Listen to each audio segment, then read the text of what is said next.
Alright. We're just gonna power through. Oh. I'm just gonna load this save here in Celeste 5 minutes in after the first little FMV, so we don't have to watch it. But yeah, we're just gonna power through, get her done, and just get you guys a playthrough.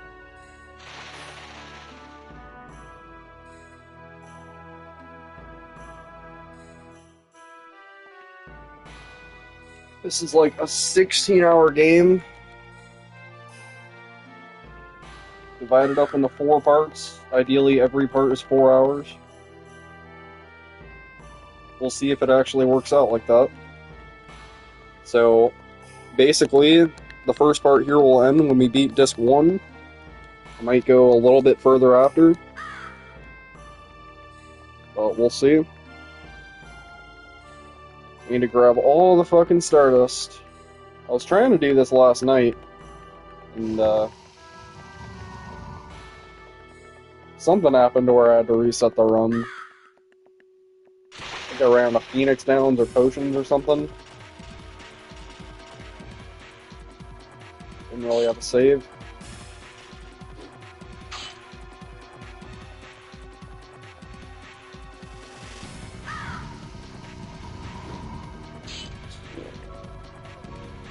So yeah, I'll try not to, like, mash so fast that you guys can't read, but the dialogue is just insanely slow in this game, so you should be able to read it.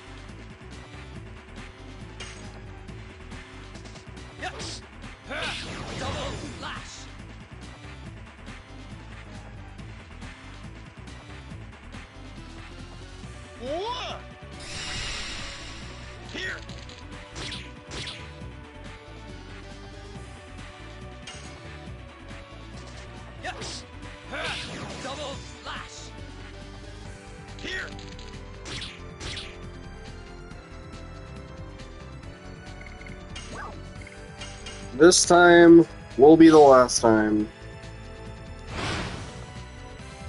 This time will be the last. I guarantee it. More resets on this 16 fucking hour game. Also, I hope that mashing on my controller wasn't insanely loud. I try not to use throwables too much, but early on that's kind of my only option for damage. Without me having my good additions.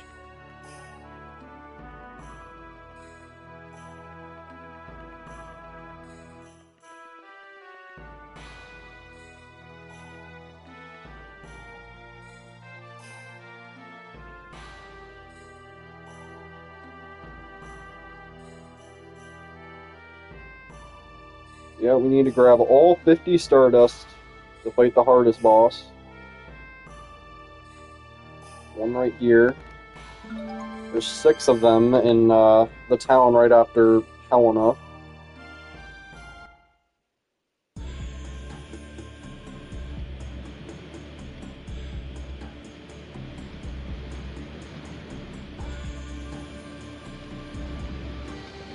I'm gonna be fully honest, I don't expect people to really join in on the stream. This one is for the people in the future. I just need to get this one archived, man. Get it out of the way. I should probably do the same thing with FF7 and 9. 8, man! I feel like you would have to pay me money to go back to FF8. Because I cannot. I do not enjoy the gameplay to that game. I love the music, but the characters and the gameplay and just the plot, I wasn't really getting behind the plot either. With like all the factions and stuff, and I don't know. I just didn't jive with it as much as 7 or 9.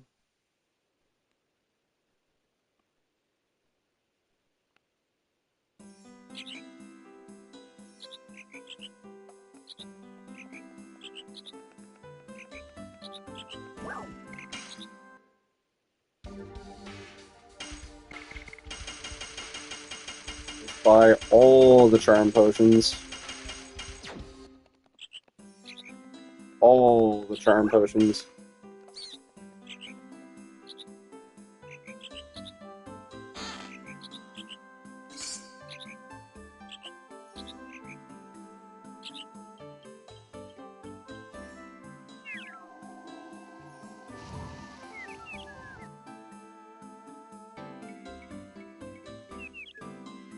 I wish I could rearrange the items. I'd have to give up my healing potions in order to do that. So, that's no bueno. I like having my healing potions.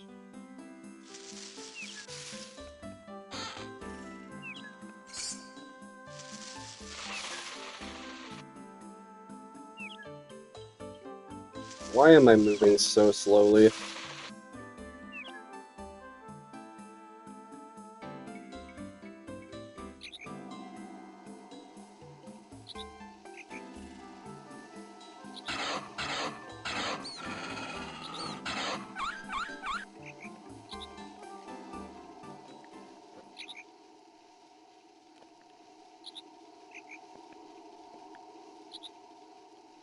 I don't even know what the optimal setup is if I'm not using Shauna.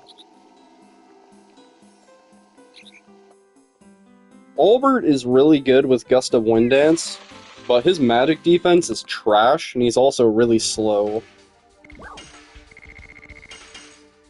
So, I definitely feel like we're better off with Hashel, and then I want to use Rose, but her health pool sucks. And Kongol, his health pool is insane, but his speed sucks. So, I don't know. I feel like I should just use Rose for Disc 1, and then we'll use Kongol for Disc 2. Because, like, Rose with throwables, that's all she really needs to do.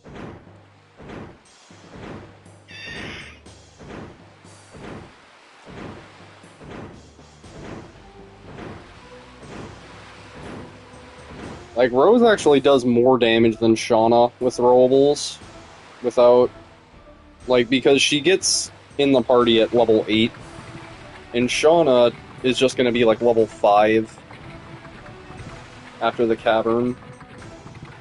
And she's just going to be perpetually underleveled throughout the entirety of Disc 1, because we're not using her. And she just cannot take a hit. I find Shauna boring, and so therefore I will not use her. And I will suffer the consequences. And, like, to be fair, Rose is not that much slower.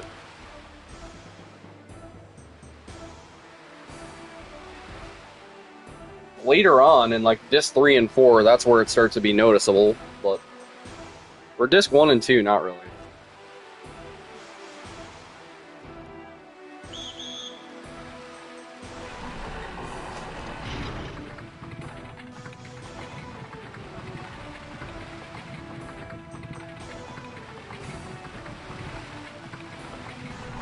I keep getting in this state of mind lately where I like want to stream and then I lose the aspiration to do so because there's no interactivity and I want to just go and do other things because I just don't want to like sit still and do one thing for hours on end. And I just, for some reason, approach games that require that of me.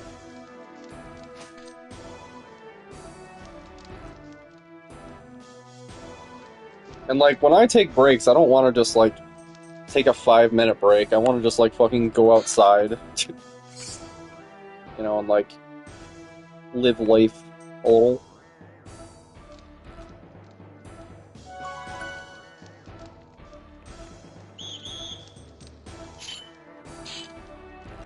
You're, like, very ADHD brained in that way.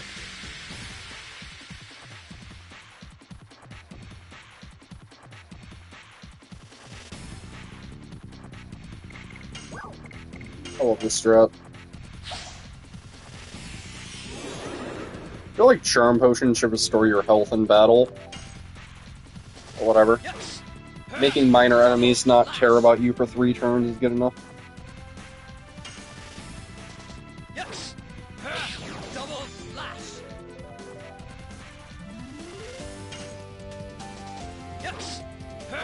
Double slash.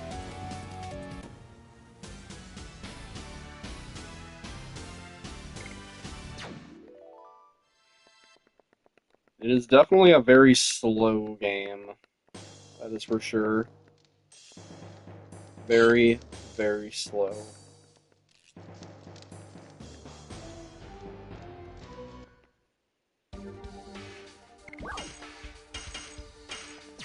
I mentioned wanting to speedrun this, but beyond just getting one video out and like an optimized video with Faust and shit, yeah, I don't think I want to keep coming back to this game the same way as like Lies of P or Expedition 33. I don't think I like speedrunning.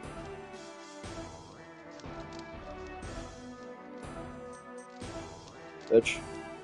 Keep him the loop around.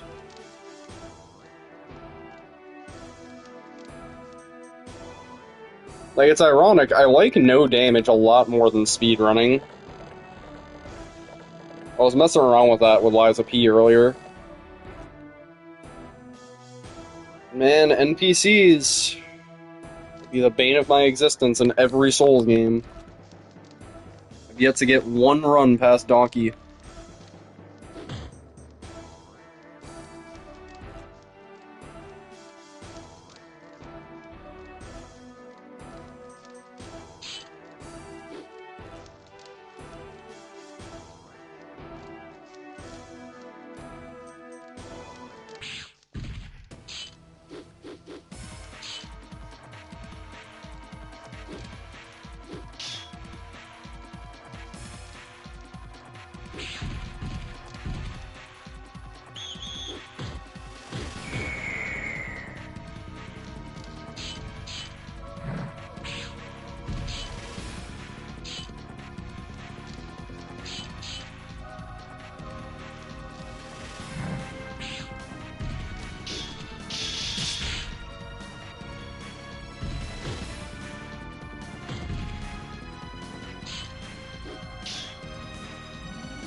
Here we go again. Yes. Double slash. Double slash.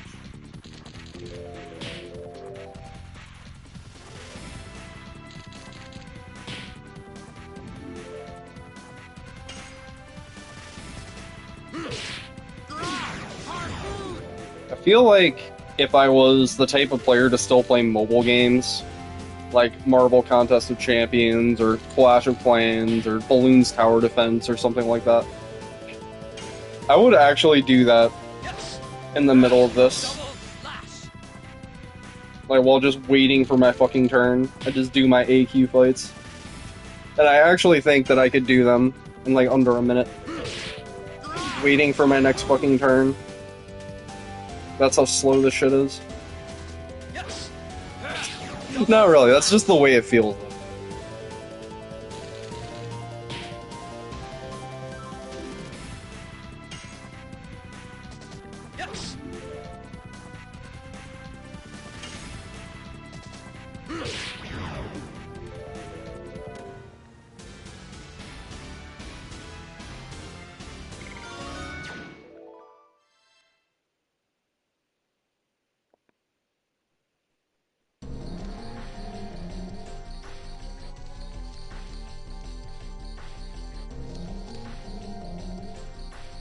That's kind of the way that I feel about fucking Expedition 33 super bosses.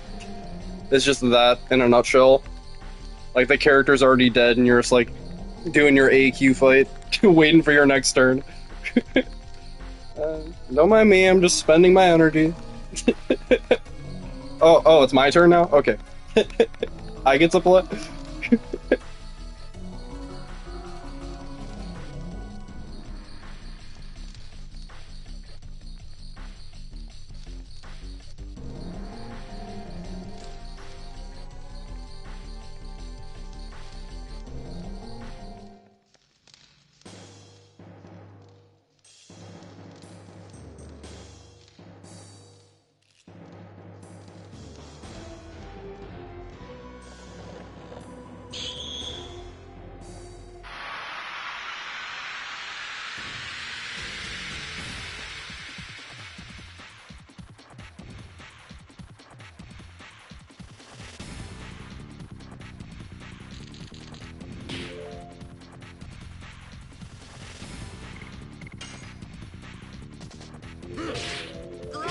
Harpoon!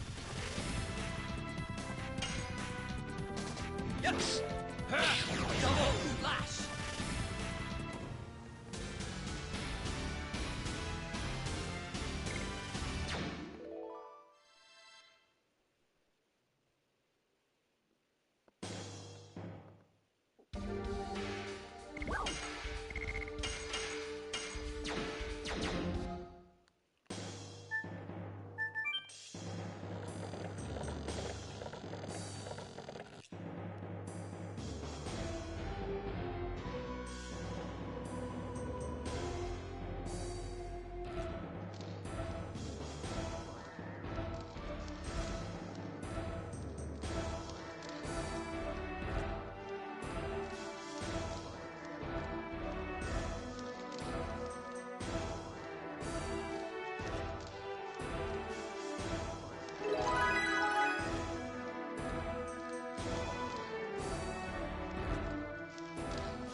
But yeah, like, I'm drawing on blanks on games to play. I'll be honest. Like, I feel like at this point, all I want to play, stream-wise, is like Wise of P. Like, even going back to Elden Ring, I don't know what else to do with it. I am not interested in fighting any of, excuse me, the bosses anymore. I've just had my fill with it.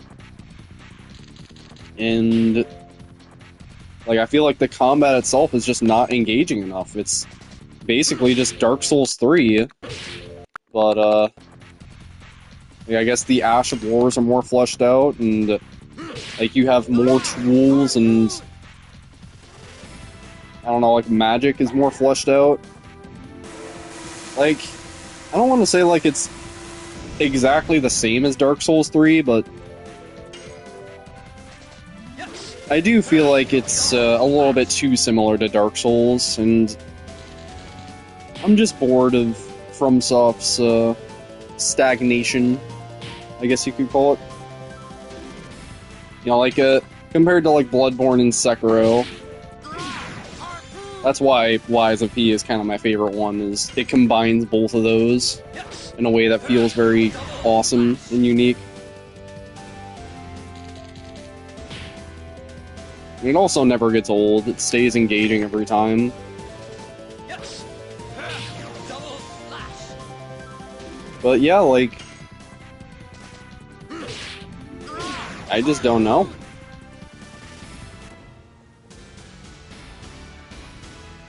And it isn't even that I've fallen out of love with video games, it's...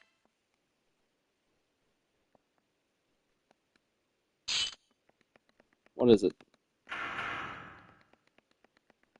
Yeah, I'm just not looking forward to, like, any modern games. And all I can do is just play the same old games over and over again. And, like, I could look to the past and play other games, like Chrono Cross and... what else? That fucking other game by Sakaguchi in Squaresoft, what's it called? Parasite Eve. I want to play that one. And, yeah, like Silent Hill 1, 2, and 3. I want to play all those. And like that's the thing, like those are the types of games that entice me nowadays. It's like give me reasons to play a game that came out fucking before I was born. That's what I'm all about. It's like, oh, that Wolverine game that's coming out? Hey, we'll give it a shot. Mortal Shell 2? We'll give it a shot. But like I have to like see things in order to believe them nowadays. Harpoon! You know, like games like Clair Obscur are a complete outlier case. And of course, like Expedition 33 is my favorite game of all time. So, of course, I would love to see a modern game like that being made, but I just don't know if the gaming industry is capable or is willing. Right? Because the reason why Expedition 33 is so successful, because it's like a fucking outlier case, and it's like a thing that should not exist, because they were about the passion, not the profit. Right? It almost stands like in defiance to Square Enix, being like, no, you can't make turn-based work in a modern era. People won't buy that. No, that won't be engaging enough. A modern audience won't buy that shit. But they did. And it outsold both FF7 Rebirth and FF16 combined. I could go on and on about that fucking game, guys.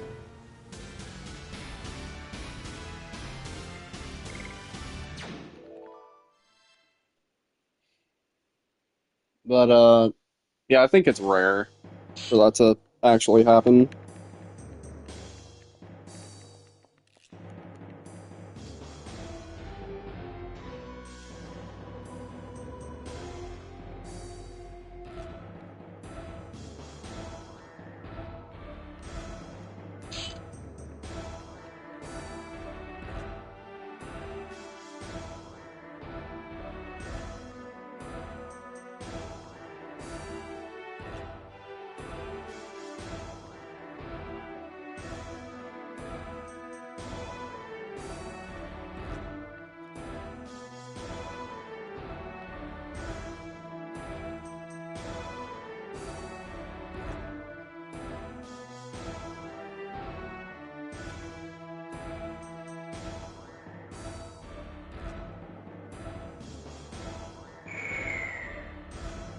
Bye-bye.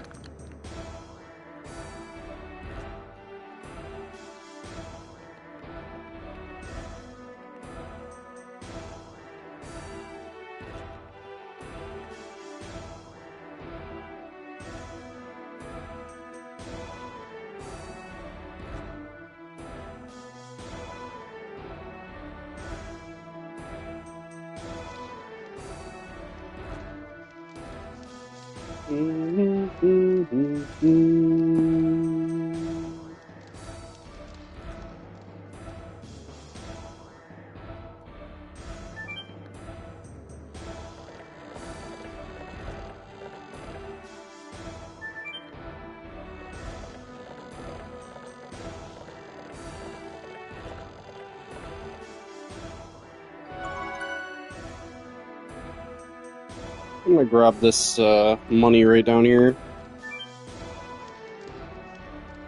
There's also a Phoenix down.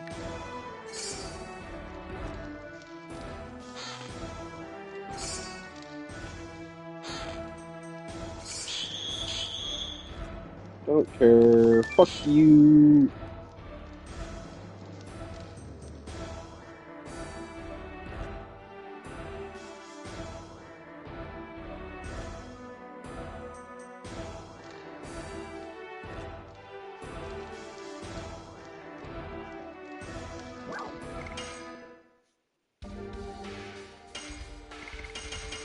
Buy 10 of these bad boys.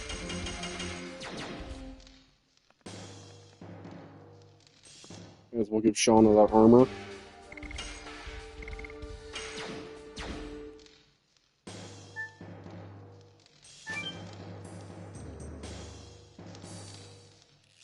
Alright, Shauna go Burr. We actually want Shauna to get the XP here, but This is the only fight in the entire run.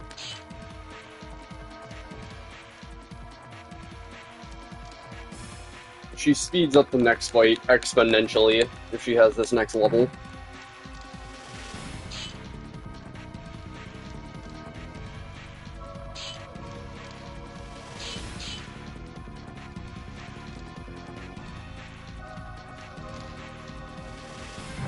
You know, like I was talking about in that Lies of P stream we just did, you know, this game has some irredeemably evil people. But it also has some morally gray characters, like Lloyd, where there's kind of like an underlying message of forgiveness. And I do like that.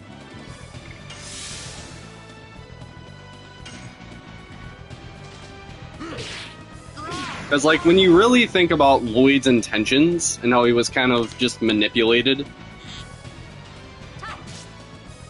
and also how, at the end of the day, like, what he did to Lavitz wasn't really done out of malice. It was just done out of, like, necessity. You know, pretty much out of self-defense, because Lavitz was defending his majesty. Thinking that... Hold up. I love this fucking feature, by the way. Thinking that, you know, Lloyd was making an assault on Albert's life. Rightfully so, right? But that's not what was going on, and so it came down to Lloyd having to defend his own life against Lavitz, and he just won that fight. So, yes, it's easy to hate Lloyd, but I think it's difficult to forgive him. And the game, I think, does a good job of, like, planting these seeds, so that, like, on future playthroughs you can examine this and be like, was he really such a bad guy? Were his intentions actually justified? And on further inspection, I think yes.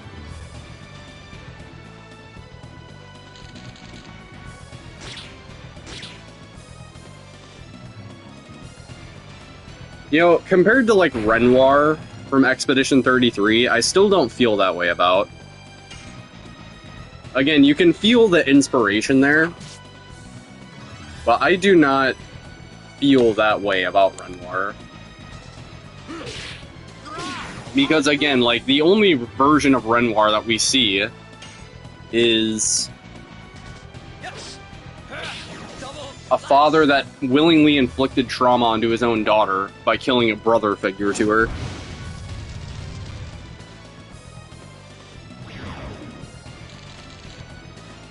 Spoilers, sorry. I just kind of assume everybody's played the game by now.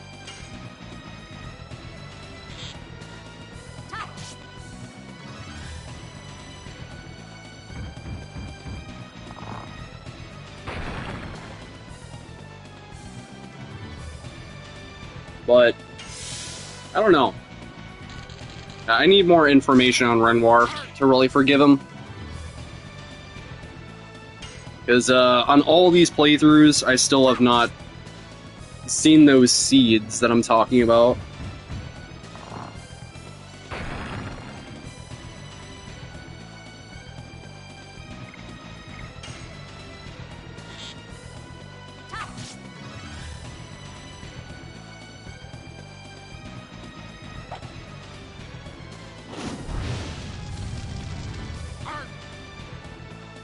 And, like, a character doesn't need to redeem themselves in order to warrant forgiveness, I suppose. And I suppose just the fact that he loves Mael, and he loves his wife, and he's doing all of this out of love. He just happens to be wrong in the way that he's approaching the situation, right? Like, Renoir is not an evil character, he's just inflicting trauma in his actions, which are justifiable actions, but they have consequences all the same, right?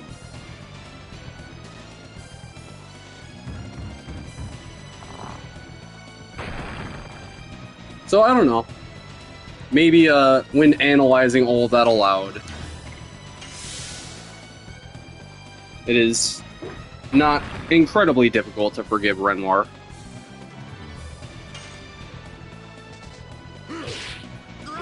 Harpoon!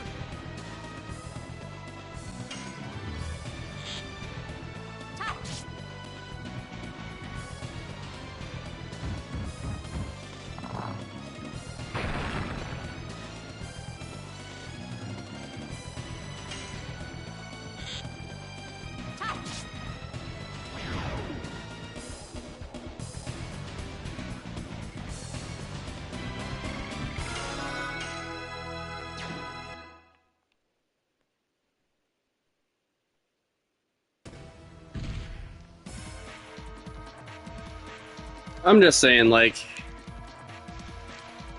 this will be the last thing I say on this topic. And like, you can see the parallels, too. Again, so many parallels between Legend of Dragoon and Expedition 33. Like, the thing about Lloyd killing Lavitz and motherfucking Renoir killing Gustav is, again, with Lloyd it was done out of self-defense. It was done because Lavitz was defending his majesty, and, you know, like, Lloyd needed the moon gem. You know, like, Renoir did not have any motivations. You know, there was no reason for him to do what he did, other than just, quote-unquote, disciplining Mael. Right? And I guess, like, he was planning on killing Mael and getting her out of the painting, and Verso got in the middle of it, you know, and he was like, no, you can't just do that. I don't know. Maybe it's just a fucking plot hole or something. But, like, you get what I'm saying. At the end of the day, Renoir had no justification for what he did to Gustav, whereas Lloyd does.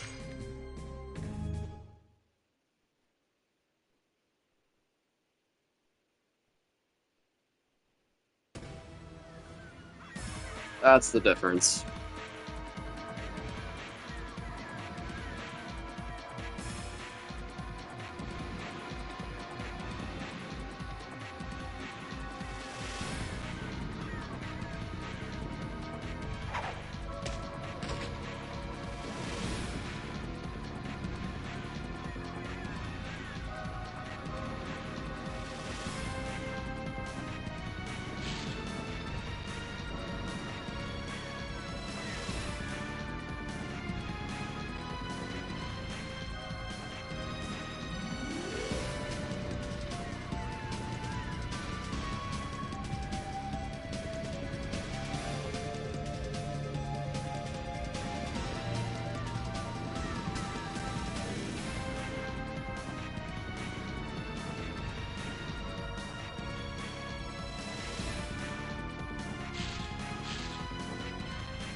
Spinning cave.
Do do do do do do do do do do. Yada yada yada. Black monster.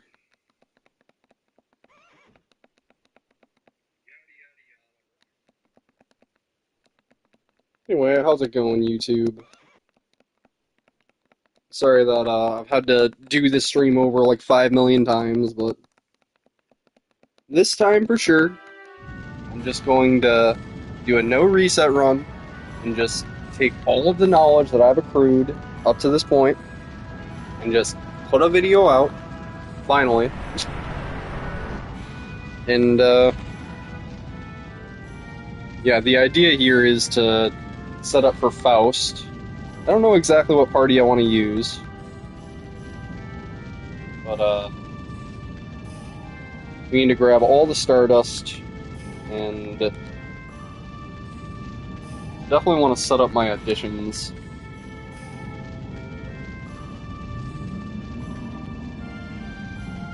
I think all the videos I was watching was using either Meru or Shauna, or Miranda, I guess, for their speed and their magic defense.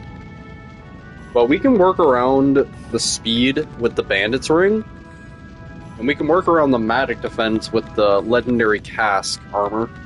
So that's just a matter of getting or what do you call it, money. And then we can pretty much use whatever party I want. However, ideally we only get one legendary cask, because that costs 10 fucking thousand. I can get two, it wouldn't take that long to get two, honestly, if I'm grinding additions, but... I mean, we'll see. Because again, it all depends on what I want to do with this playthrough. I feel like Haschel, I definitely want. And Rose is a solid maybe. It's between Rose and Kongol. Rose, we pretty much don't have a choice. We have to use her for Disc 1. And then when it comes to Disc 2, like, Kongol is tankier, but he's a lot slower. And he also doesn't have anywhere near as high magic defense, which is a strong debuff for that point in the game.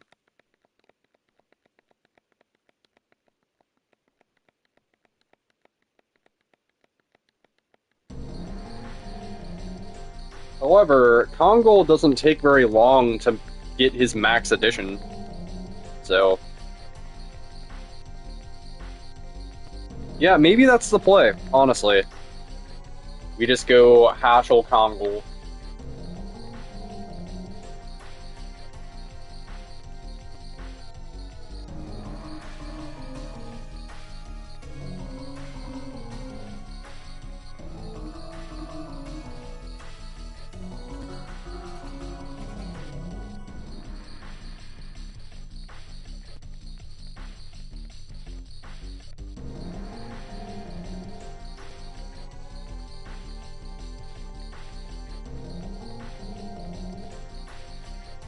Yeah, really, a good 75–80% of this game is just this. Fucking mashing dialogue. But it really does just feel like, you know, you're going downstairs to make a sandwich, all the while just X, X, X, X, X, X, X, X, X, X, X, X. That's like 75–80% of the game right there.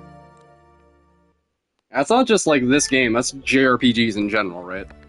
That's Final Fantasy, that's this game. Motherfucking... Parasite Eve.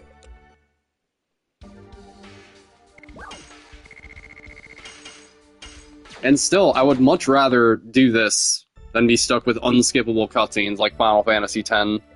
Yeah, even though I'm sitting here complaining about it, I still would much, much rather than the fucking tightest laugh scene every single time.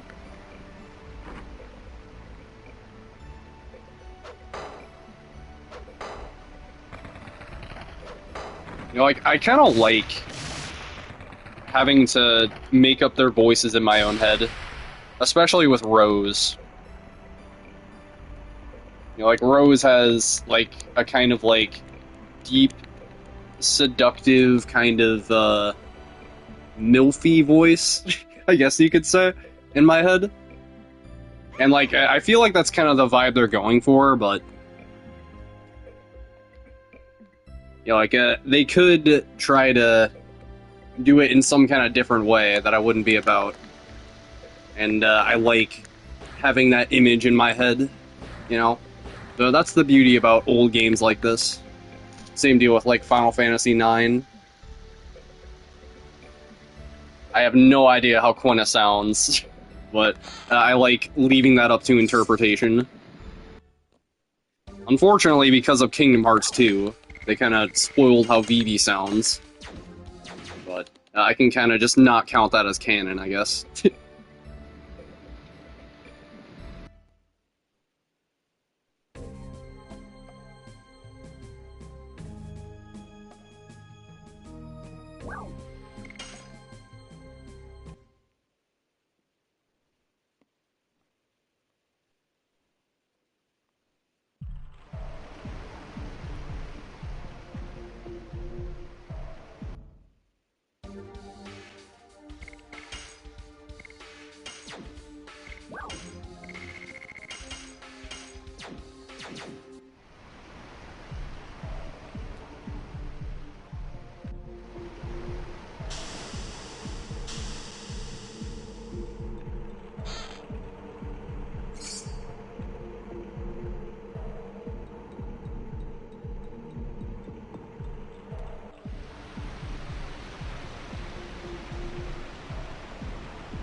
Dude, like, a quarter of the Stardust is just in the next town.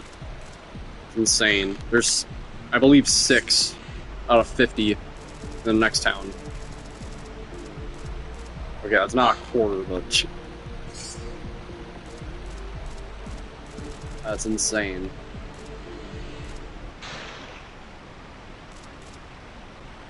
It's like most of the Stardust in Disc 1, just in the next town over.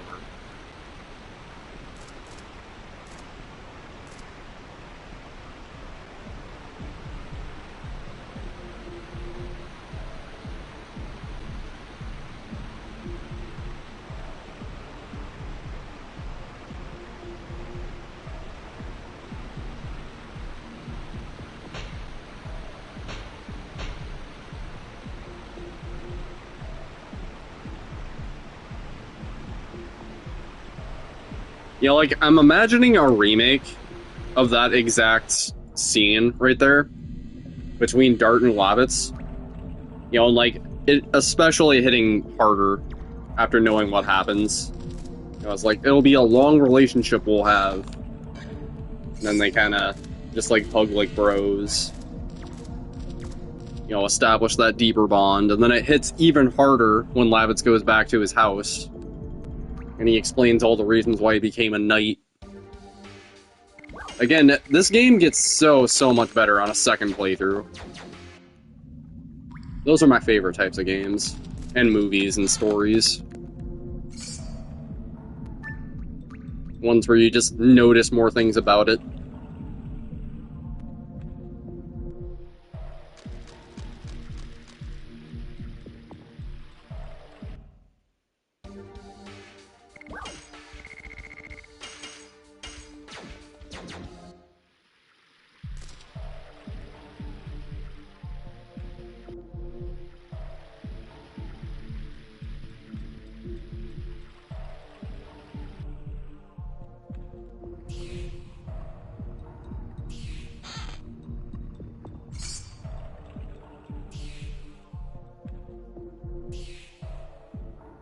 I'll save in the next town after this fight.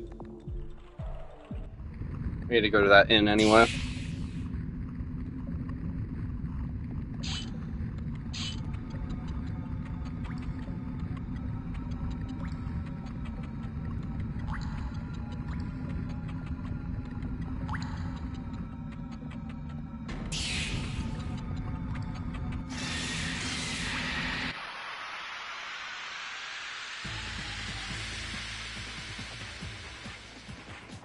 Alright, a little bit of Howard the Duck struts.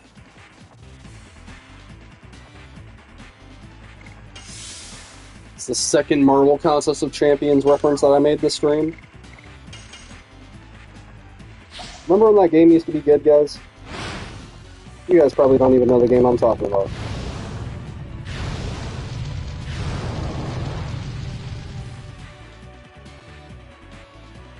Anyway, Howard the Duck was one of my favorite characters in that game. And you used to have to, like, mash the fuck out of the screen to get as many Furies as possible.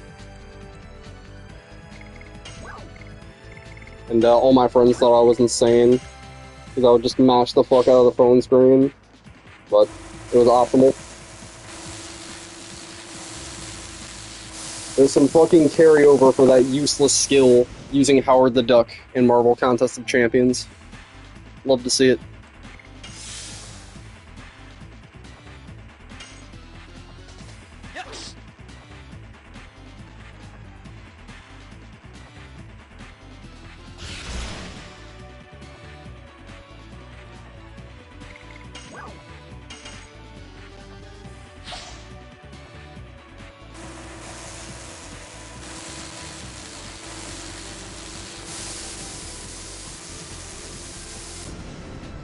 I'm sorry if that's annoying to listen to, but I promise we're only going to be using throwables for, like, Disc 1.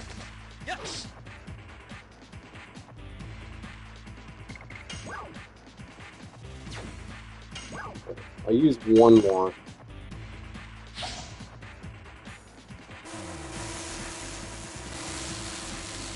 And we'll get to, like, 150.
Oh no, the water's fine.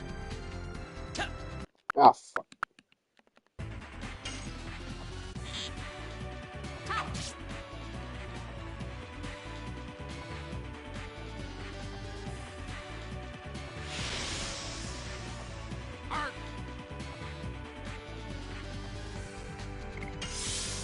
Alright, one more hit. Kill off Shauna, please.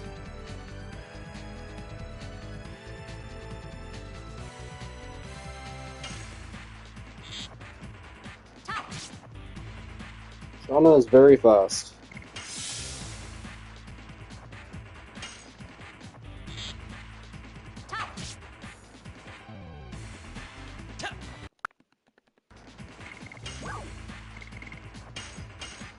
No, no, no, no, no.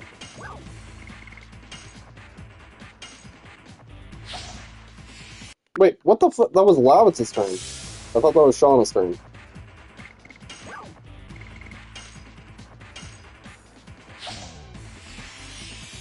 Just throw a potion on a dead body because it's faster. There you go, there you go.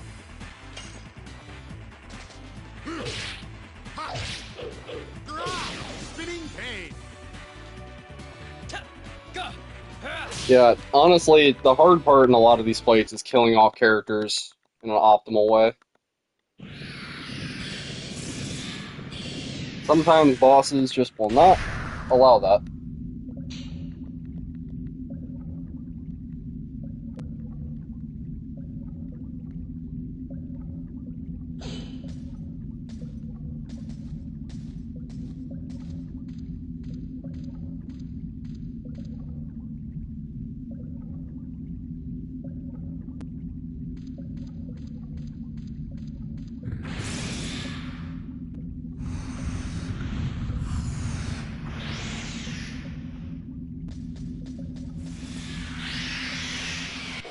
Alright, back to the Stardust video.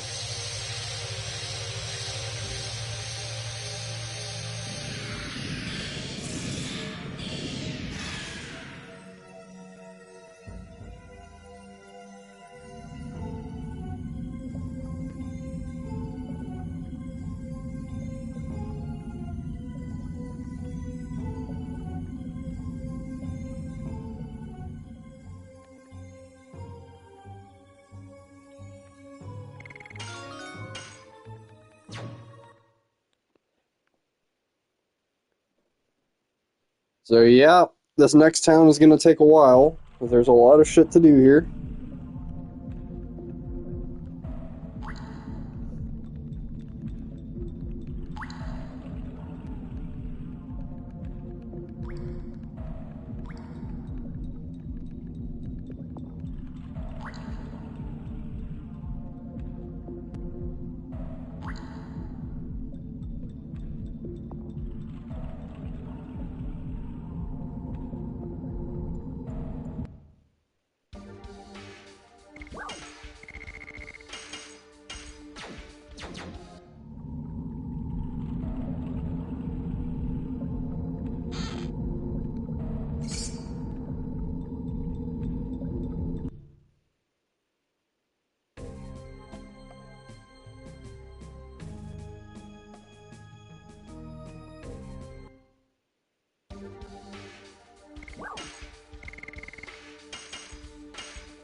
Alright.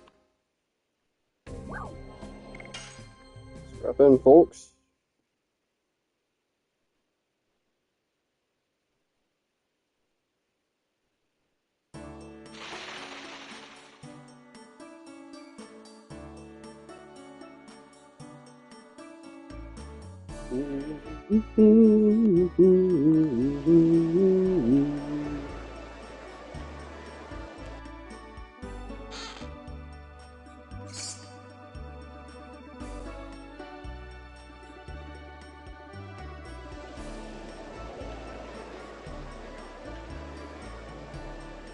Ooh, bitch. So this is the item shop, I think.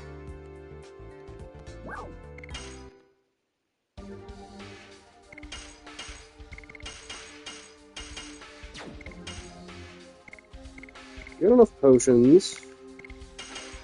Buy 2 of those. We'll buy 5 of those.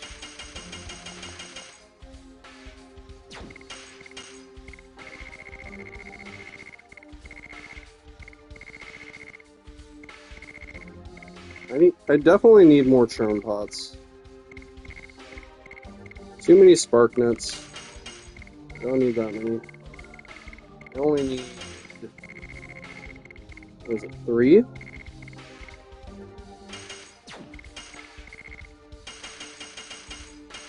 Okay. And really, I probably have too many potions as well, but whatever.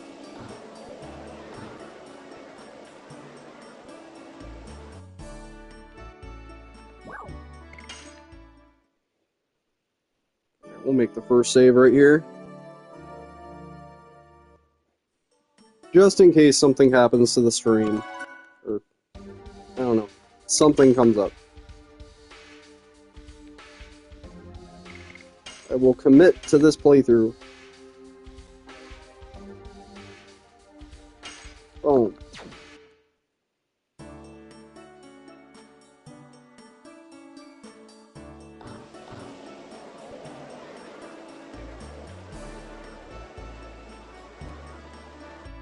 So first Stardust, this weapon shop.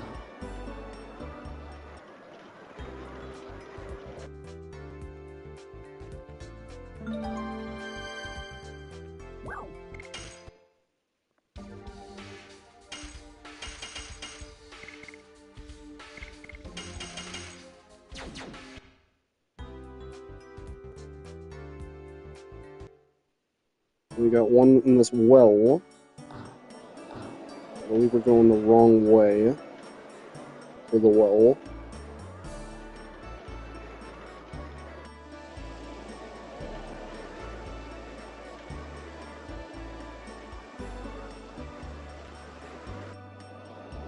Here.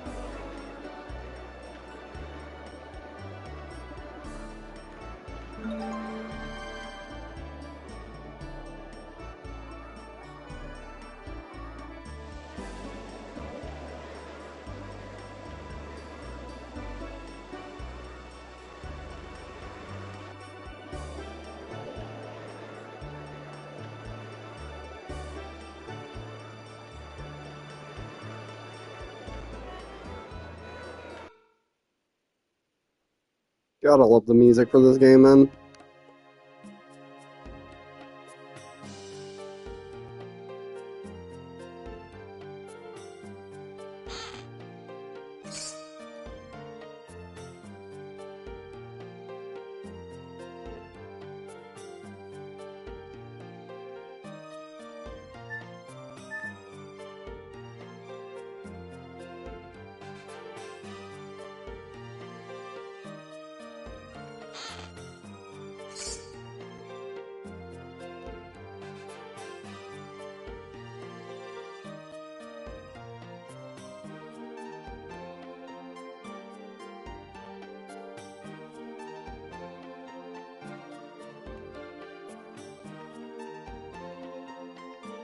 Can you move?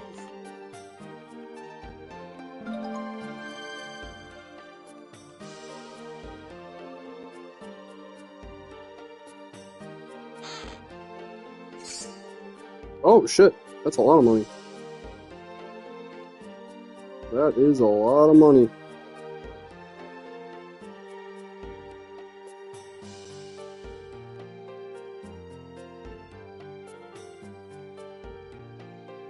Get the fuck out of my way. Why are you blocking my way? Gonna homicide spree on this guard. Doesn't get the fuck out of my way. No, no, no, no.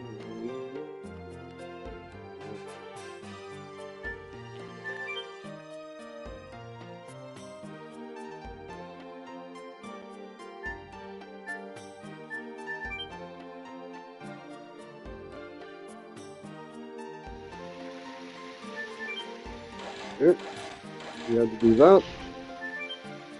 There's another one in this castle. The fireplace. Right there. How do I get there, though?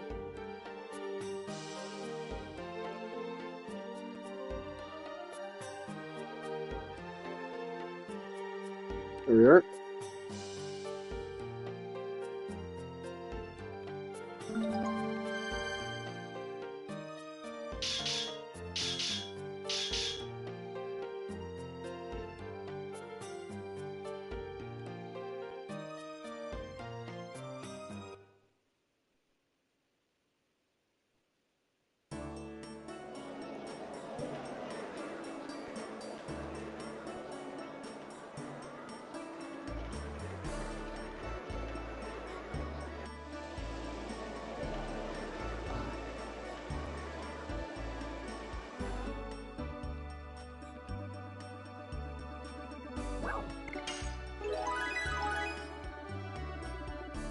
So yeah, that 100 money. You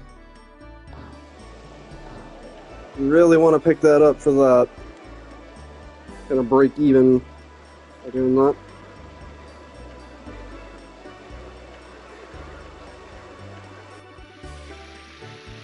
Yeah, you drunk fuck.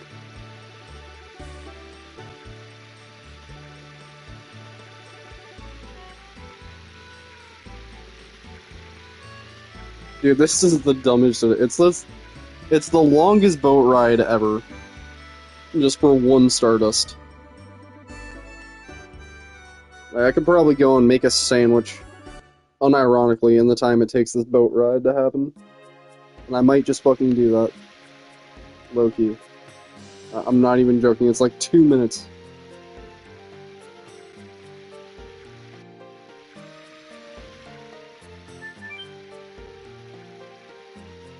BR fucking B.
Alright, well, it came to my attention that we ran out of meat, and so I made a grilled cheese.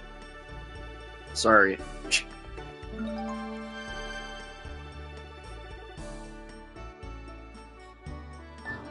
Food is necessary. I don't know how long I was stuck there, but I love food.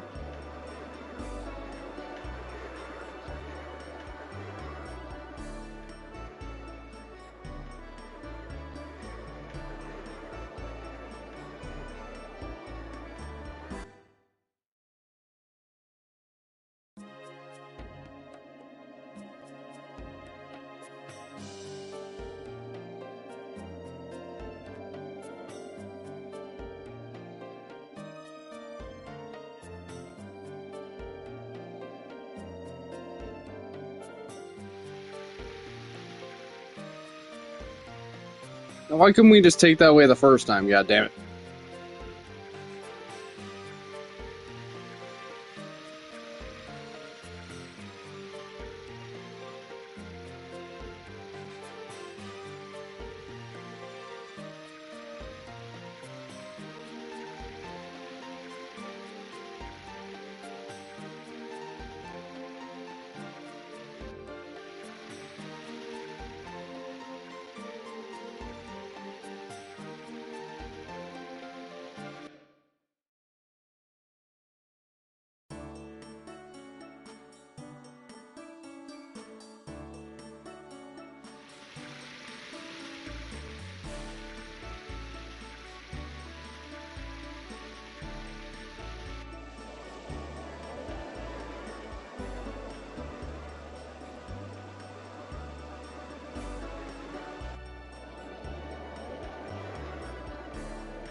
Fucking PS2, PS1 bullshit, man.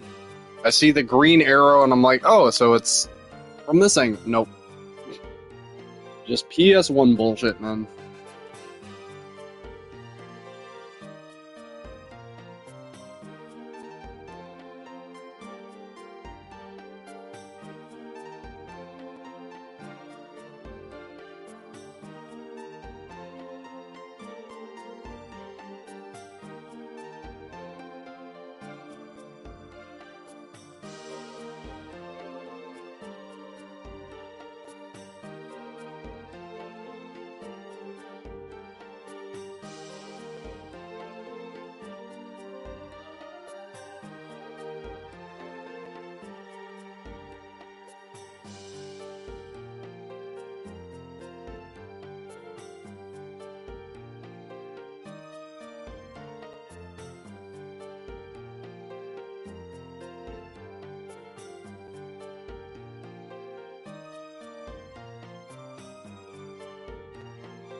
It's a real slow burn game, guys. Were gods.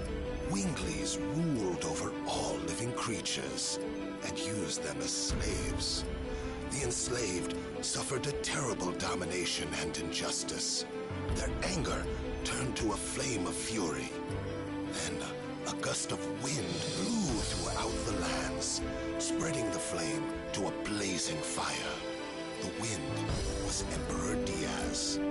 7 incarnations of dragons served the Emperor. Their bravery inspired people to take up arms. Thus began the Dragon Campaign. It was a harsh war. Both people and Winglies suffered countless injuries and fatalities. After a long period of suffering, it was the humans who acquired the future. The age of humans had begun.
Sorry, don't mind me, my fat ass just sitting over here eating while mashing through dialogue.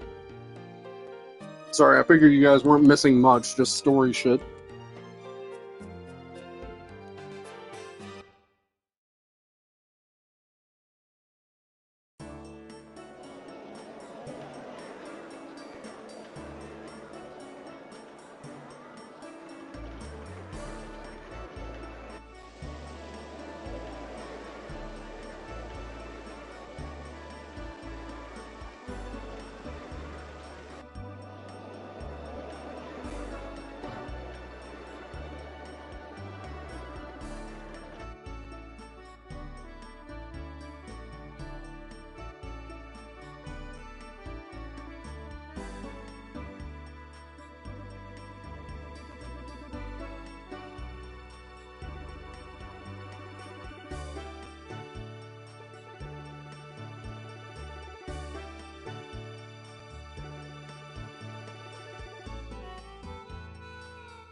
I love that. He just has to roll with it. Sean is just like, oh, yeah, so by the way, we're dating. Shauna is the type of girl that you would really want to be all about you. She is 150% all about Dart. Like, a lot of the time, like, the guy is the simp. But in this case, the girl is just head over heels in love. Like, her entire motivation is to just be around Dart. Like, when she's, like, about to give up, she's just like, but I need to help Dart. Like, it's kind of adorable, honestly.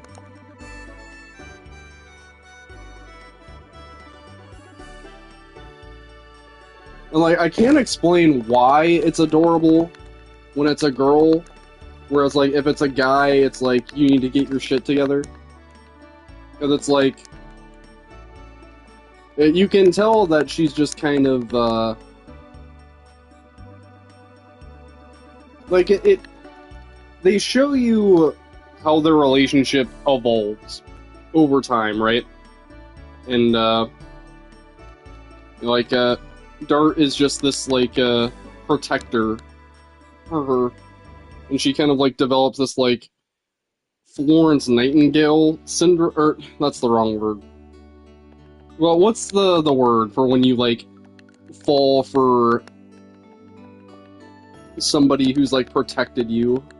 You know, like, I want to say that's Florence Nightingale syndrome, where you, like, fall for your nurse, or, you know, for someone that, like, nurses you to proper health, but I don't want to talk out of my ass. But, like, that's basically what Shauna has.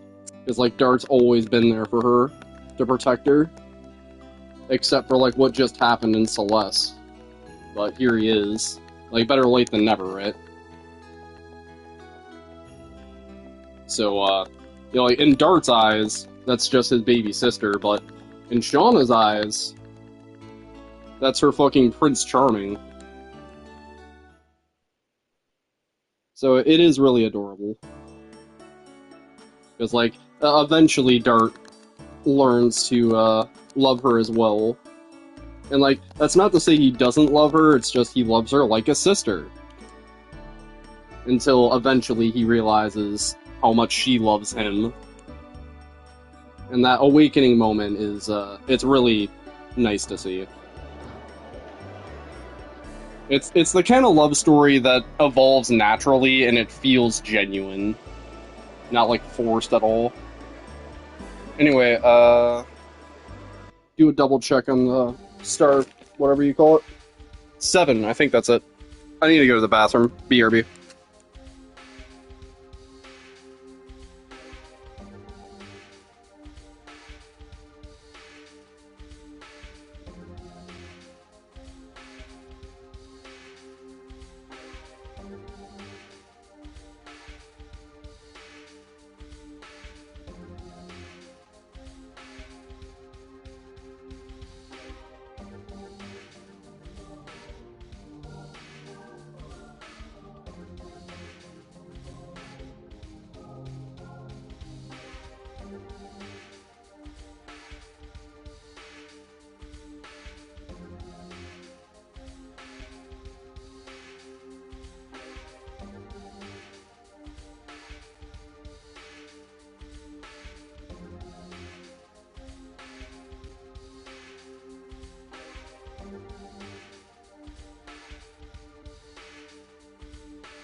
Alright, I'm back. I'm sorry about that.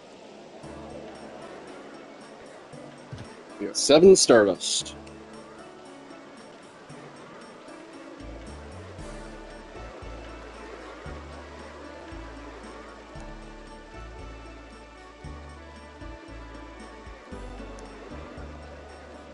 Yeah, this is what I mean, guys. Like, it's hard for me to stream this game.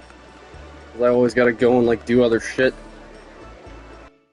Like, did I really need to go and, make a sandwich only to find out that we had no meat? And then make a grilled cheese instead? On stream? No, but that wouldn't have been a big deal if I wasn't streaming. So, again, just ADHD things, I guess.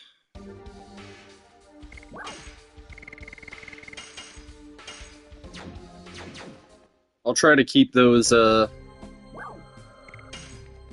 situations to a minimum in this series. Try to keep it to, like, 1 per part, if there has to be 1 dedicated section per part. But again, like, it's only 4 hours, ideally. You know, I shouldn't need to, like, have to be, like, every 4-hour intervals, I need food. It's just, like, the nature of the game, right? It gets boring and monotonous, right? Incredibly slow, and then I'm just like, I want food now. Anybody else get like that?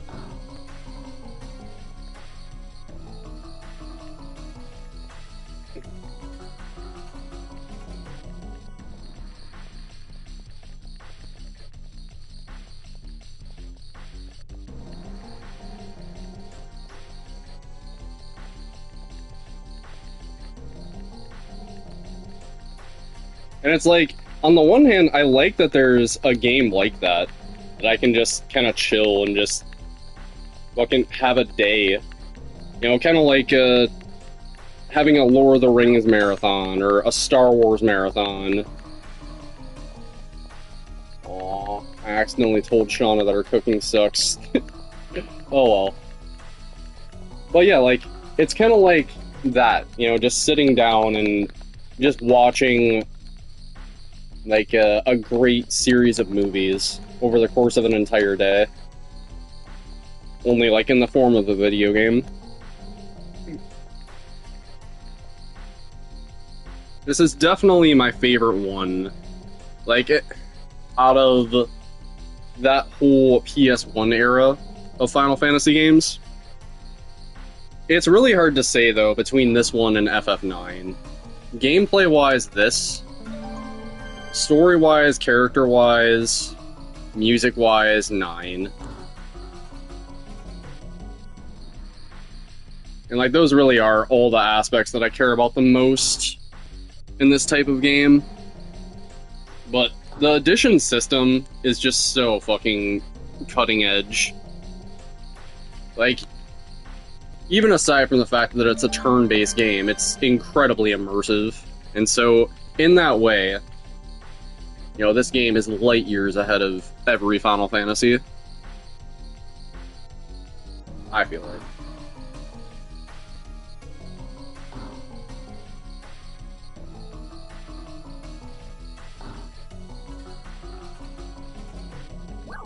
Alright, so that's 9 right there. And, the next one is in the marshland.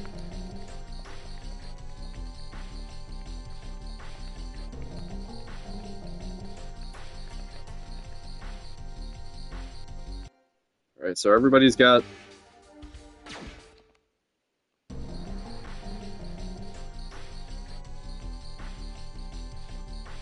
Alright, so we gave Dart the other weapon, as well as the armor, so he'll be able to take a hit. Even though he's only level 3. It's pretty much the only fight in the entire game that I'm actually using Dart offensively. It's because 10 damage is actually a decent amount right now. And he's a lot faster than Olbert, or Lavitz, rather. I feel like I use their names almost interchangeably.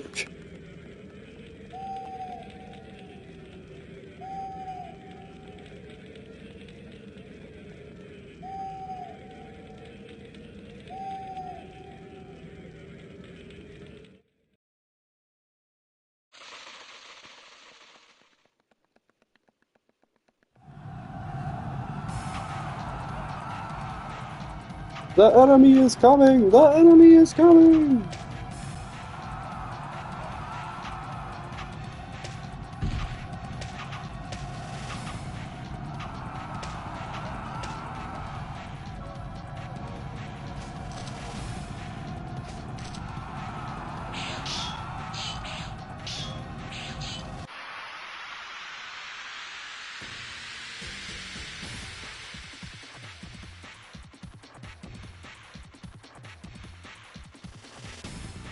Yeah, I still got 3 spark nets left. I forgot what they were called for a second. I'll be using them for Kongol here. Spinning cane.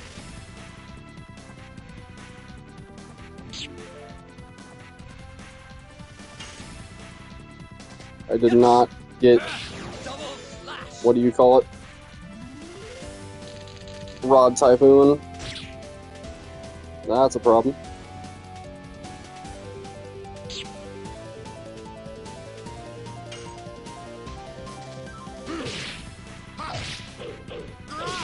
Spinning cane.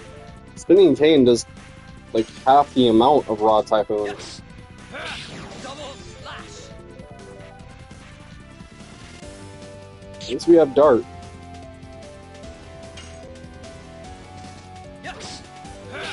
Double slash. Spinning cane. Spinning cane.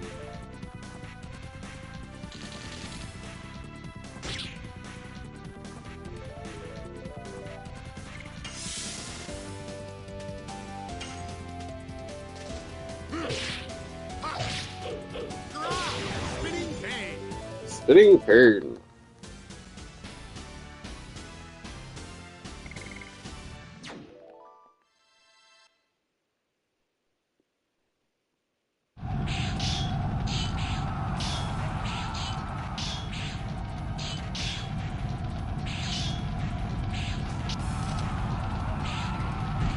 If only I could just use throwables against this guy. I mean, it might be better than Spinning Cane. We'll see. What I remember, this guy has insane magic defense, though.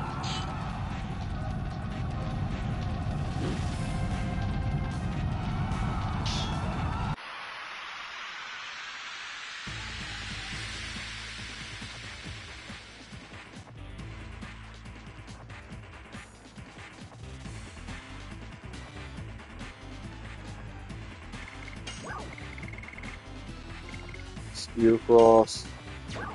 Yeah, he's a Frost boy.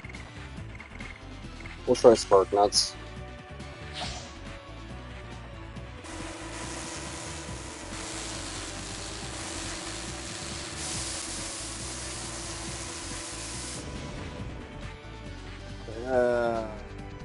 Gross.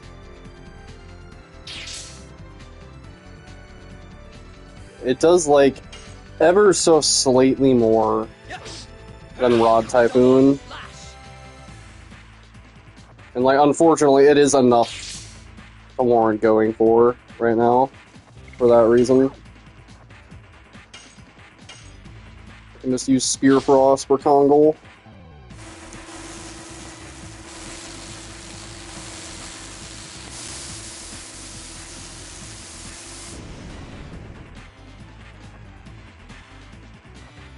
This actually kind of works out, honestly.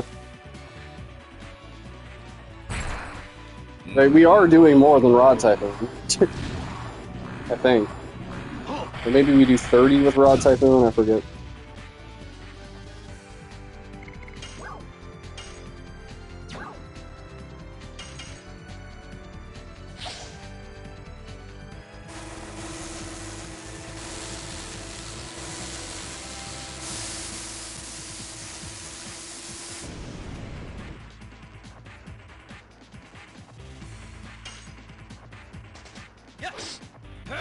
Double slash.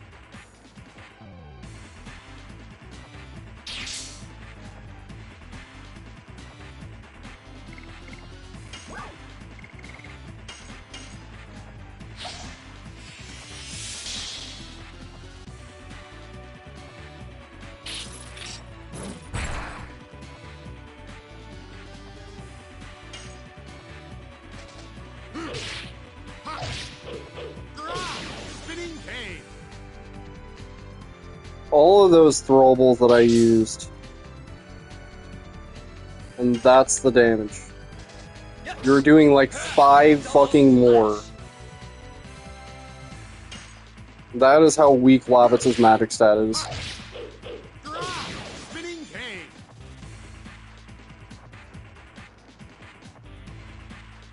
That is absurd. 200% increase.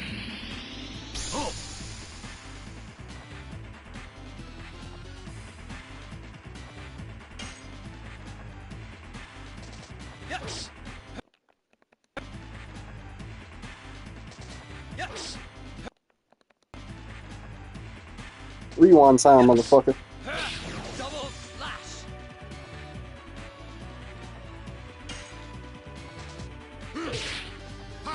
Dude, that was such a waste of time, even just using those throws. Wasn't even worth going through that animation. Yes. Double slash.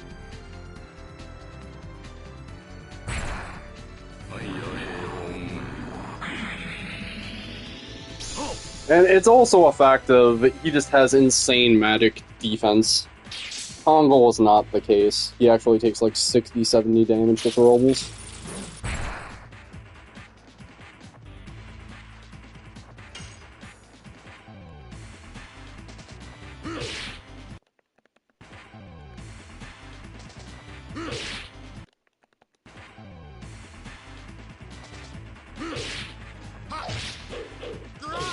Spinning cane.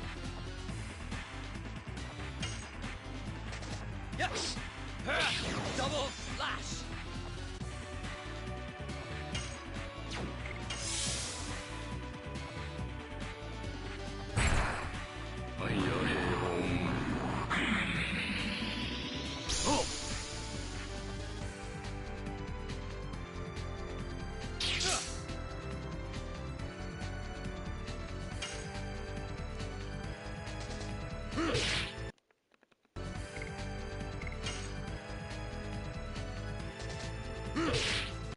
Not that one.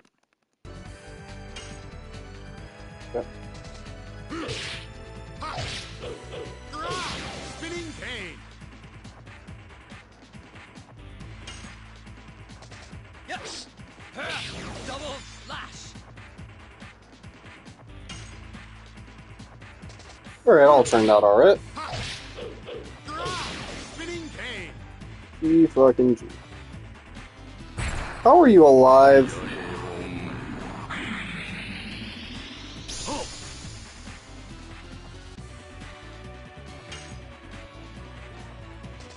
Yes. Double slash.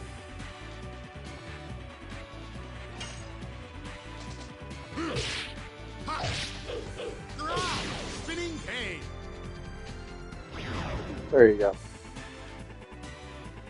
Longer fight than I'm used to. Well, whatever. We got through it.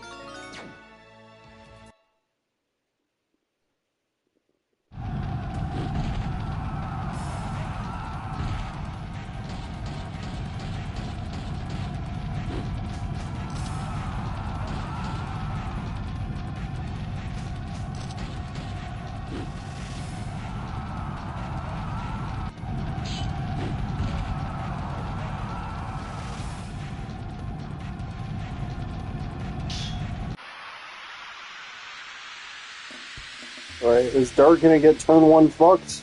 Yet again?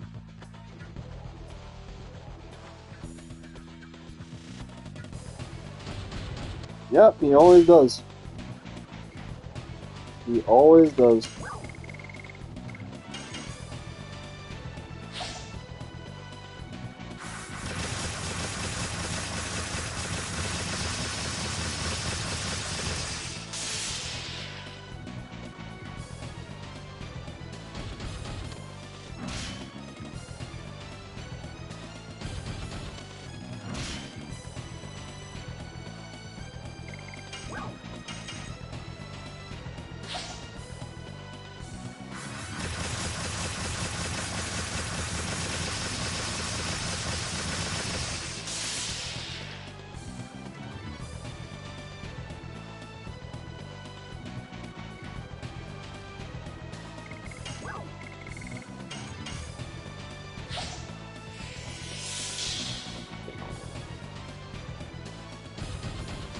Yeah, this one was kind of just throwable spam.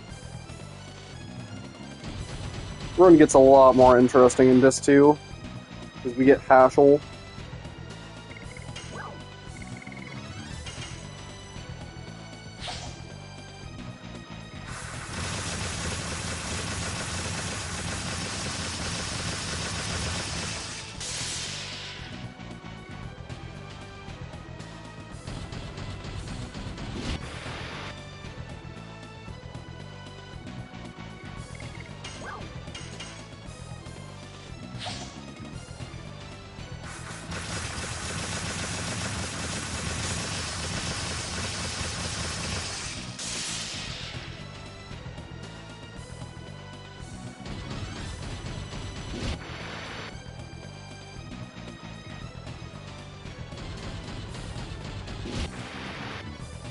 Riveting boss design, I know. He has one attack.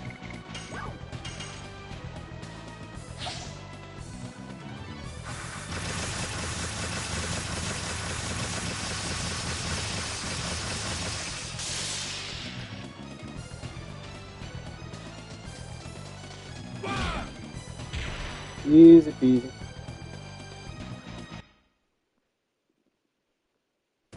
Now I'm gonna go get a drink.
Okie doke.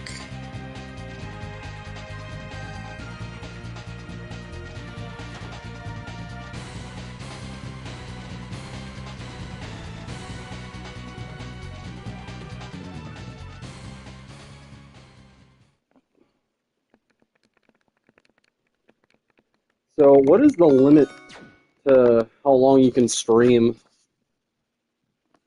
I thought it was. Somebody told me it was 12 hours, but I actually doubt that.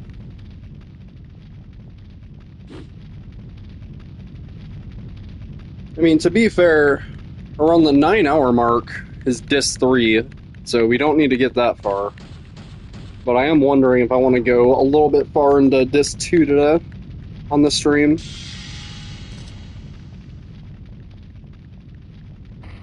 It is just insane to me that there's people out there that just beat this game in one sitting. Like, how the fuck? Even though they shorten it down to 10 hours or 9 hours now, like, which seems tolerable,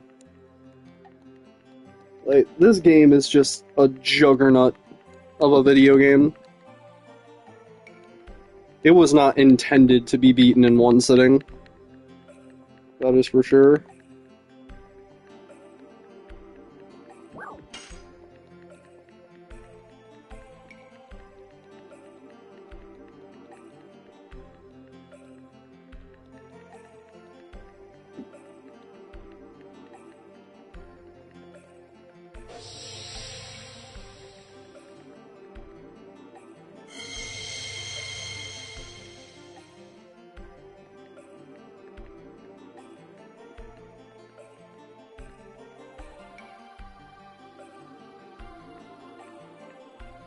I didn't know there was such power concealed in my father's memento.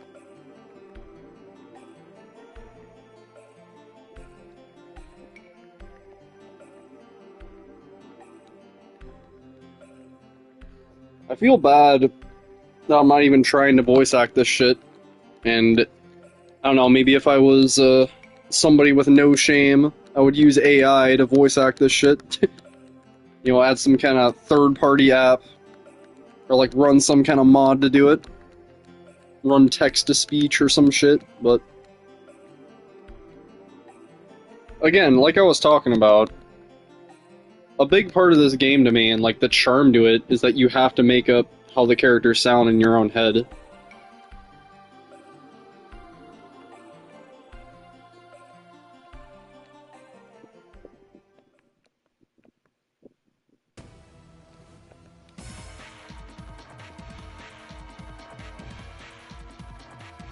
I guess they are voice acted in FMVs, but Rose's voice in the cutscenes of this video game, that is not how I pictured her sounding.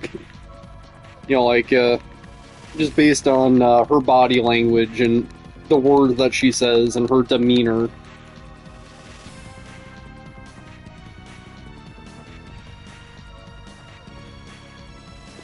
You know, so like some things are better left to the imagination when it comes to PS1 voice acting.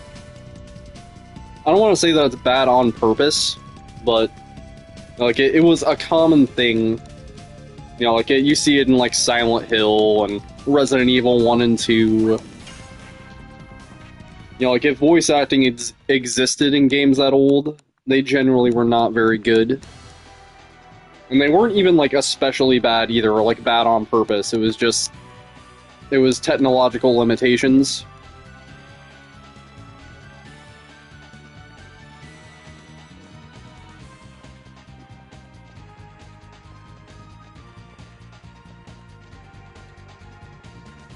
There's this one cutscene with Rose where she like you know, sees her long-lost love after 10,000 years, Zieg, and she's just like, oh, it cannot be. It's just the most fucking cringe dialogue, the way she says the word be. It cannot be. Just PS1 voice acting, man.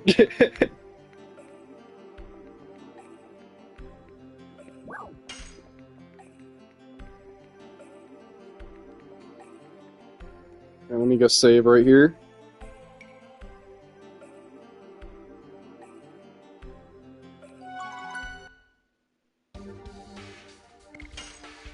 Wait.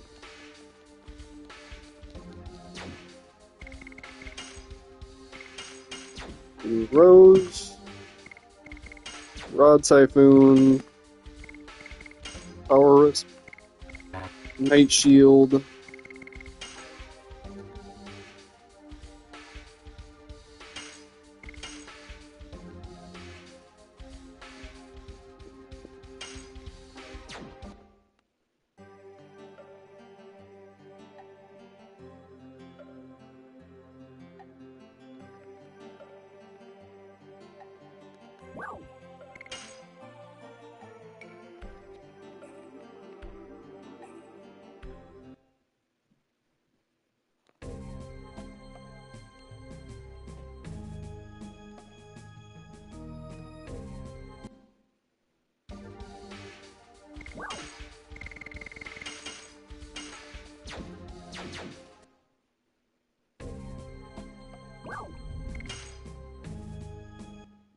Alright, another Stardust in this place.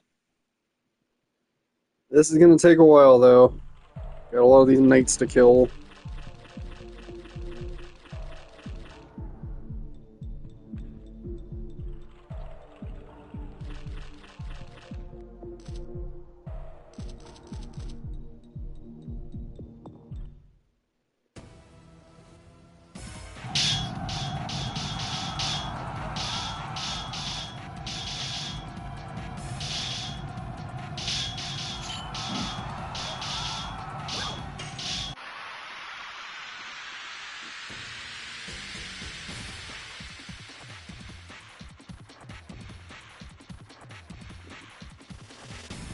I think we also get... excuse me. We also get like a level for Rose and Lavateer by doing this.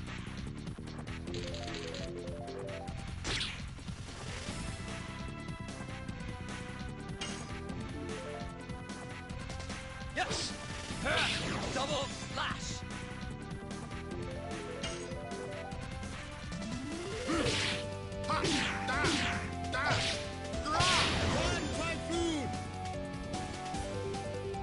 So yeah, Rod Typhoon is under damage now.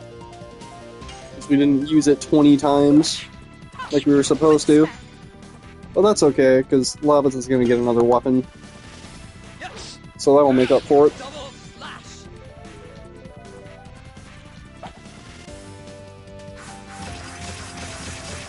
Bye-bye, Dart. Wait, Dart is alive? What?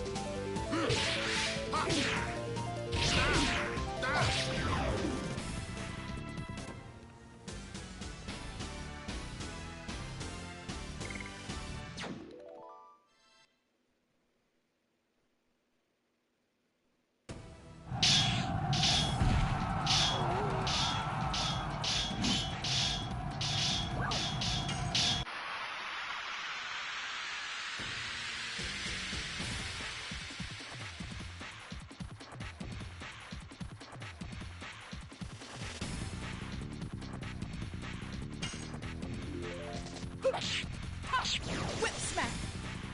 Whip smack. Yes. Double slash.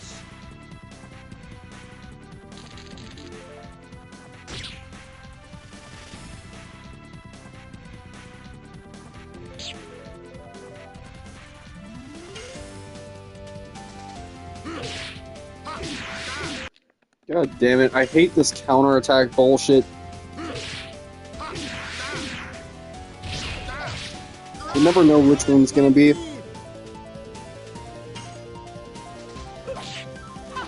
Whip smack. Thankfully, this version comes with that rewind feature, though, which is very, very handy. So it's like I find myself making mistakes in like Lies of P, and I'm just like, oh, I can't just rewind and undo the fact that I wasted all that Fable. I can't just rewind and undo the fact that I bought too many Fable Catalysts, or I bought too many consumables when I needed levels. I got too many levels when I needed consumables, right? It's such a quality of life feature, just being able to undo mistakes like that. You know, like, I guess what I'm saying is, like, I like Skyrim-type quick saves. Like, almost like save states. Double slash. To the point where saving almost feels like cheating, but... like, at the end of the day, I just want saves to, like, return to how they used to be. You know, like, auto-saving is nice, but, like, I don't want every game to be like autosave. Whip smack. Or to have autosaves, rather. You know, like, there's a certain level of difficulty from having to,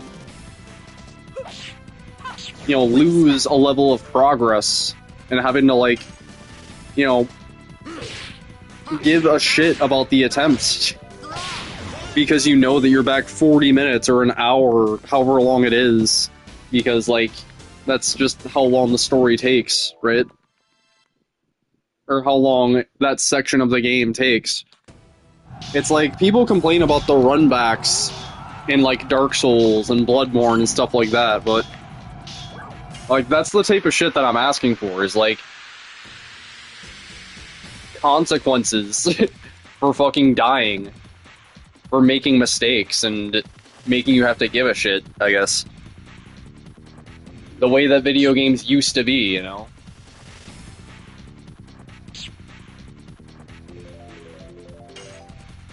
It's like, it's kind of ironic that people consider Souls games to be, like, absolutely brutal type games. You know, they're, like, made for masochists and not made for the average person, but, like, it's kind of the opposite. Like, even Demon Souls and Dark Souls 1, they were kind of made in that way, where they're meant to be very approachable if you just research how to play them. Whereas, like, a game like Devil May Cry 3, where, like, if you die, you have to do the entire mission again. and that just gets harder based on the difficulty. Even just beating the game on normal, like going back to that a few months ago, I was rusty as shit. And if you're actually trying to play the game how it's intended, it's hard as fuck.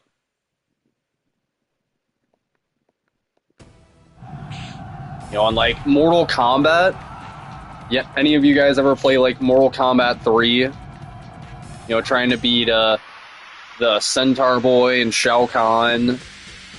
Games were so much fucking harder back in the day, and it's a shame what was lost. You know, in place of like modern graphics and voice acting and all that. I'm not saying like it's a step down overall, but like a lot of game companies don't care as much, and it shows. Because they don't need to.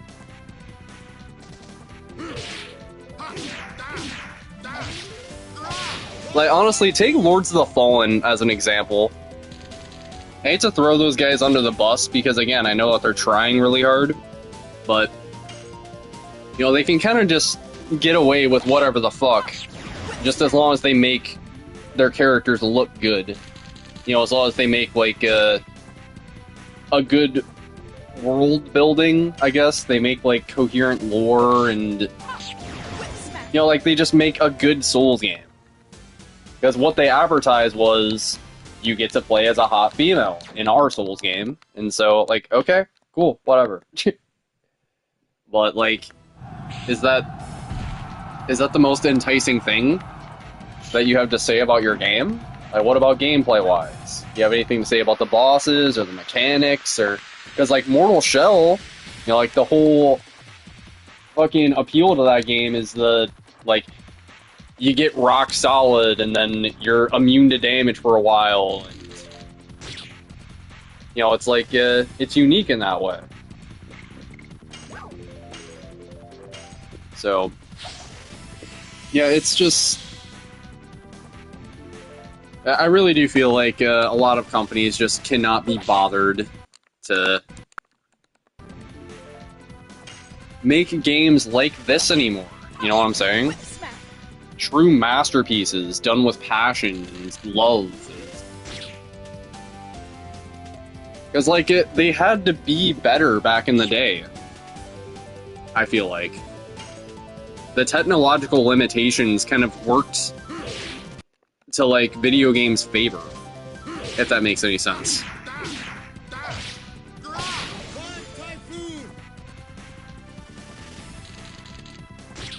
And that's not, like, a universal truth.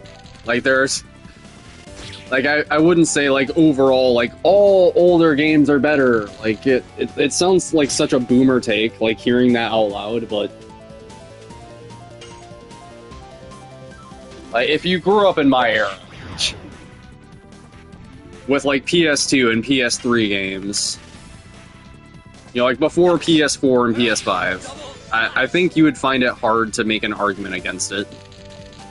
And, like, even that, like, you could say, like, the NES era, and before then, like, the PS1 era even, before my time. But, that, for me personally, I think, like, the PS2 had the best run out of any console.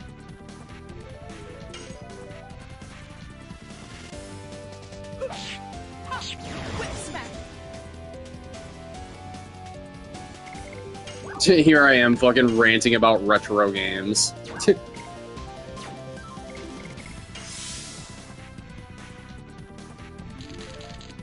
How many hits of dab did you take? Yes. That many hits.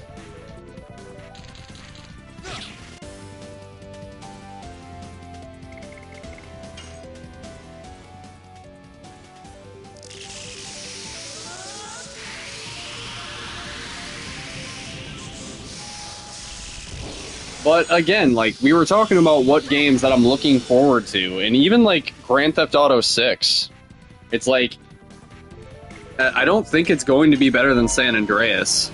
I'm just gonna put that out there. Like, it's possible. It's definitely possible, but... Like... I just don't know. I don't know if they can top either San Andreas or 5. And, like, you could say that that's a pessimistic view, but, like,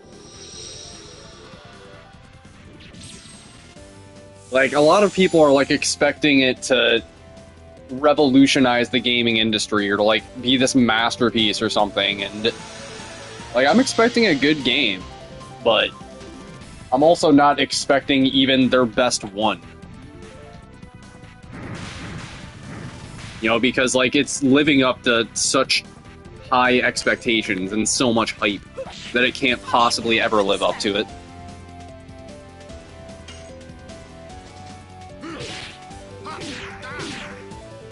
Oh, what the f- Hey.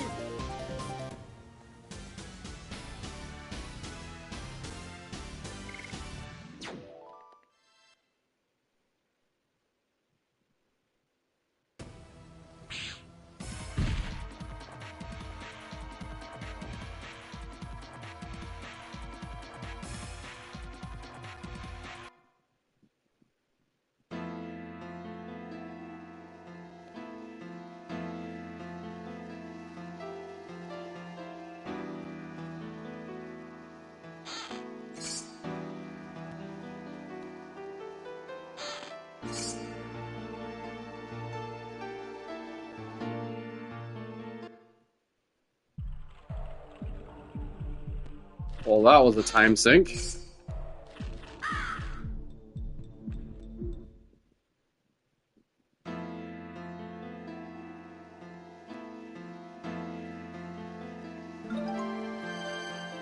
All that just for a Stardust.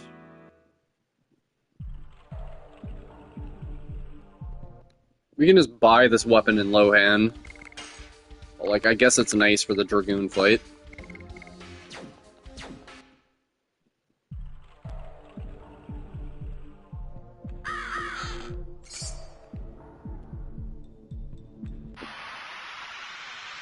Whatever.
Alright, so I don't really know what the optimal play is here for XP boosting. Like, I want to say just giving all the XP to Rose is optimal, but we need Lavitz to get some shit. So, like, ideally Rose is level 12 when she reaches Hell in a Prison, but at least level 11.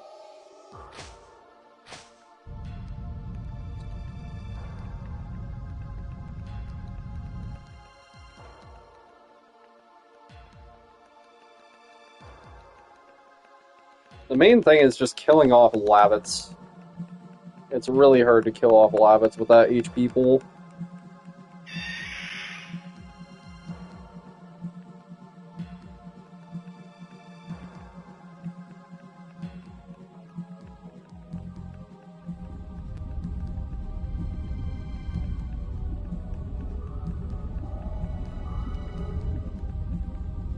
So maybe with that said, we just use Rose Shauna, because Shauna is a lot easier to kill off, and then Lavitz will get the rebound XP.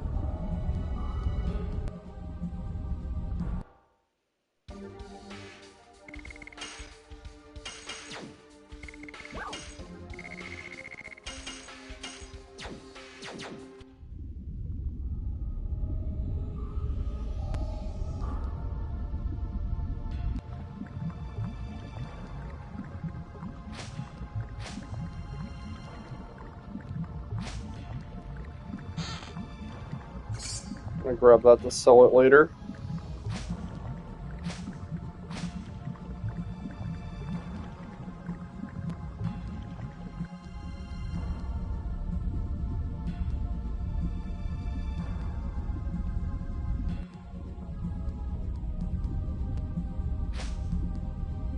Yeah, some screens will remove the encounter rate for you, which is nice.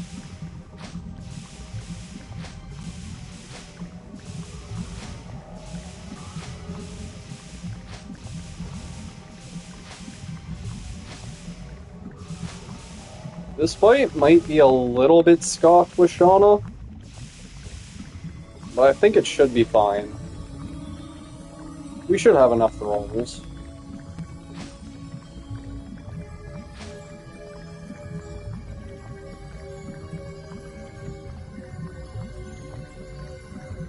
I think we still have 4 Spear Frosts, so it should be good.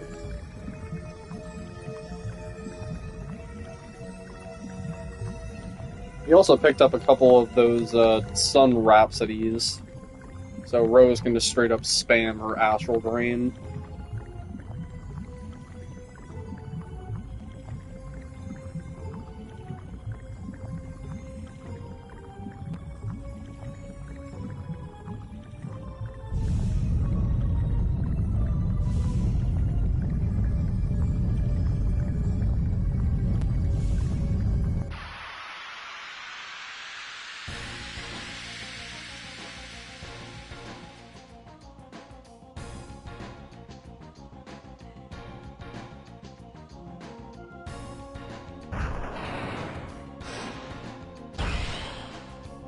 Ow.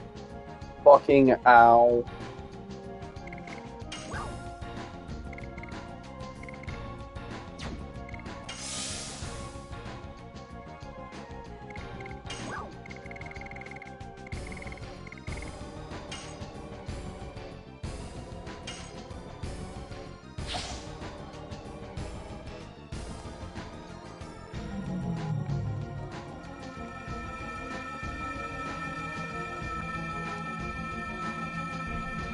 Okay, I know which one this is.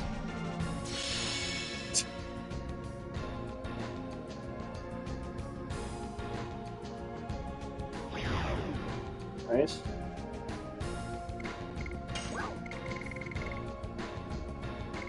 Okay.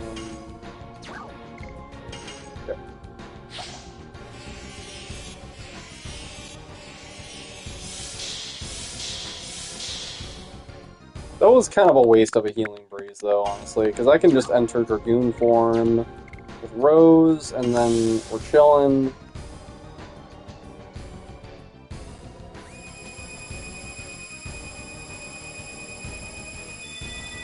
And then And Shauna has insane magical defense, so she can tank that. Okay.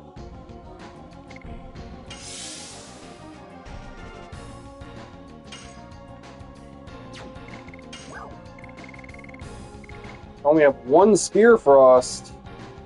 That's fucked.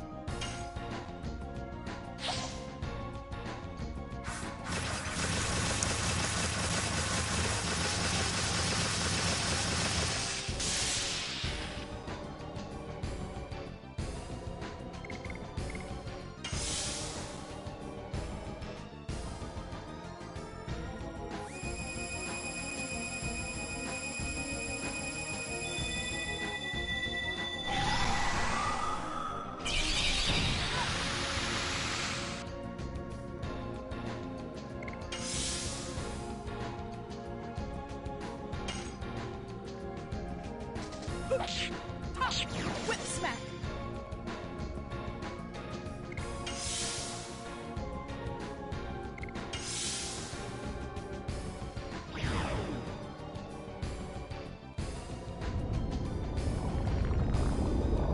Okay, I have Mind Heals. We should be good. Whip smack.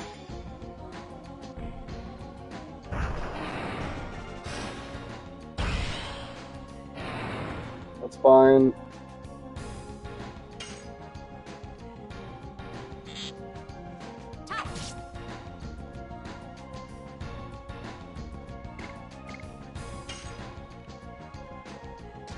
Yes. Double slash. Double slash.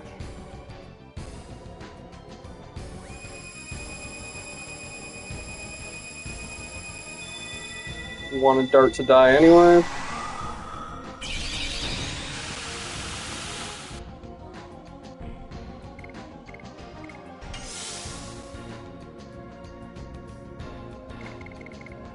Okay. So yeah, entering Dragoon form with one status.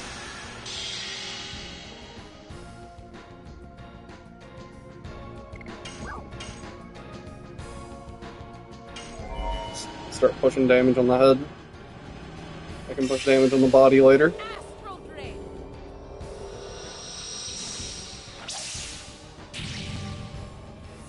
So at least Shauna is pretty fast.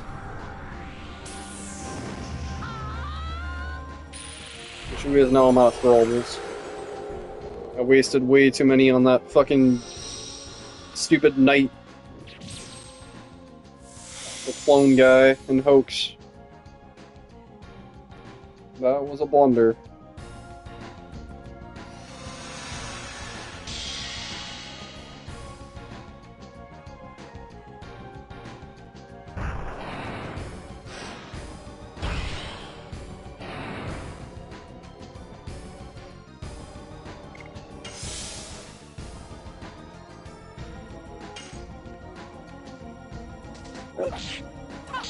Whip smack. Get rid of the statuses.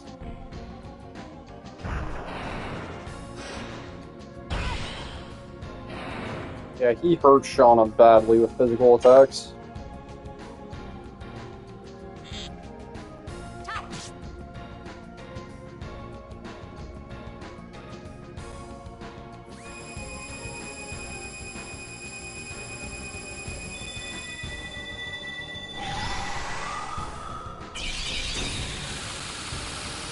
Ow.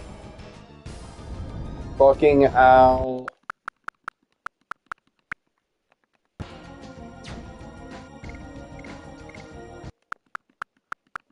I guess we just, line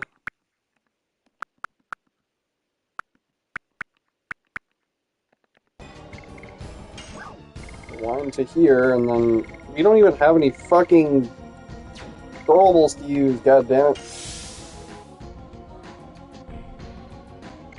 I have nothing to push.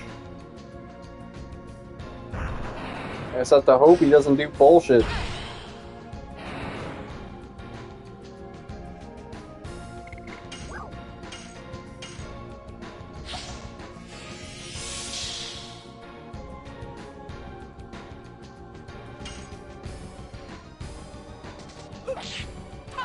Whip Yeah, this is definitely not the fight to XP boost. I mean, it would be if I had the resources. But...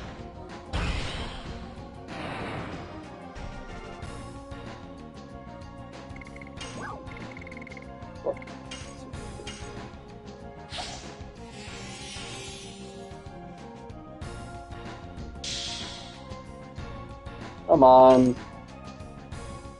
Whip smack. Is it finally dead? Fucking hell, finally.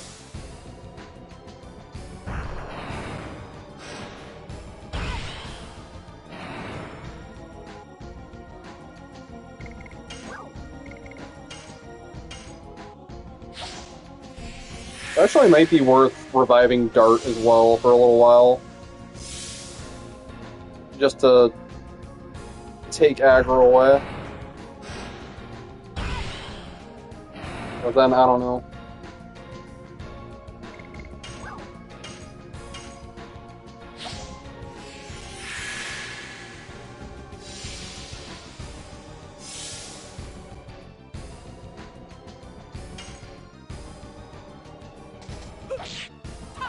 Whip smack. Then we gotta kill him off.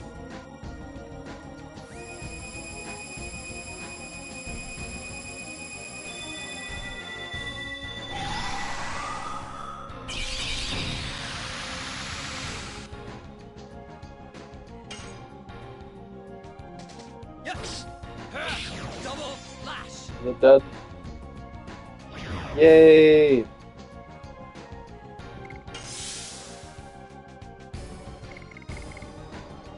Ow, fuck.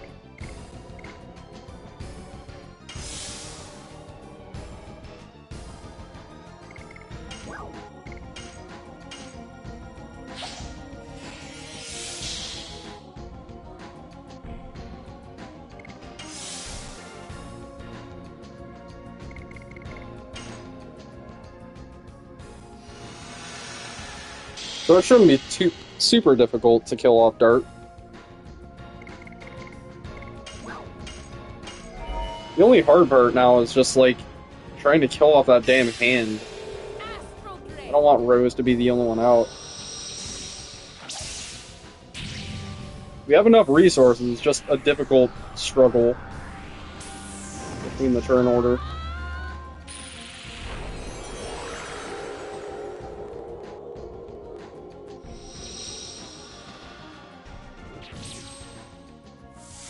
Rose will definitely carry with this, though. He'll be dead in no time.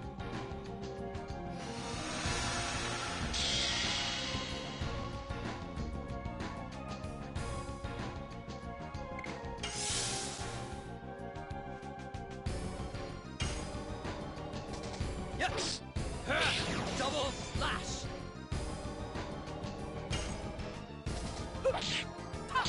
Whip smack.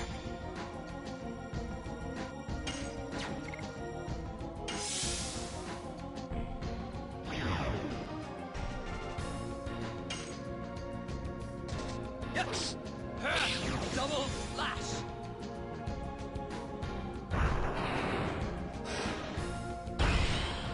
Bye-bye, Dart.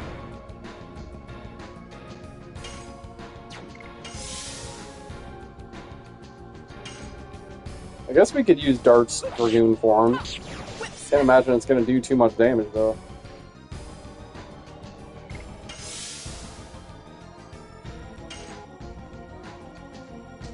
Yes.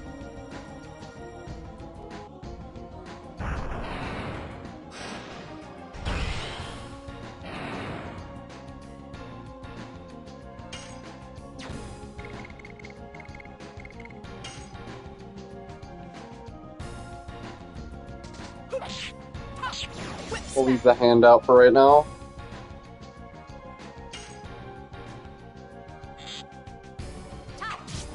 Just for right now. Until Shauna dies.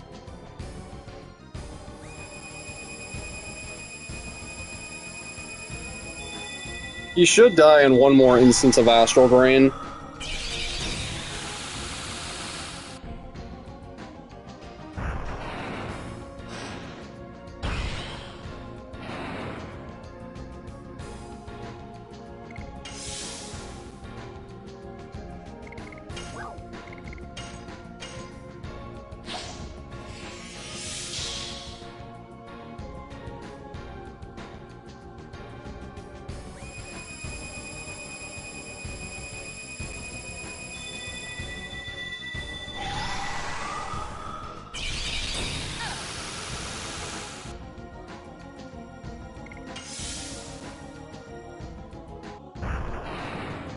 Come on, kill off Shauna. You can do it.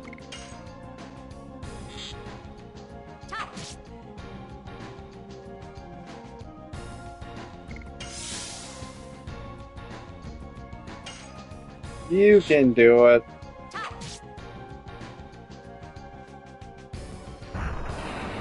God damn it.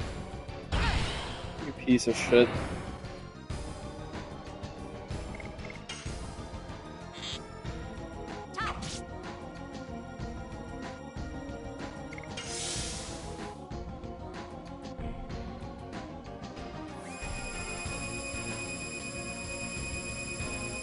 That's still probably not even gonna do it. Because of her magic defense. Okay, nice.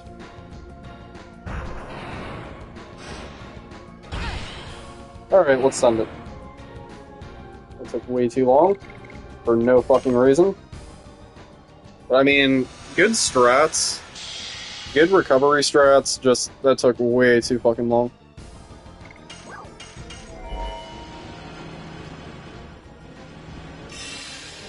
Astral Drain.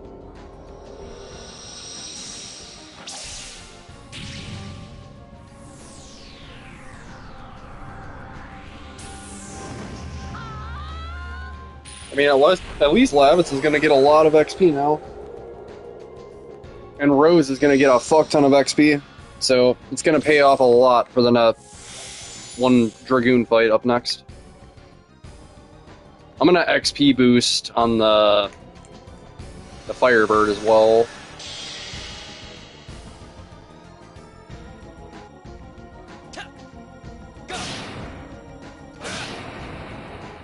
Actually, no, never mind.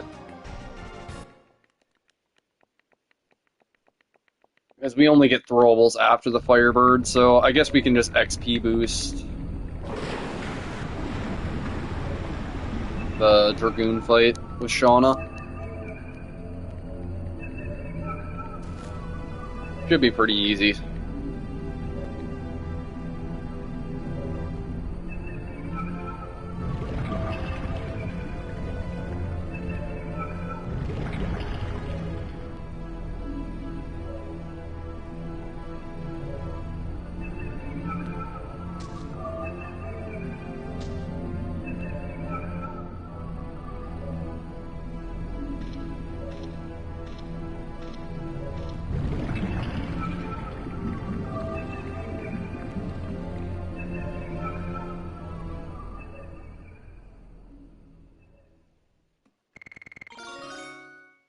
Still only level 9, apparently. Not even level 10.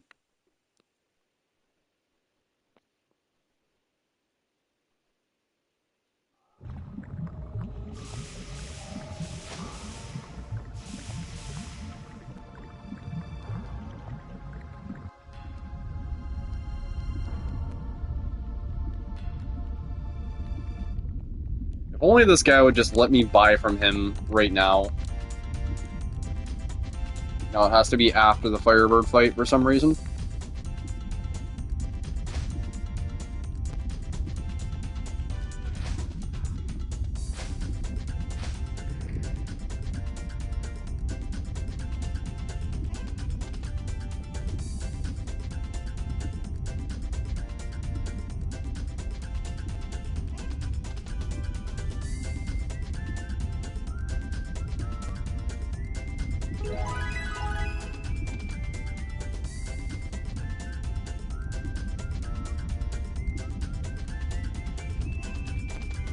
And again, I'm hungry again.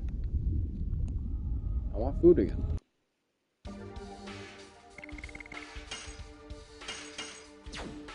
Alright, so I guess we just XP boost Rose here. Lavitz is fine.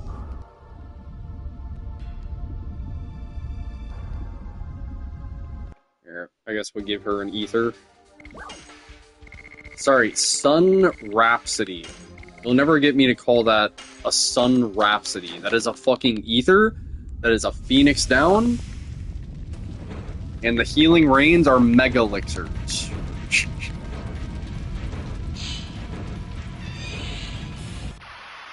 I guess they do function a little bit different. This game doesn't have mega elixirs.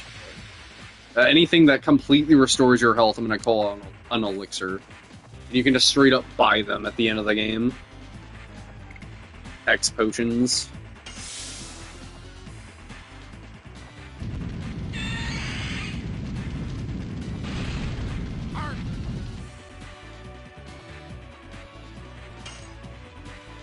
Lavits might take a while to kill off.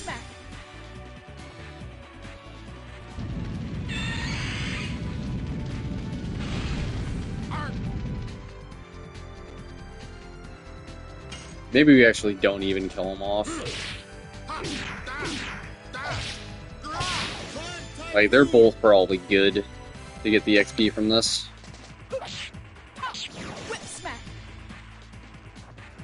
And then Ro's gonna straight up win this with her, Astral Drain. Yeah, just fuck XP boosting on this fight, honestly. I'll XP boost the next fight.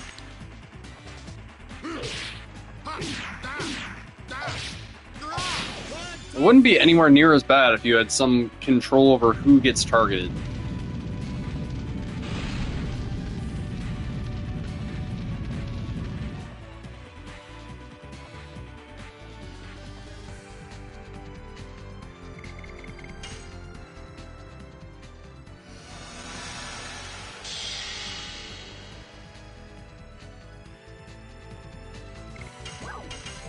Astral Drain. Astral Drain.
Whip smack. Yeah, the fight is just basically free. Completely free. Even trying to kill Lavitz off, it would take like another 2 minutes.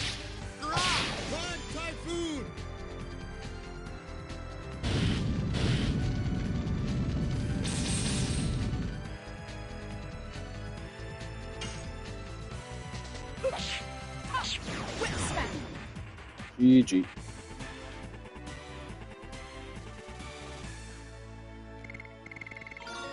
Alright, level 10 for both of them. Shauna got some love too, so that'll help for the Dragoon fight. For survivability, at least. I should probably give her the Night Shield.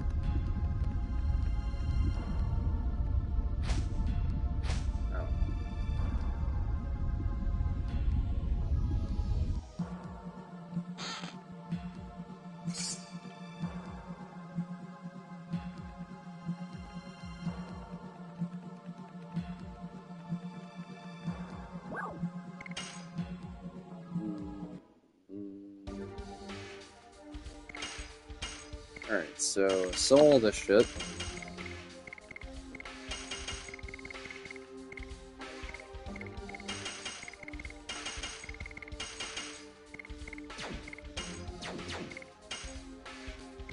Got enough of those.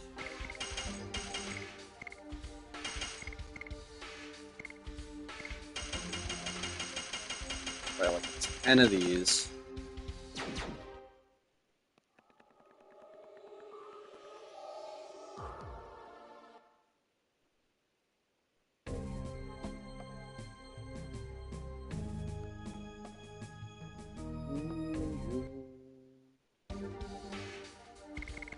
Alright, so... Level 6 Shauna, dude. Level fucking 6. Totally not a terrible idea doing this double fight with just Rose and Shauna.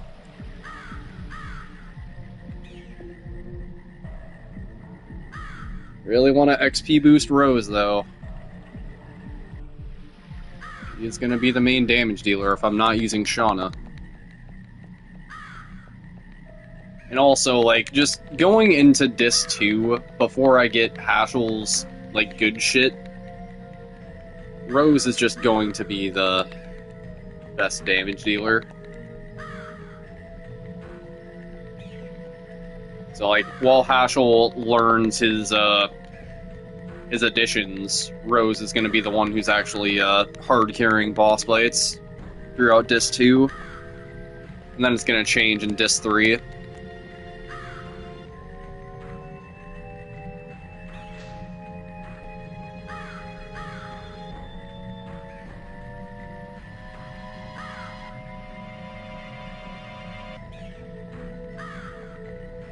And again, like, it's just because Shauna's survivability is so trash. Like, the speedrun puts everything into Shauna to work around that, deficiency of her not being able to take a hit physically. Because she's just so fast, I guess, and they just give her so much HP. But, yeah, like, I kind of just diversify the XP, I guess. Give Lavit some XP here, Rose some XP here, Haschel some XP here. The speedrun really tries to just give everything as much as they possibly can to Shauna. They do have to split up the XP a little bit to Rose here and there, but I think Miranda is something like level 32 by the time you get her in the speedrun.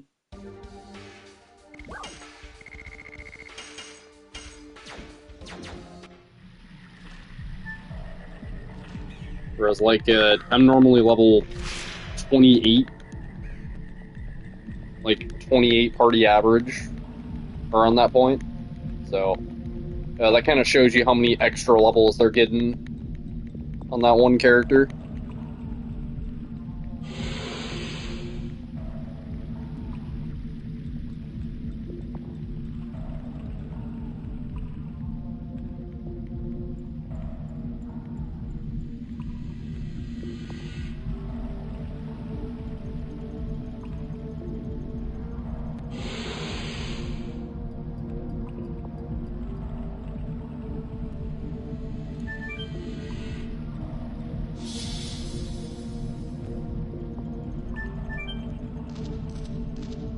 Alrighty. Time to die a horrible death.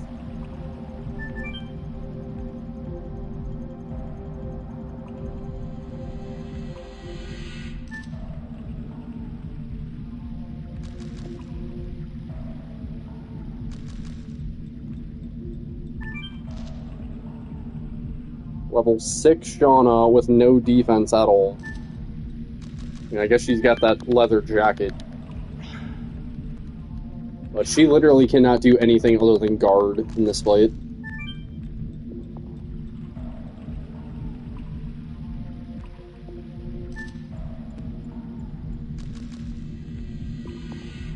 I hope I have enough healing potions.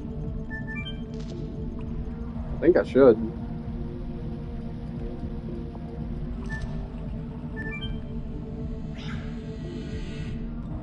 The spirit potion will help for Rose.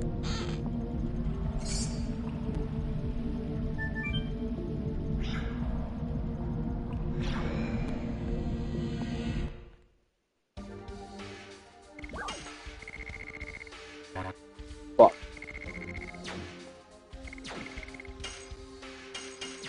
Churn bots.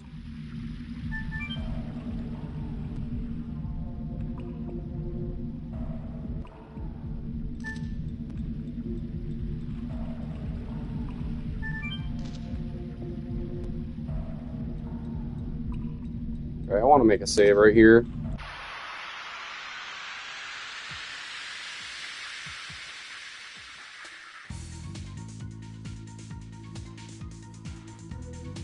Have I ever seen this guy?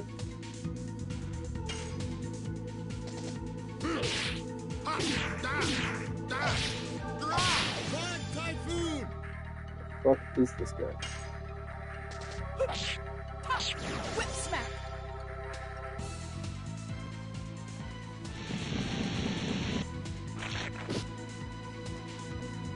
That's a lot of damage.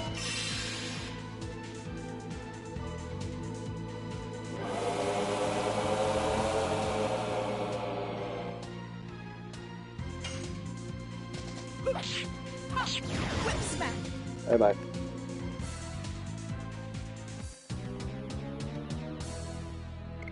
So yeah, they'll often pull out their scariest attacks when they're on like red health like that.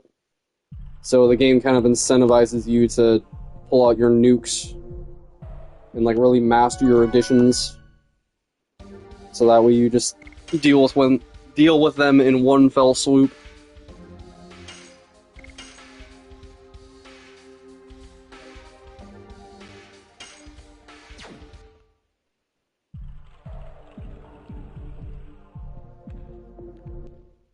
Okie doke. Shauna, I believe in you.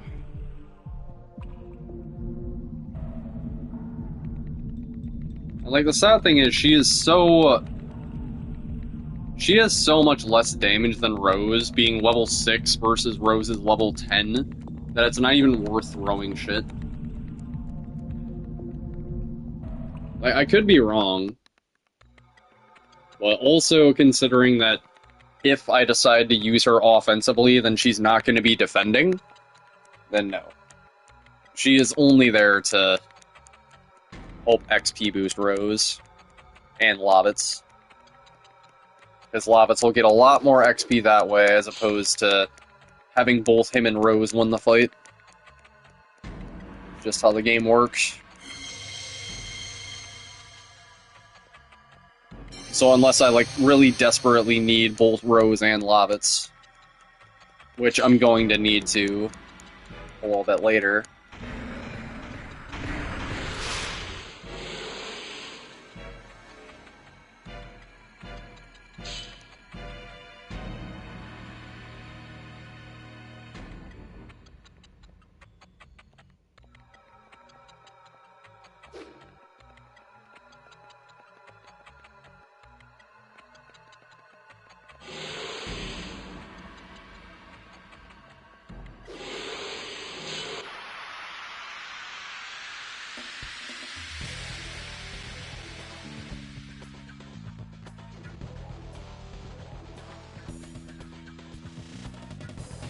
Here we go.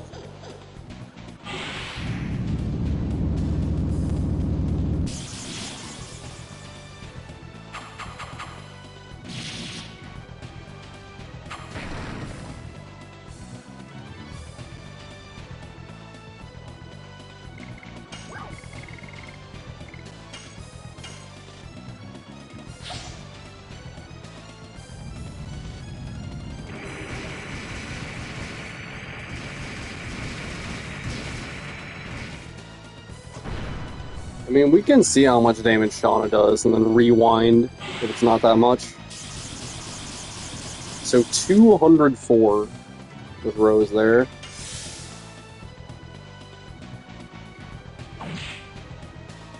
Come on, fuck off.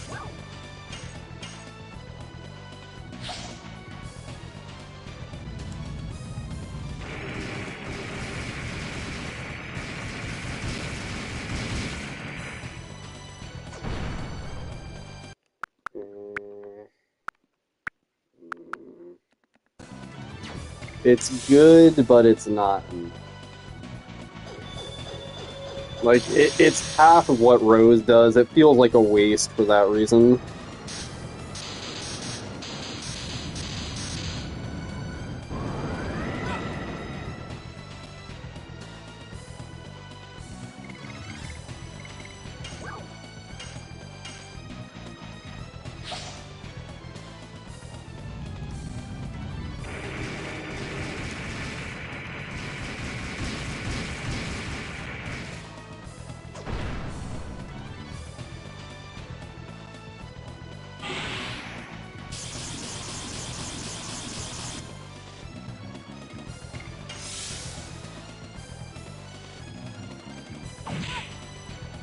Okay, come on. He's had to target Shauna, you absolute fuck.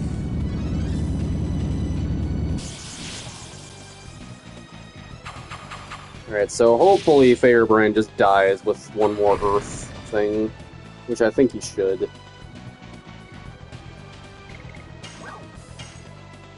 Yeah.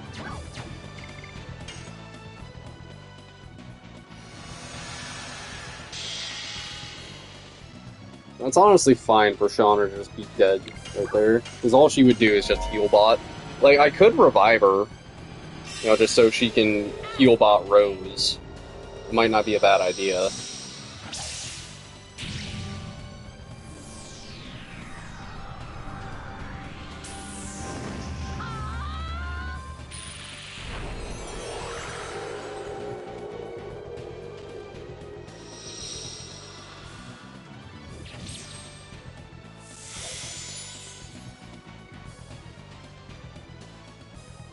Know how to do it. GG.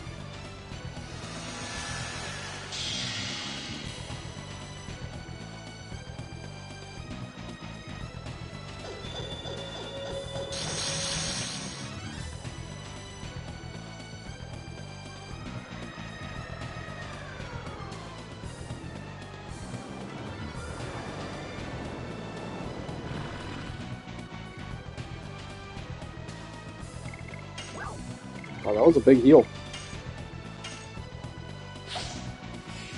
Okay, so I'm gonna give Rose that spirit potion right there.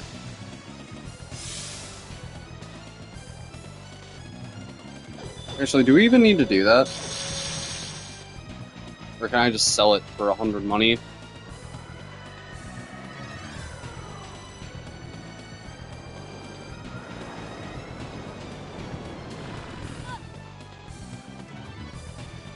I feel like spirit potions are just utterly useless for that reason, because all you do is just attack them a few times. And there you go, right? Whip smack. Boom, 35.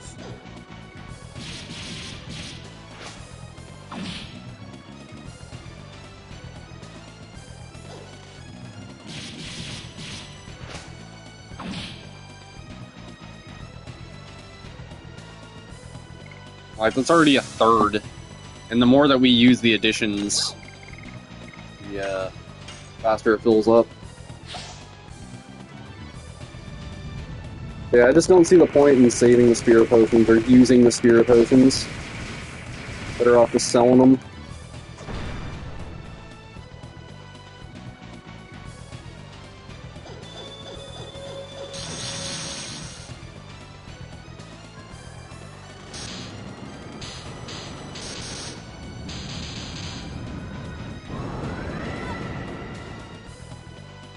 Sick miss.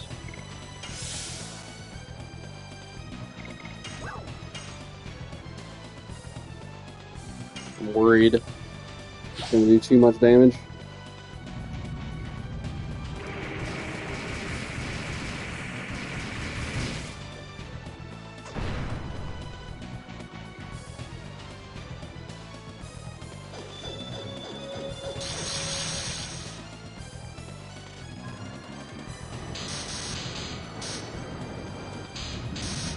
Now I just wait for him to kill off Shauna.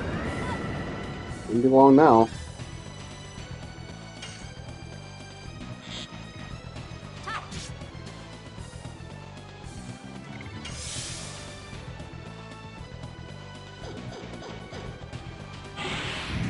There you go.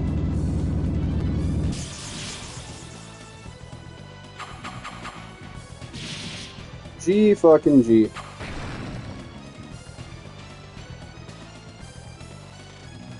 You can even just send it with the Astral Drain. Whip smack. Oh, okay, there you go. Thinking way too far ahead. Dum dum dum dum dum.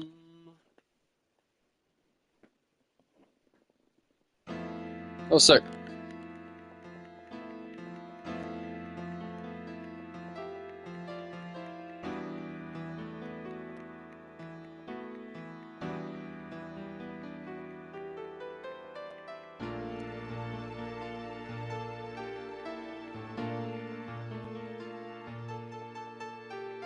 Really living up to that spirit of my first playthrough.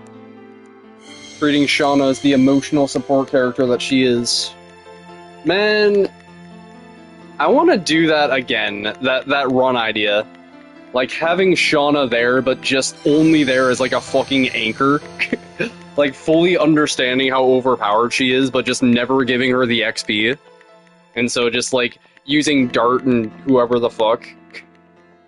And, like, instead of Dart always on the floor, it's Shauna. That's basically what I was doing my first playthrough.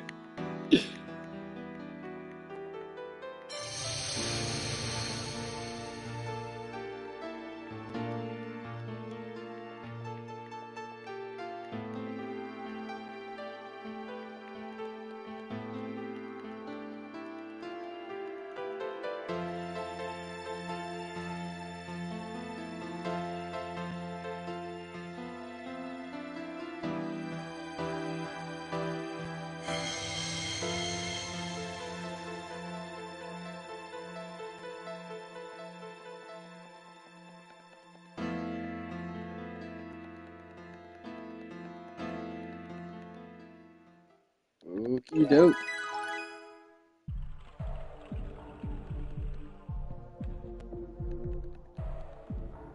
So hopefully that gave Lavit's Gust of Wind dance there. I think that should.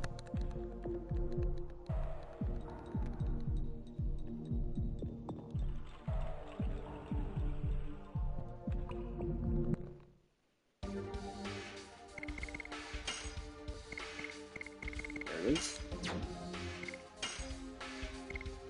Alright. Beautiful. EEA. Beautiful. Level 12 Rose as well. So Rose will be doing some really massive damage on those throwables.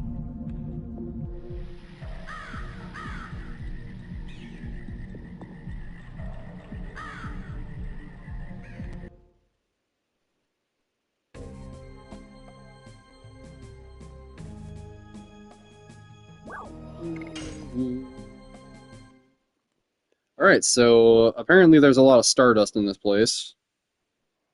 So, back to the video.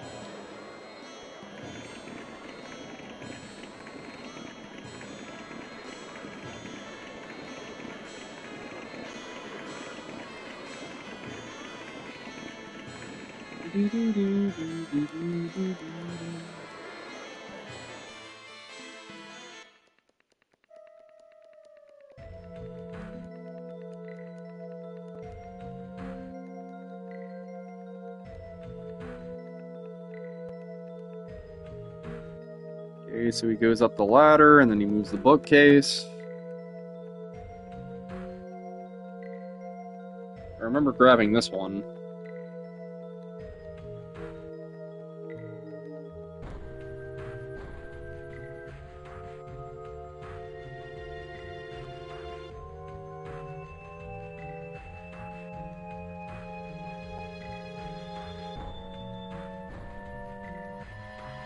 Right by that guy with the green shirt.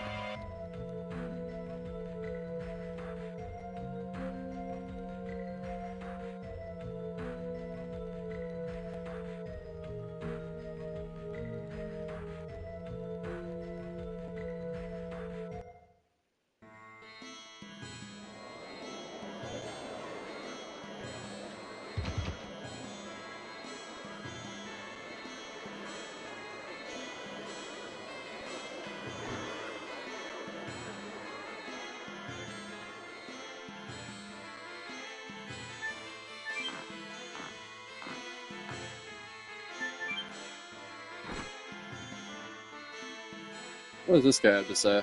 Oh, nothing.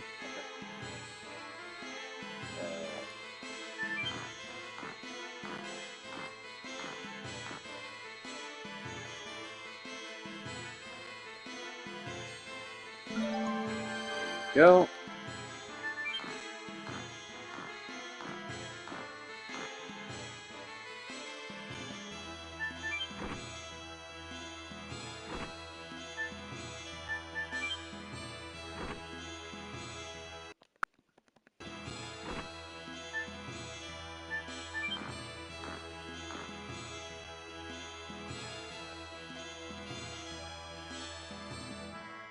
You don't say.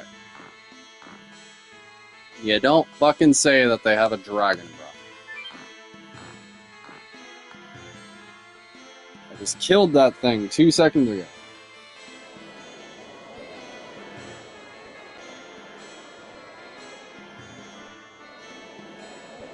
Also, that guy drop armor? Because sometimes he does. Oh shit, he did. I completely missed that. That's pretty good armor, but the thing is, the magic defense sucks, and the chain set is better. But the physical defense is really, really good, even throughout Disc 2, so I'm gonna keep rocking that. Even in spite of the magic defense.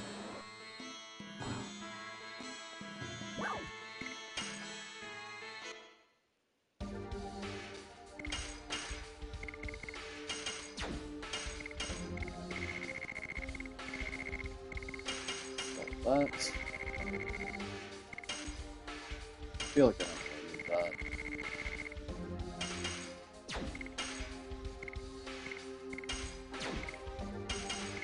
One more of those.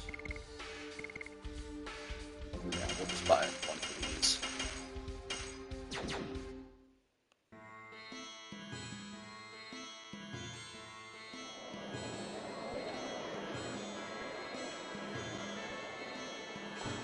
Couple weapons to buy.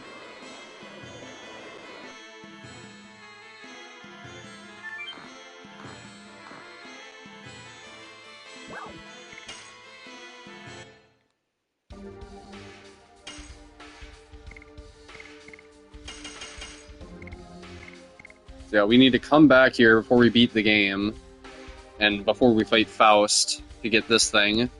And ideally, we want it for 2 characters, not just 1. Because I want to use Haschel and Kongol, I think, for endgame. So 20k I need to amass.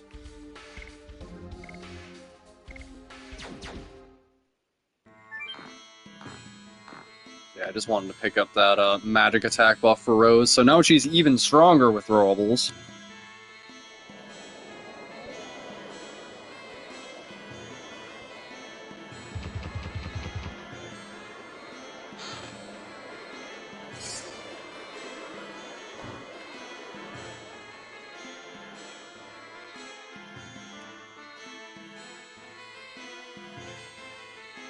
So there's baskets in the place before the arena.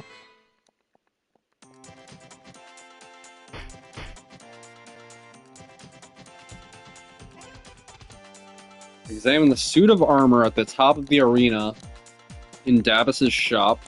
Okay.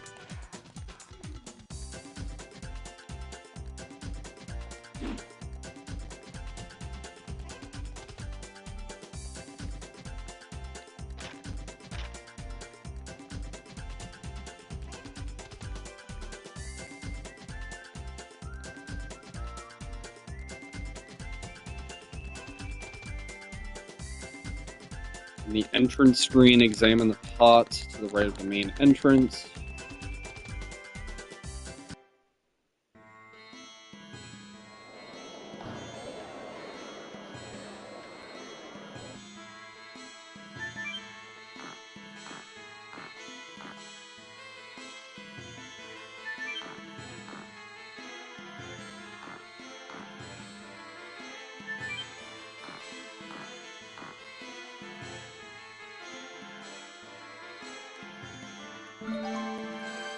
There you go. Okay, anything else is up here?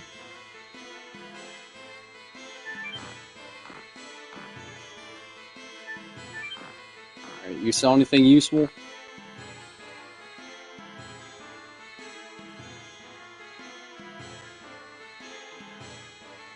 Nope.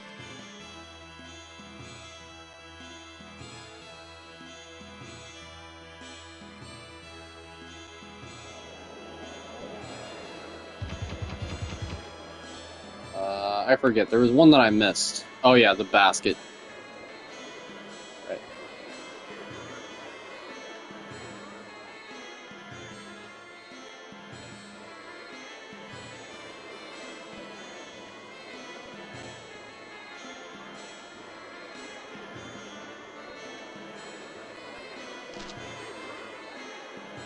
This slimy piece of shit trying to sell me a bottle of water for like 30,000 money.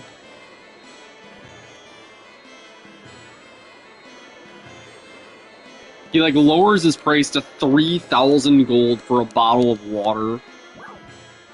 Got me so fucked up. He's like, oh, okay, I'll go down to 2,200. He just keeps trying to bargain for it. Little cocksucker. Then eventually you just keep talking to him until he gives it to you for free. I wonder if the speedrun just straight up gets rid of the 3,000 gold. Probably not still.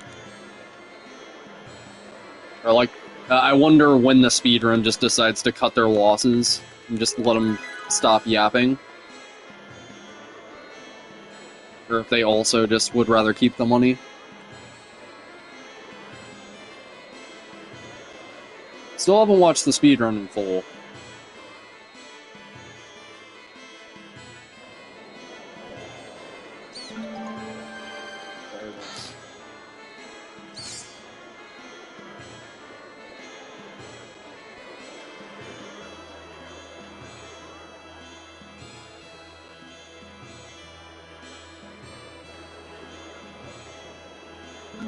Stardust. Alright. Any others?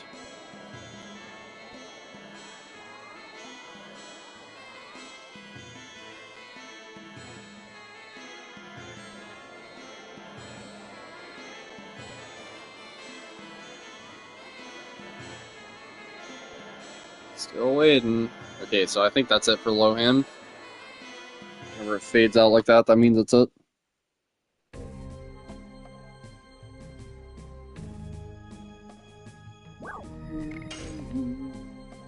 Alright, Kazas, so at the very end of Disc 3, that's the next Stardust.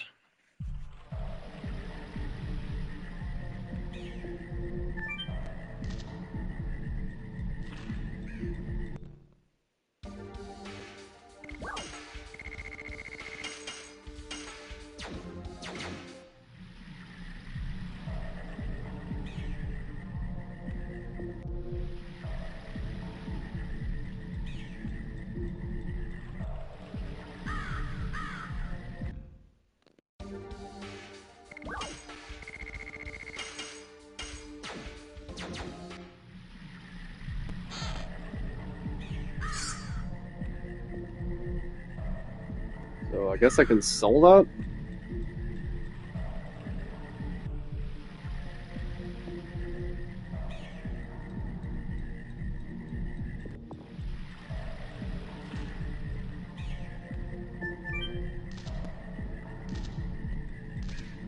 Yeah, plate mail is an insanely good armor set. Physically, anyway.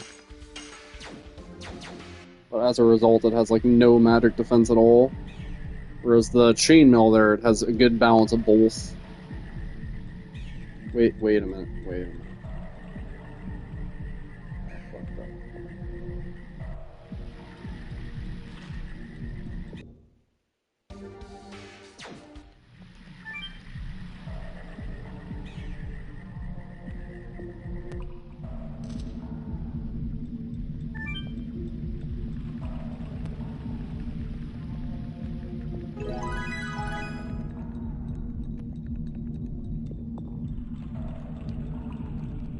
Can you climb?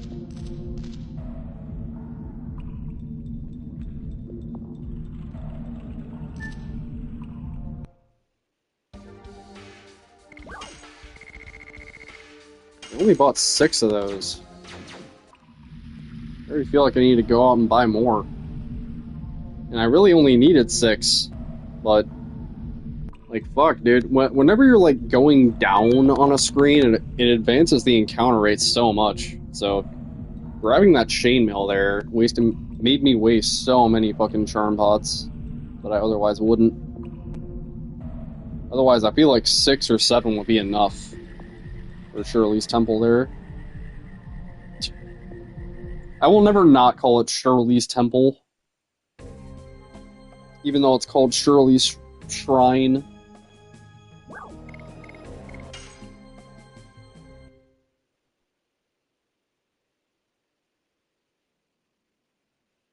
Shirley Temple.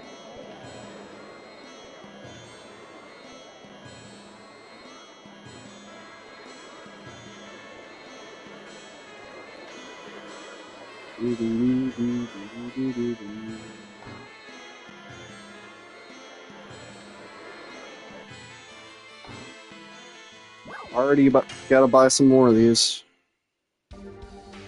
All fucking ready, dude. At least they're dirt cheap. They only cost 4 a pop.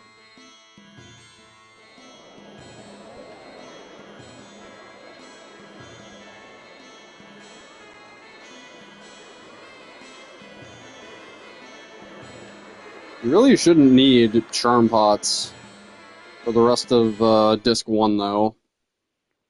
After Shirley's Temple here. There's just no reason. You're better off investing in the throwables or heals.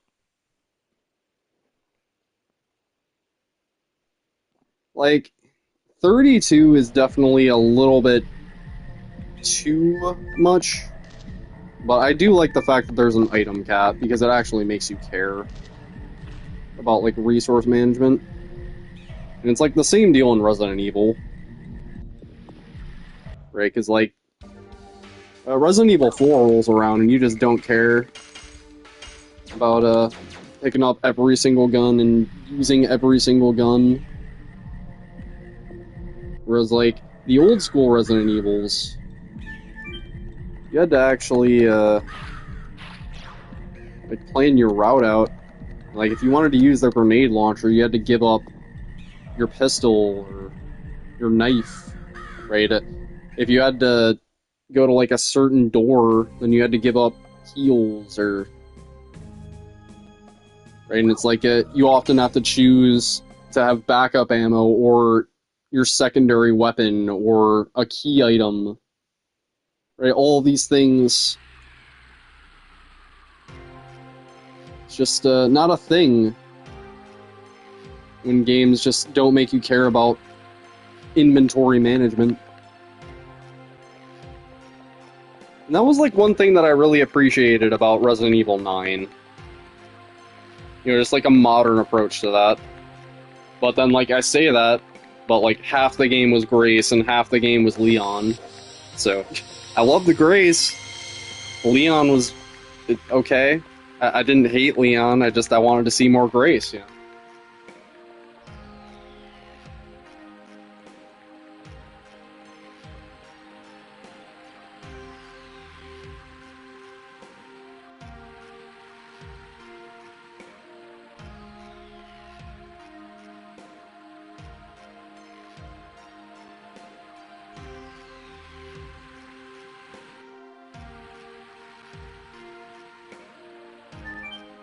Yeah, like, this area is so short. You can really just go through the entire thing in, like, 2 charm potions.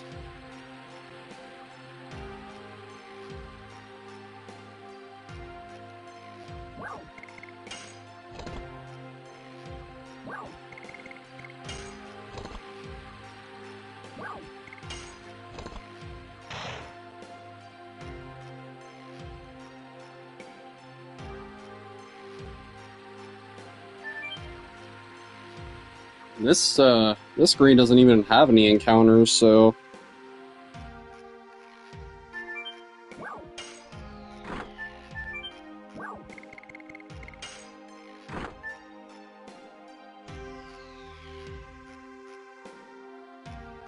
Very short area.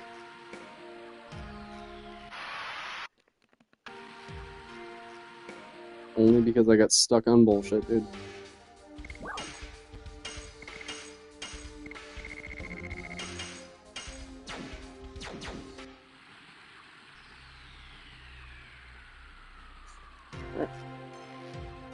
Rose, do your thing.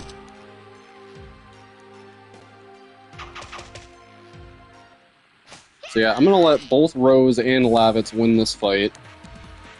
But then, when it comes to the Shirley fight, I think I actually think they should both win the fight. For, each of them. There's just no reason not to. at this stage. I could try to XP boost Rose a little bit further.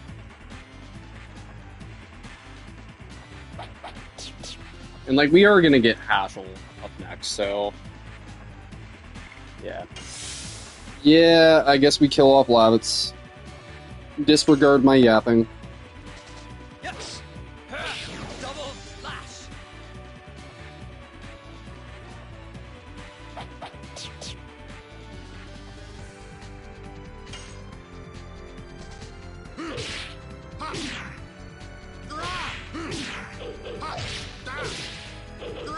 Just a wind dance.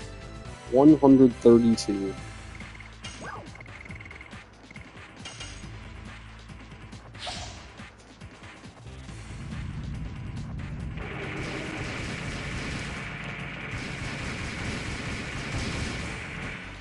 I want to save 2 of these for the bird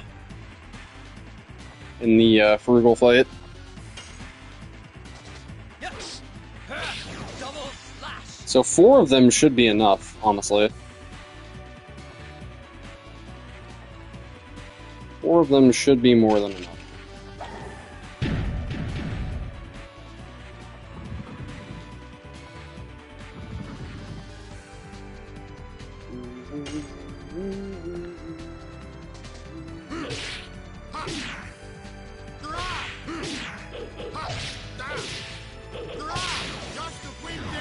Gust of Wind Dance.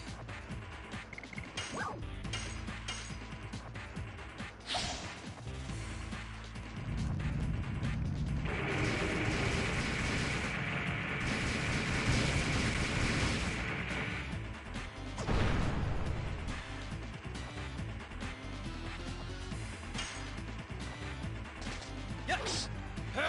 Double slash.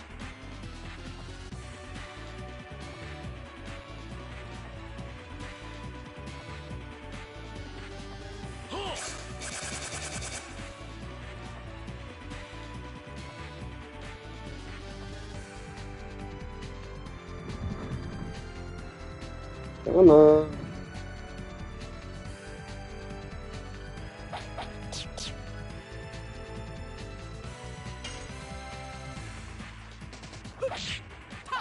Whip smack. Yes. Double slash.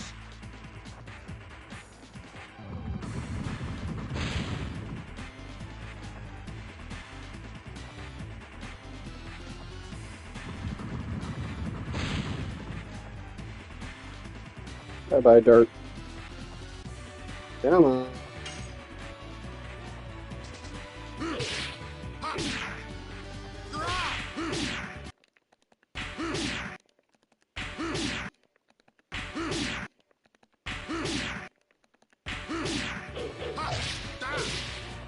Got it. Gust of Wind Dance.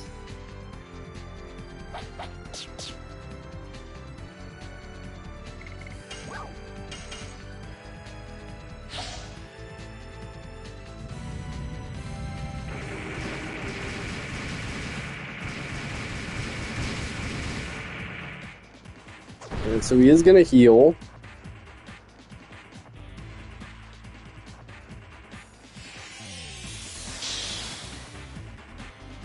Wow, so you healed fucking 1 throwable's worth of health.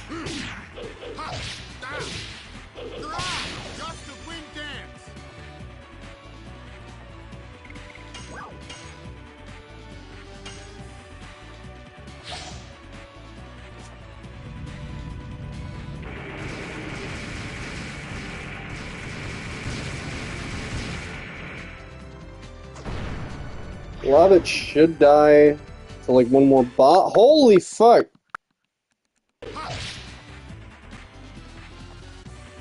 I was not expecting it. He was in yellow health. Like, fuck. I don't think he'd just get nuked like that.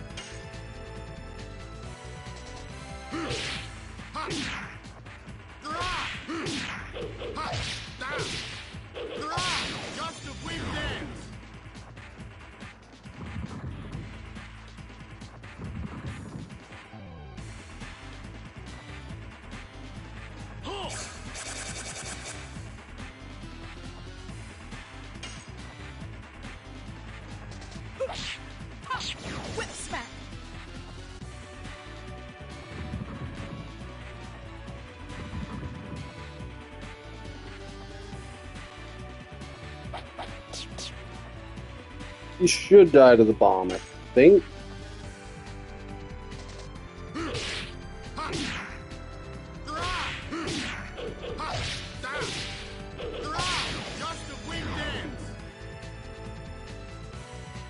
Or maybe not, actually.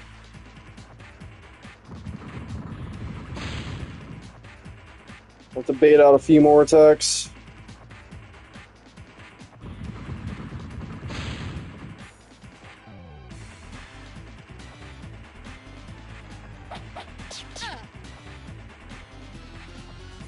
Come on, you jackass.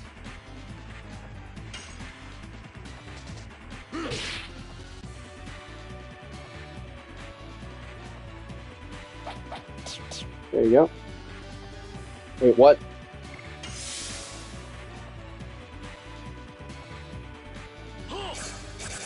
Yeah, of course.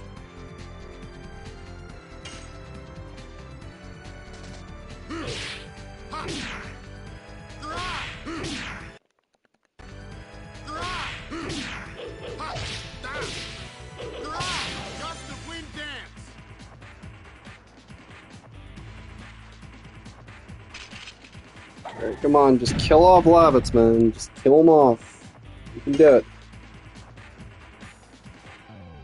Whip smack. Come on.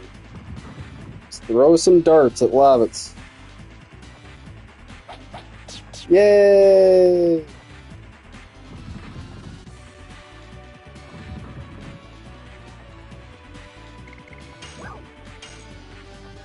Oh, only 3 left. That should be good. That should be good. Like I said, we only want 2 for the bird.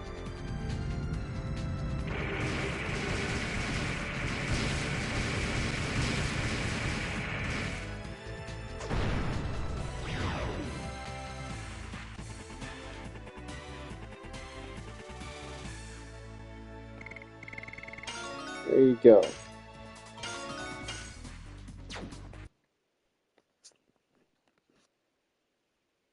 Level 14 roads.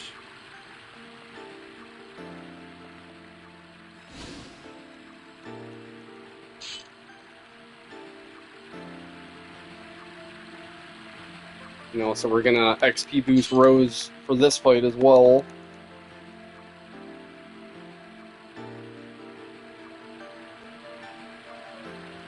And then Hashel's gonna come into the party at level 13. So, we should be good.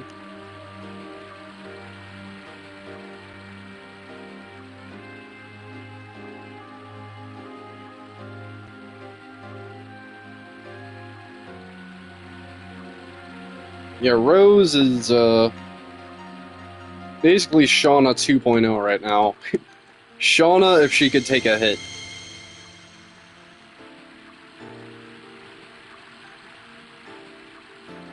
A little bit slower, though.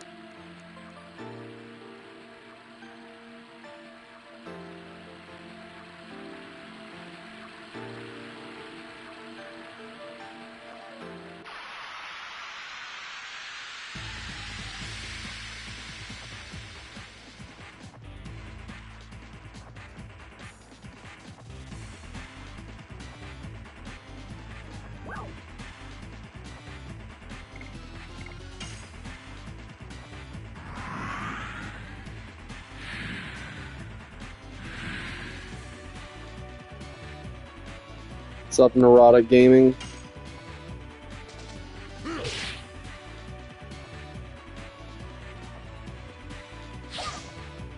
Really? Why Rose?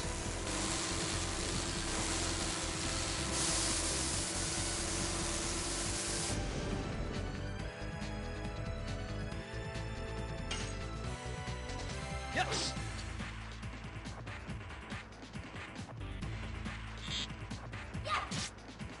Come on.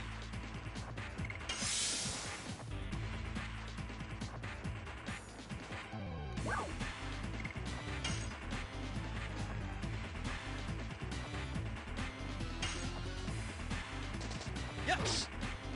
Kill off Dart and Lavitz. Please. Thank you.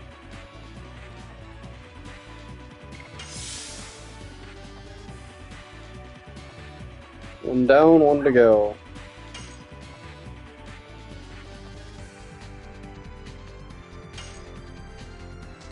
Yes.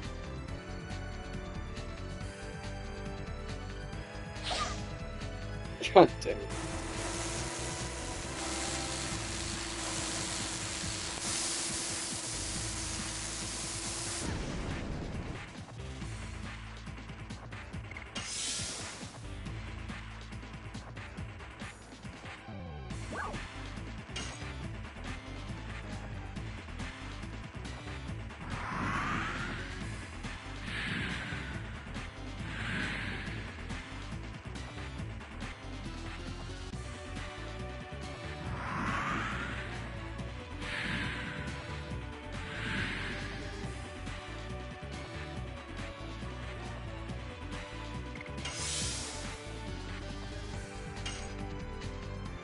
Come on, man. 50-50. Bruh. This is so fucked. Like, just attack Dart, man. I hate that you can't just kill off your own characters like in Final Fantasy. Please, fuck you!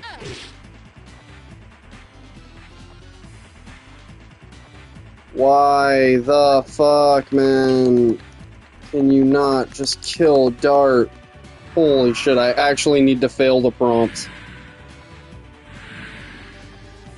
This is unfucking real.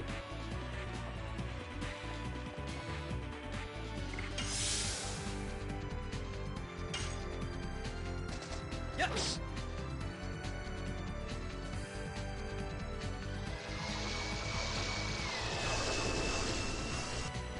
You can't be serious. You can't be fucking serious. Why? Fucking why?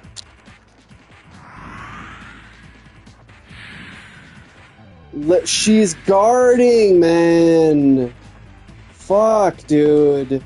Target the character with 1 HP. Jesus. Fucking hell, man!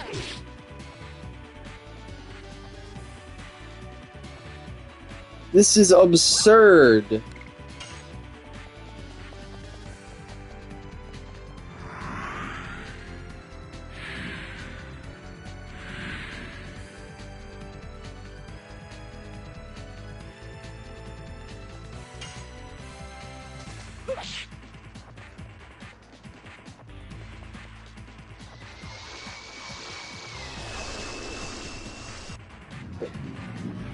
Great. Yes, yes, thank you, Shirley. Thank you. You're not a staller at all.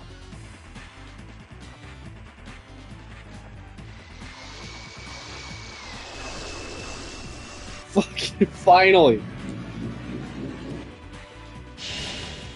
Finally. Jesus. Maybe that was the issue, is I just had to stop blocking with Rose. That was unreal, though.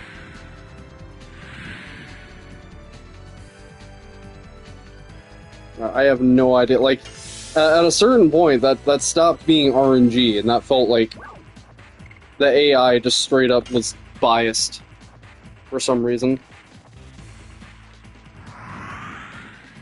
Like, either because Rose was full health, or because she... I don't know.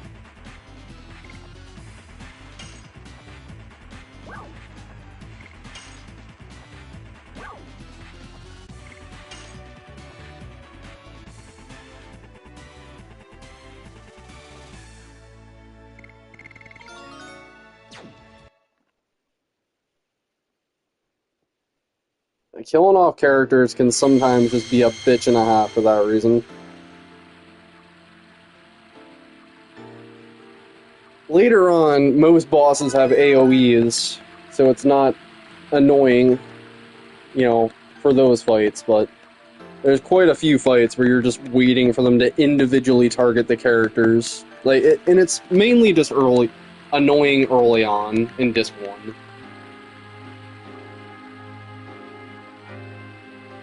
So, I guess using Shauna instead of Lavitz would make that go a lot better.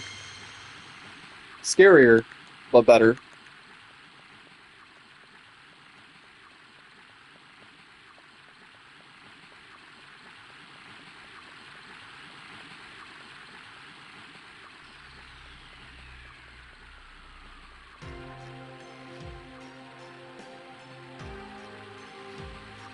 It's like, I want to just play the game without XP boosting characters, but like, knowing how much I'm losing by not doing that, it feels bad, right? Like, is it fun just taking 5 minutes longer to kill boss fights just to give one character as much XP as possible? No, but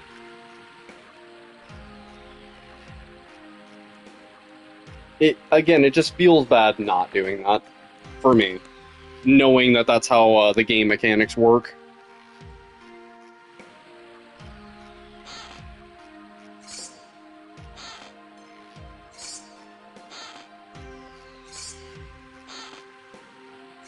And like, I hope that I don't like ruin this playthrough for you guys casually, if you haven't played the game before and you didn't know about that.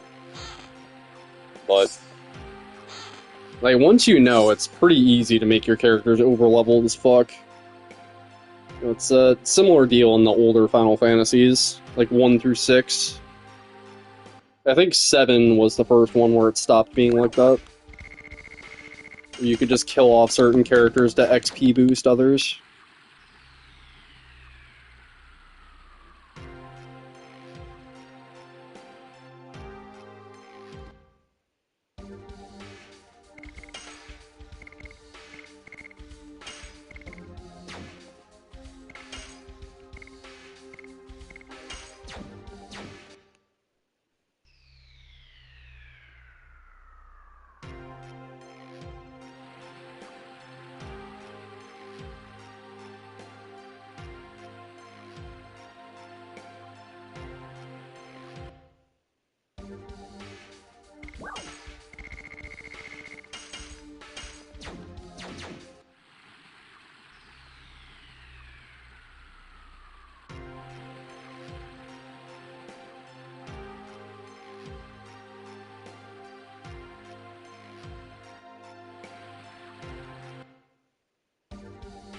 Man, it sucks how the music has to stop every time you open up the menu. But it is what it is.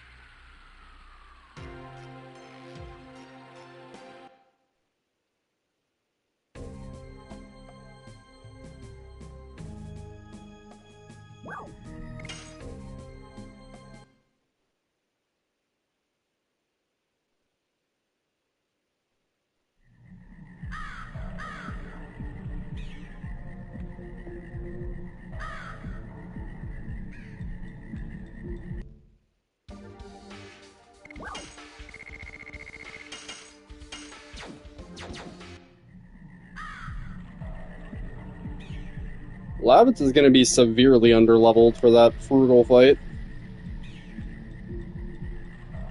Unless I give him all the XP from that Django fight.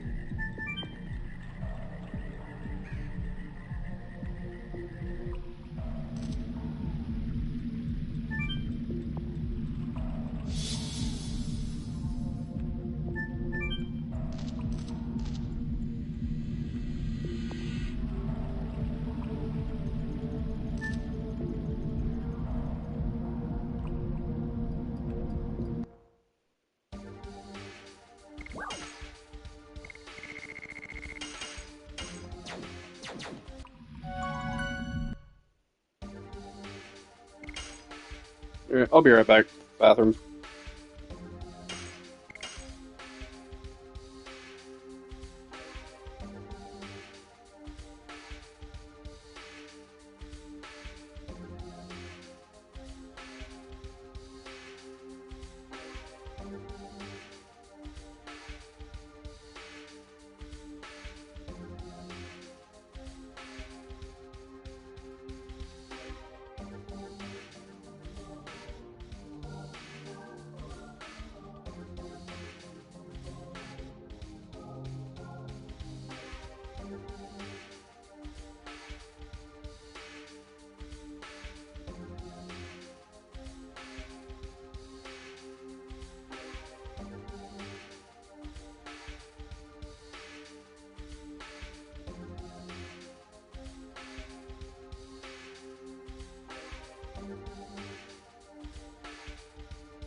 Alright.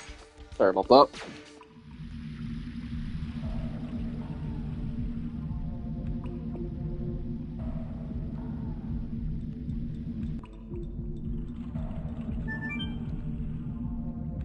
Man, one of these days I'm gonna do a dart playthrough. Like, a long time from now, because once I'm done with this run, I'm just gonna put it on the back burner for a while. But the next time I come back to this game, I'm gonna do like a, maybe not necessarily dart solo playthrough, but we'll be using dart a lot more. Giving him like 50% of the XP and like either Lavitz, Shauna, or Rose the other 50%.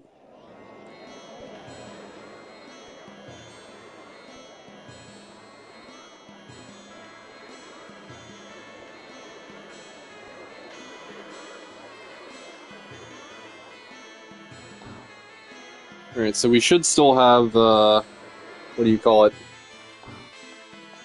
2 Earth things left over. We should have 2 Charm Pots left over. Okay, 3 is good.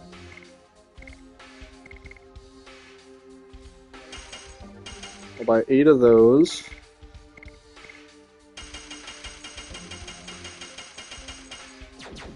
Nine. That's probably too much, but I mean, fuck it. Why not? Where are we going now? Right, the one place.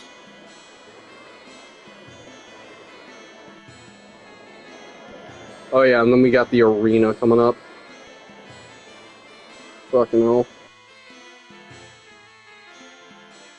Well, mother of all auto-scrollers coming up. Put on some Expedition 33 music, huh? You guys like Expedition 33 music?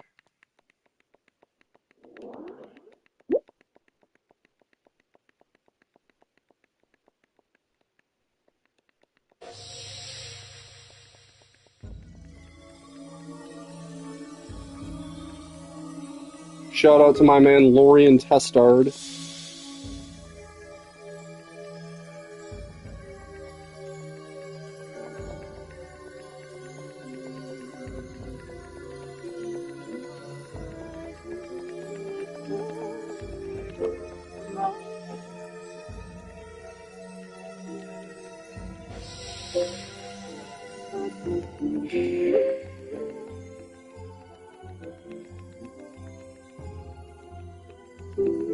So yeah, it's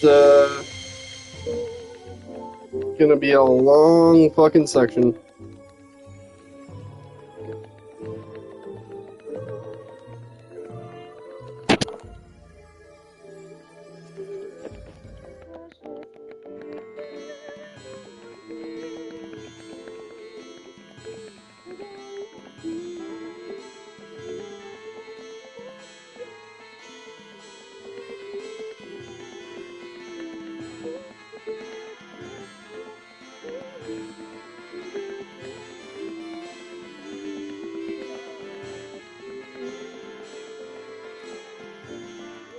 You know, there's a lot of people out there that would look at video game music, like, regardless of the context, as just cringe. Like, just, oh, you're listening to video game music outside of a video game? That's cringe. But, like, Expedition 33, I would say, is, like, the one outlier case. Where, like, even though it's from a video game, and it's very noticeable that it's from a video game, you know, it's still the kind of thing that you can put on and people will still fuck with it.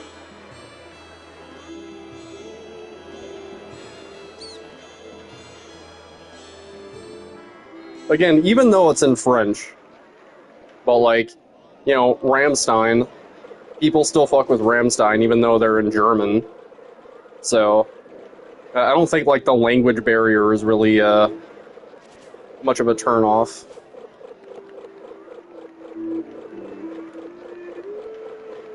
It's ironic, but the thing that would be a turnoff is if people know that it's from Expedition 33, and they're like, oh, you're listening to Expedition 33 music? Whereas, like, if you don't know that it's from Expedition 33, then it's just a work of art.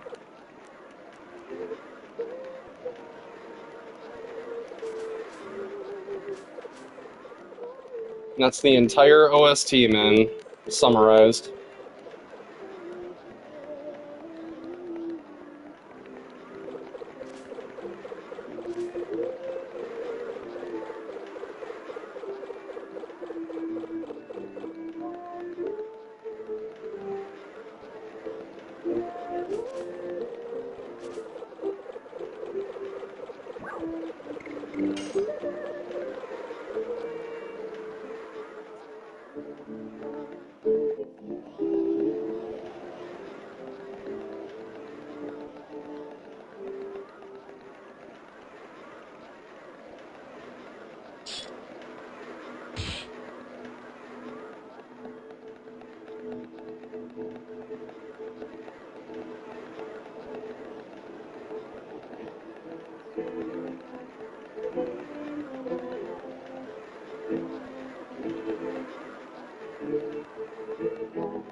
Now, like, does the Visage music go with every single scenario? No. Like, there's definitely some music in Expedition 33 that just doesn't work in real life. But most of it. Ah, fuck.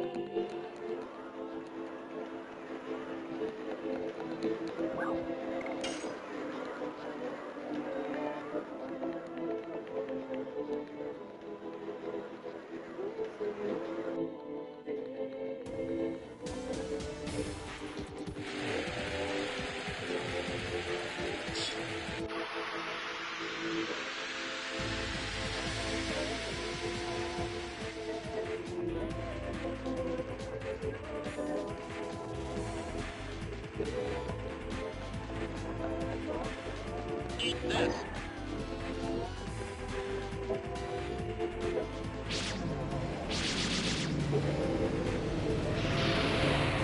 There's just a 0% chance that we can win any of these fights anyway, so... just because Dart has not been getting any of the XP. So this is just a complete waste of time, this entire section. I just want to go to Helena and progress the plot. Yes.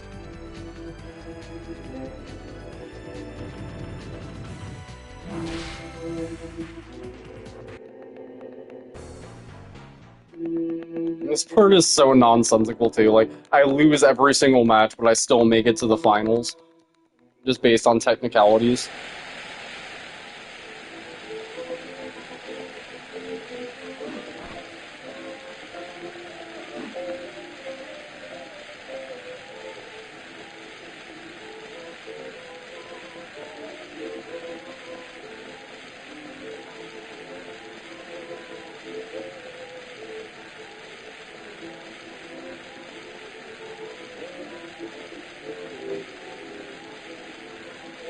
I have a better opinion of you, Shauna.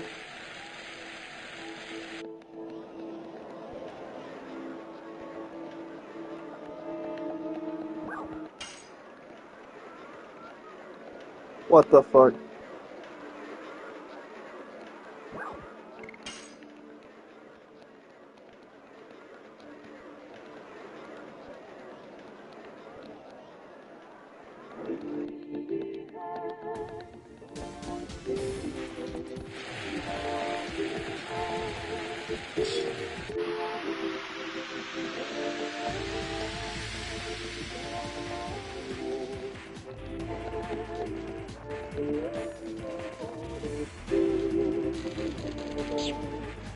This was probably my favorite theme, my first playthrough.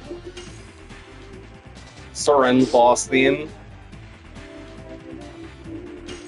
And like, I also said like my first playthrough is my favorite boss for that reason. But, nah. It was the Paintress. It was definitely the Paintress. Even though she frustrated the hell out of me initially.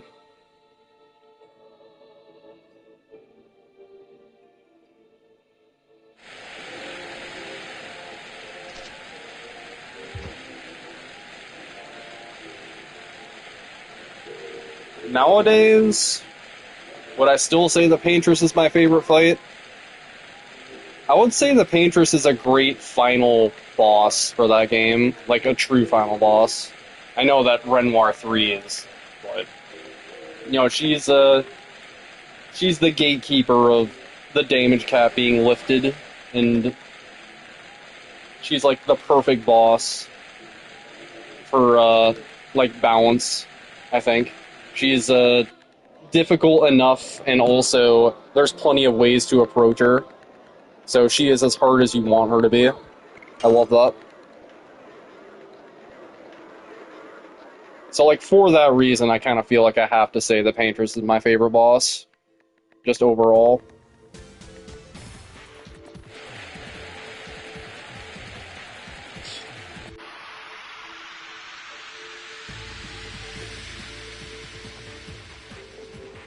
And also Renoir 2 for a similar reason, but you can nuke him a lot easier.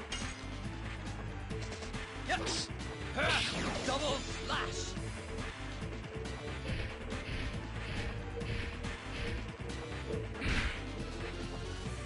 Bye-bye, Dart.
Yes.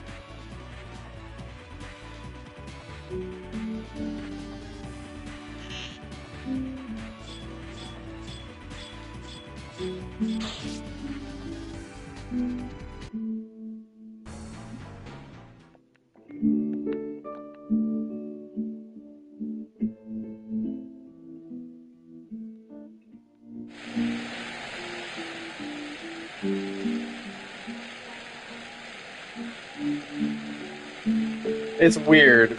I feel like a lot of my music taste really is just fucking video game covers. But like, probably like maybe 35–40% of it. Which is a hefty amount, but it's like, just because it's like Nobuo Uematsu and like Mick Gordon and fucking Lorien Testard and, just like absolute geniuses. Incredible composers that just do not get their flowers as composers, you know what I'm saying? Like modern day Beethovens and Mozarts.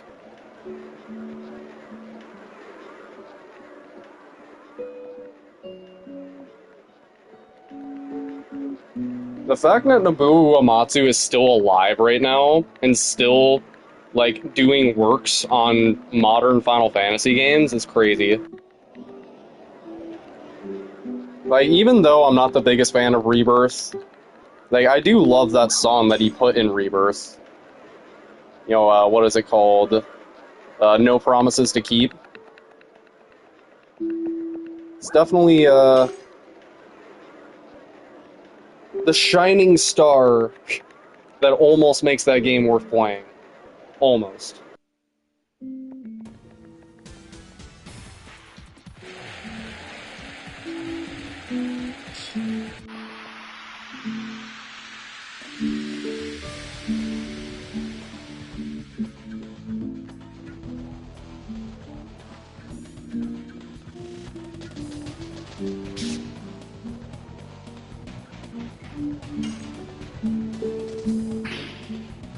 Too slow.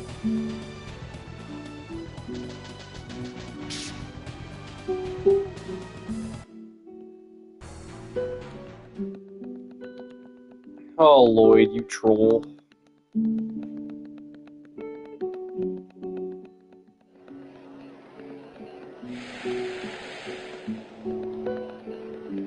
The platinum-haired swordsman, Lloyd.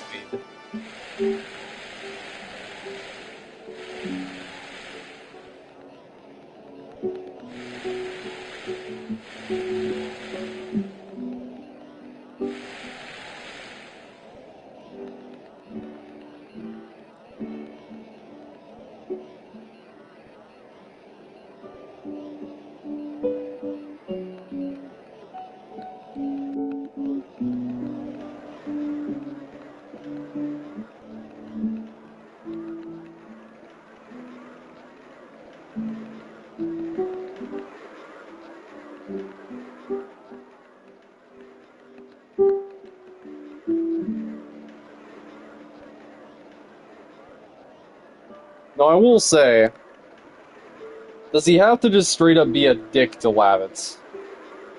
You know, I was defending Lloyd earlier and saying that he killed Lavitz out of self-defense, but, like, from the first impression, he's just an asshole to Lavitz. And it's just one of those things that, like, you can interpret it as, did they just decide at the last minute, oh, so there's this antagonist who, we just want you to forgive because we just decided at the last minute that we made a bigger bad and that you should just forgive Lloyd in spite of all the things that he did. You know, whereas, like, with a remake, they could have planted these seeds. It's like, it almost feels like a continuity error, looking back on that. Well, like, that's okay. You know, even in Star Wars, in fucking A New Hope, you have Han Solo talking about how, oh, well, the Force is just a legend. No, nobody knows that the Force actually exists. It's like, this is common knowledge, Han Solo. What the fuck kind of rock are you living under? Right? So, like, these things just happen, I guess, when you're making up a story.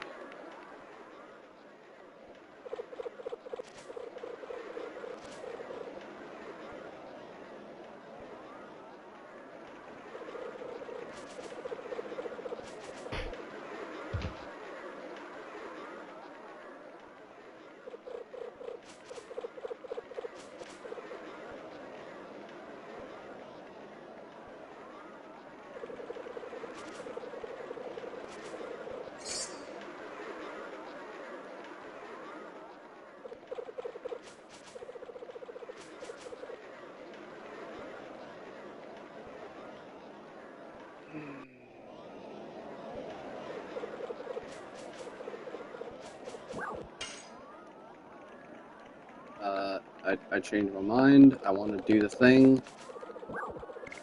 Thank you.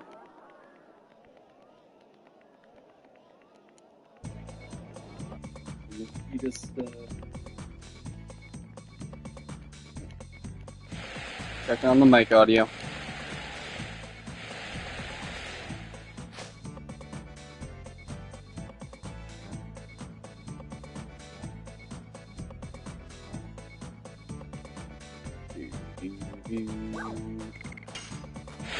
Damn it.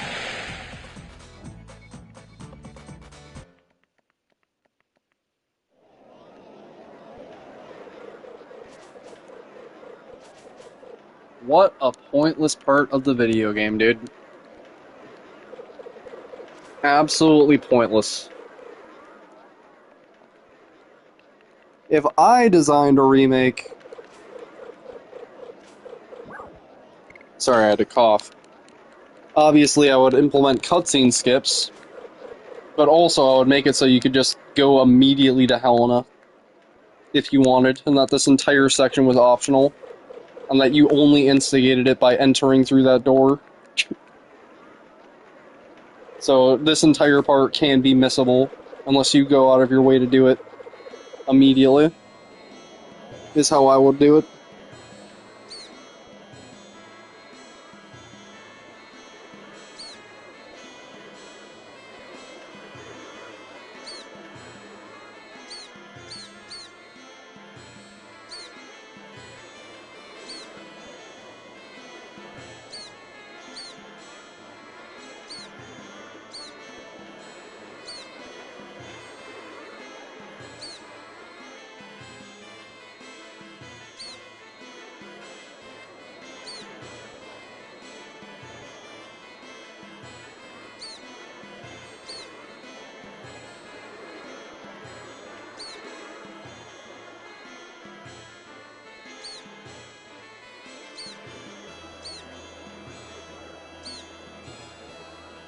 So yeah, I think Lavitt should get XP boosted on the next fight, because he's going to be a Force Party member in the one fight. And this part is so stupid, I actually can't XP boost Lavitt even if I wanted, because he dies in the story. So I guess Albert just doesn't get the XP boost if I try to boost Lavitt. It's extremely dumb. But I guess it kind of makes sense.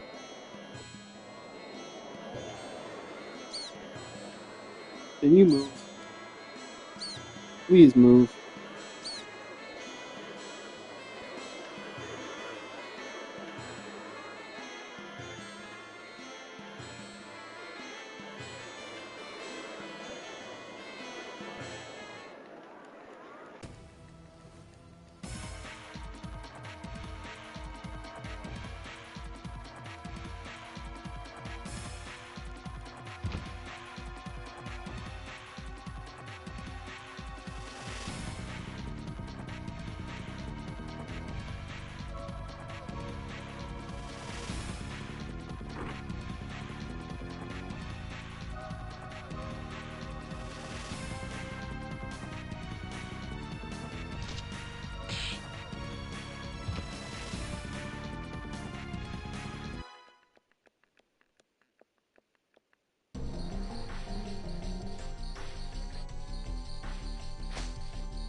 Mm-hmm.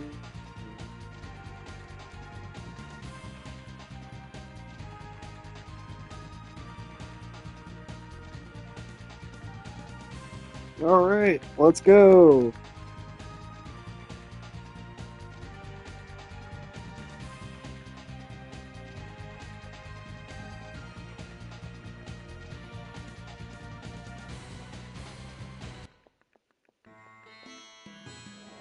Do, do, do, do, do, do, do. So yeah, these next two fights should be a bloodbath. With a fucking level 15 Rose. Sorry, what is Rose's magic stat right now? Motherfucking Yuna at this point. 70 magic attack.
When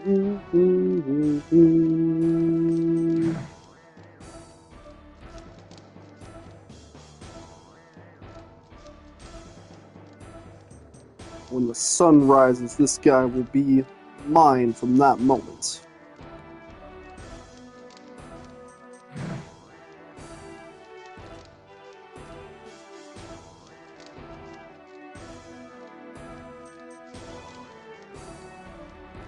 We just want your body. I don't know the rest.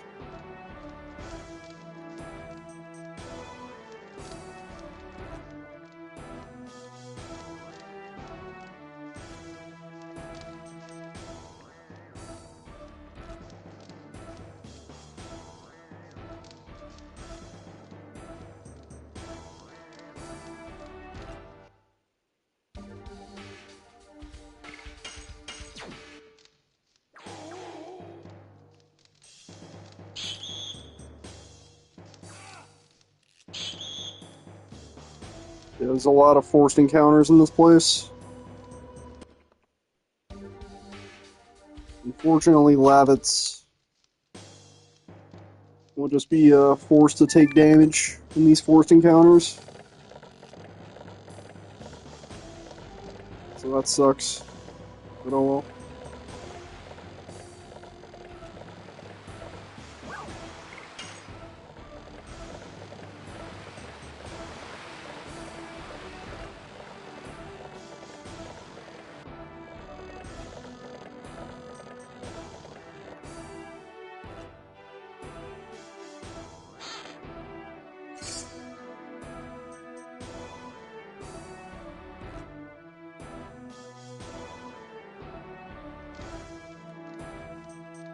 Alright, time for the Return of the Jedi reference.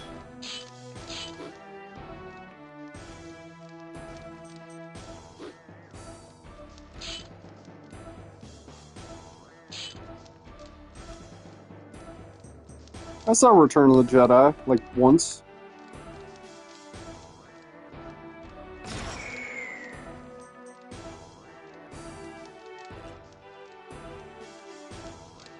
Definitely remember liking Empire a lot more. And I'm just gonna say it, I like the prequels more. Even Attack of the Clones, like, it's a bad... I shouldn't say it's a bad movie, but it's a boring movie up until, like, the final act, and then it's really interesting.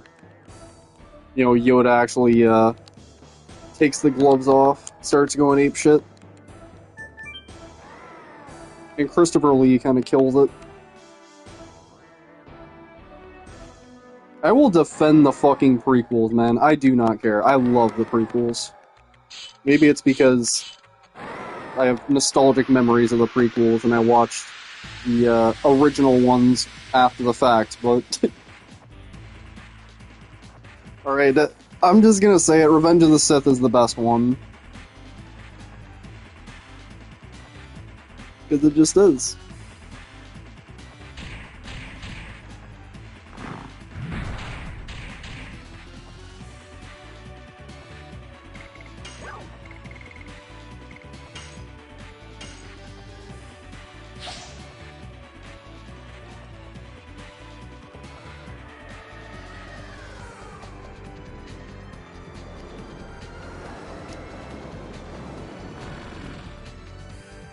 $390.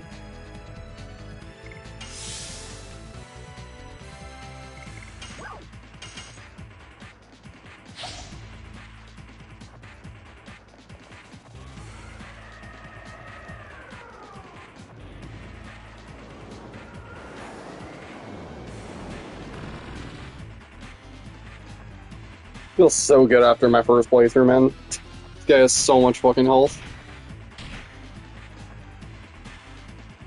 And like the whole goal right now is to just kill Rose off as fast as possible. While Lavitz is just tanky as fuck and practically unkillable. Because he's blocking. He's already in yellow health. Here I am wondering where the phase 2 is. There is no phase 2. I need to slow the fuck down, actually. That's just this game, dude.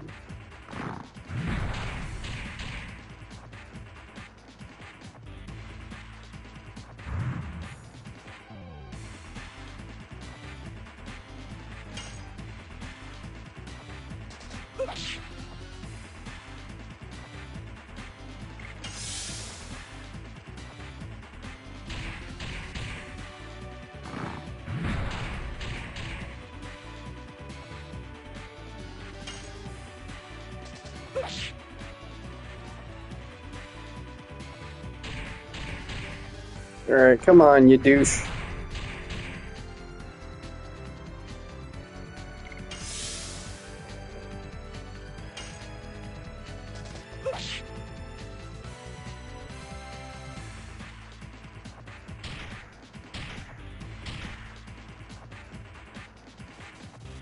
God, Rose is tanky as fuck.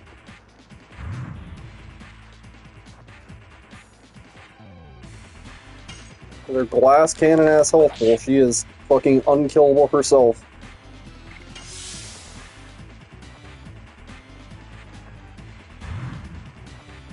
Bro, if you could ever just do that to Rose, then she could kill herself.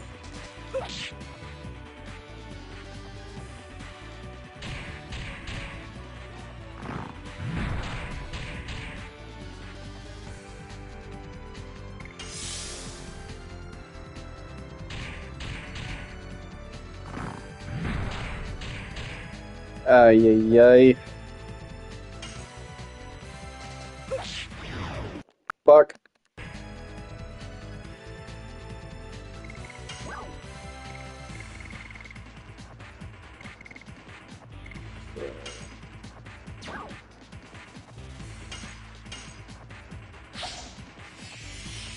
I'm gonna save the healing potions for right now.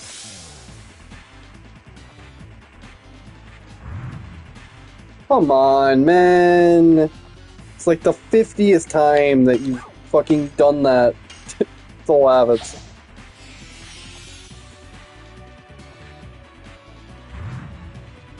There you go, finally.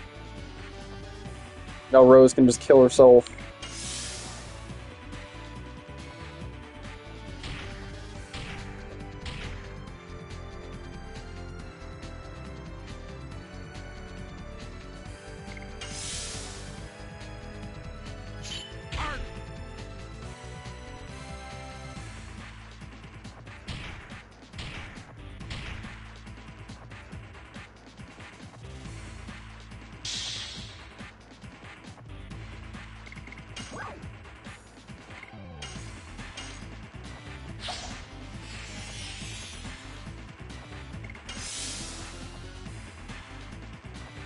There you go. Took long enough. Ay, ay, ay.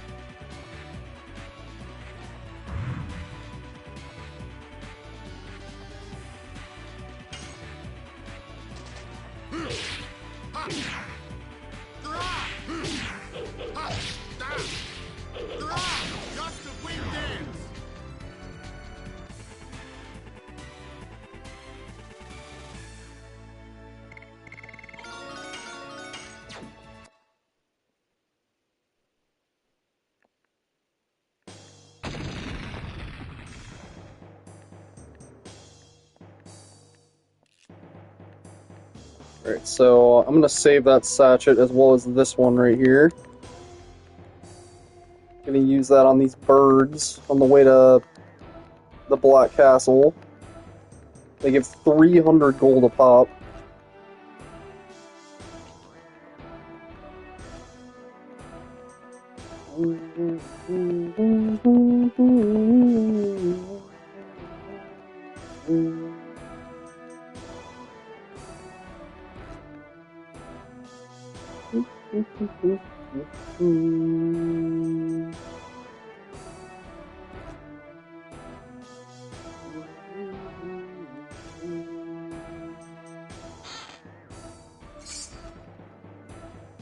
Yeah, it's like 600 money right there with those two sachets together.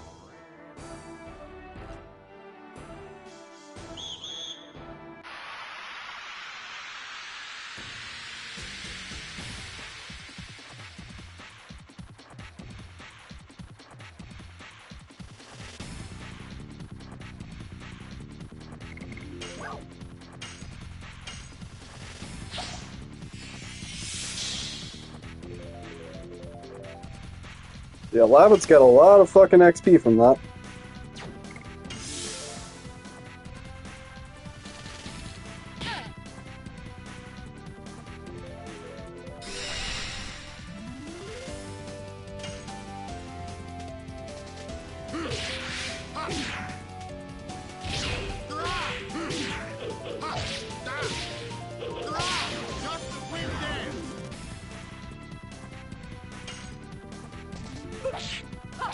Die. More and more.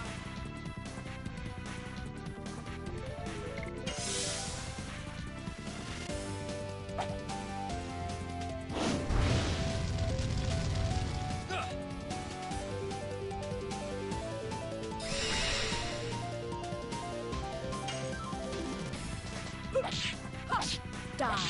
More and more.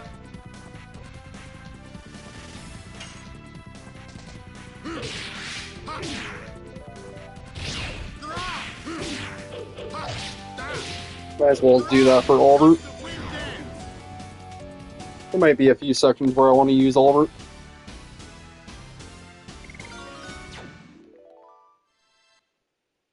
Level 14.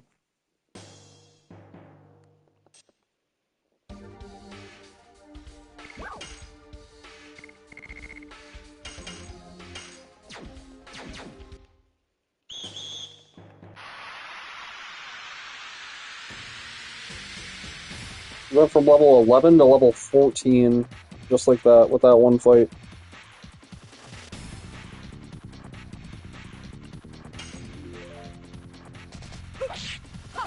Die. More and more.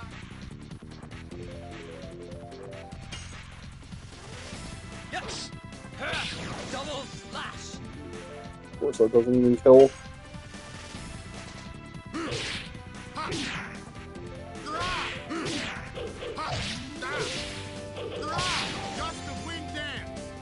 What? What do you mean that doesn't kill?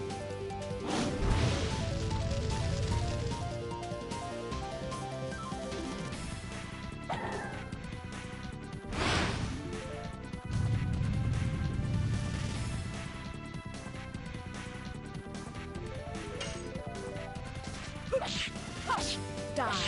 More and more. Yes!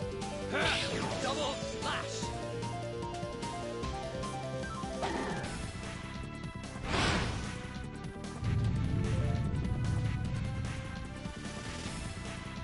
Bye bye, Dirt.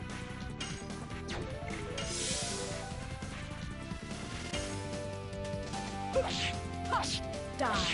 More and more. So yeah, more and more gives a lot of SP. It gives her back Dragoon form faster. So that's like the best limit for her. Just based on how I'm using her. More SP on Rose, the better. And it's probably a similar deal with Meru. Those are like the only characters where you actually care about their magic. Dragoon form for every other character is generally worse than their basic combos. Except in the case of Hashel. But even then, like, his ultimate combos are really good. More and more. It's just doing the full combo. Nothing is really resistant to Thunder, so Hashel's is really good in that way.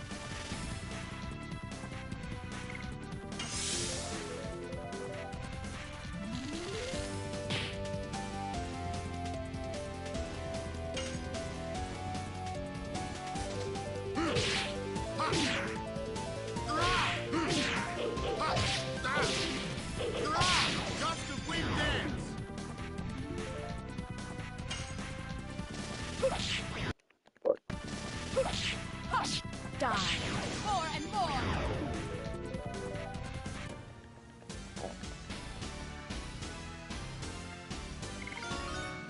Finally got level 5.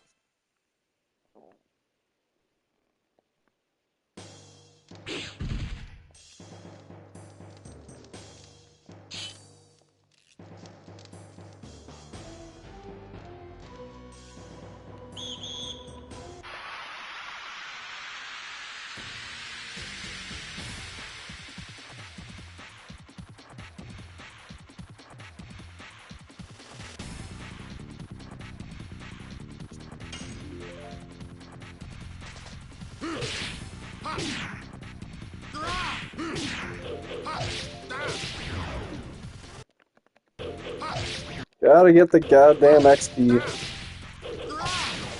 Every little bit counts.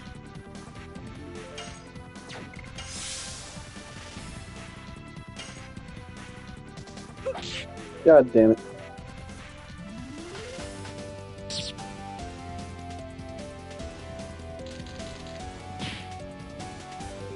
So yeah, you can find yourself very overleveled very quickly in this game Die. More and more. if you're just XP boosting properly. Like, both Labbits and Rose are taking like no fucking damage. They feel like unkillable.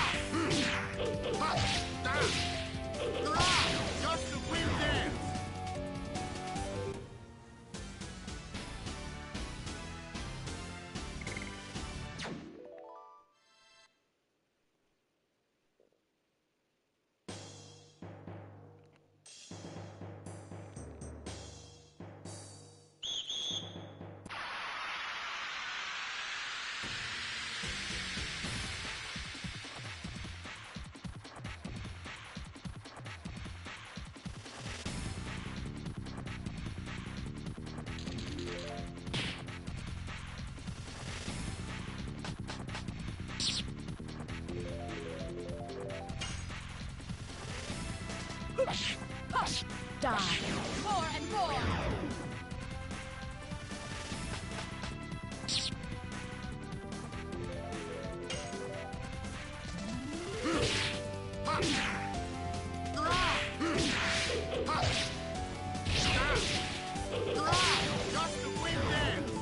Gust of Wind Dance.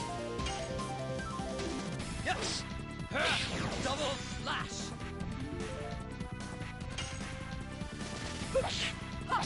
Die.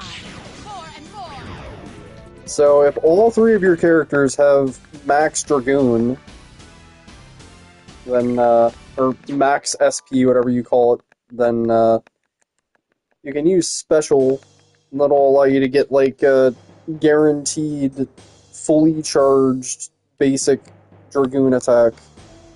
And you can use it for any one of your characters.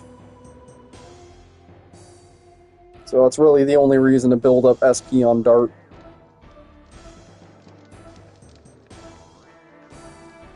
Not really that good on anybody right now, but like I was talking about with Hashel, it's really good for him specifically.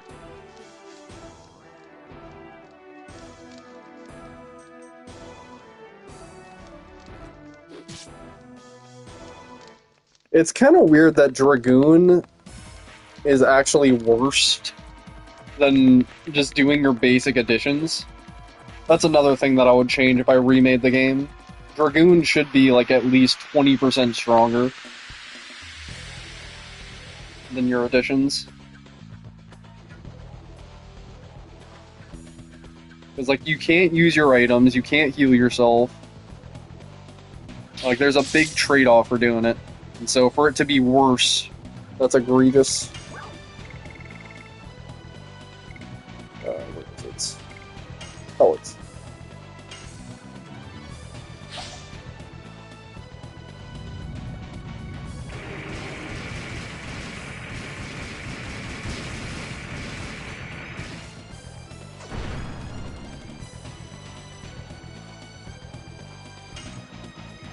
The fact that he's already almost dead.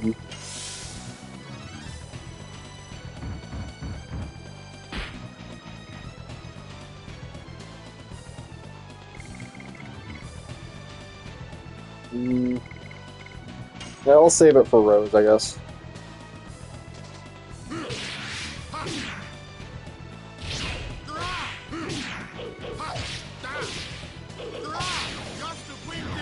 Gust of Wind Dance. Fuck yeah, dude.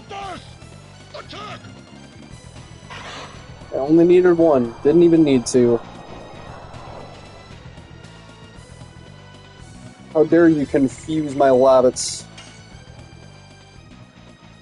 That's what I have to say about that. Instantly cure.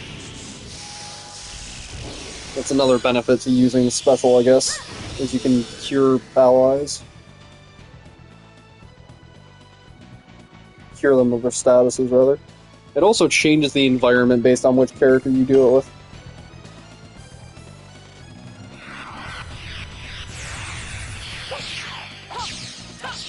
Die.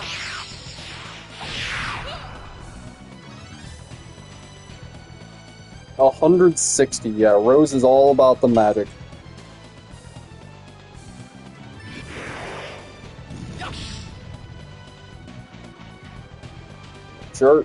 Dart is not worth the squeeze. That juice is not worth the squeeze. Eat this! Bye-bye, Dart.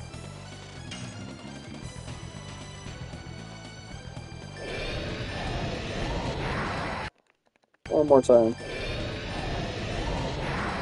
One more time. There you go.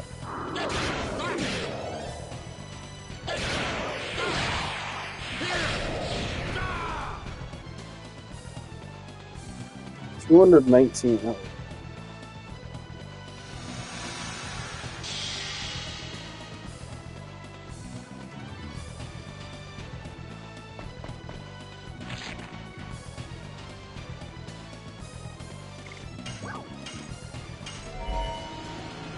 A little bit of Astral Drain.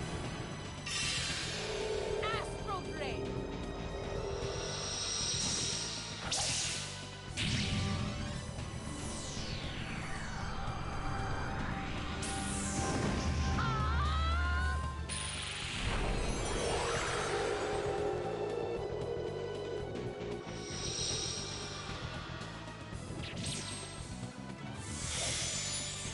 I guess lore-wise, it kind of makes sense that only Meru and Rose have effective Dragoon abilities.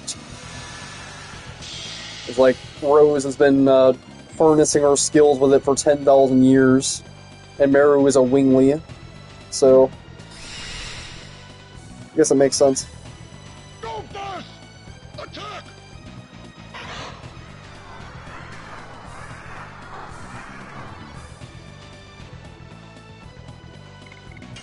And of course, the second that I get out of Dragoon, he does that. The fuck is that?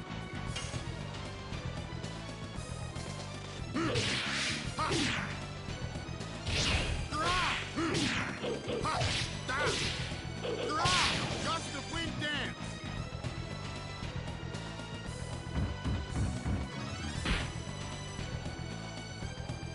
Go Dust! Attack!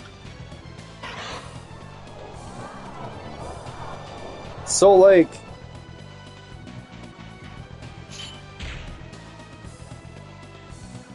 will Rose get all the XP anyway? Even though Lavitz dies in the story? Because apparently, even if Lavitz dies, or sorry, even if Lavitz wins and nobody else is alive, then he doesn't get the XP. So I'm led to believe that Rose can potentially get the XP even if Lavitz is alive? Question mark? Based on that logic? Like, that checks out to me.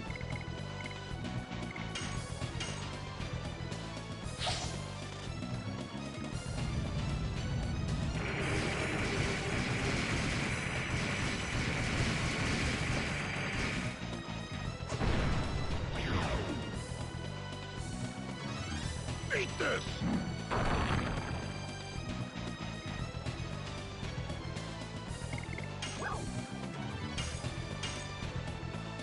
I guess we'll find out.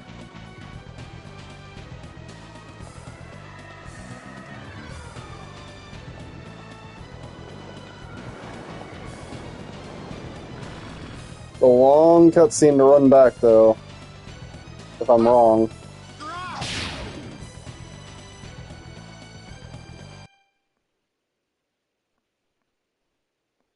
So let's hope that I'm not wrong, guys.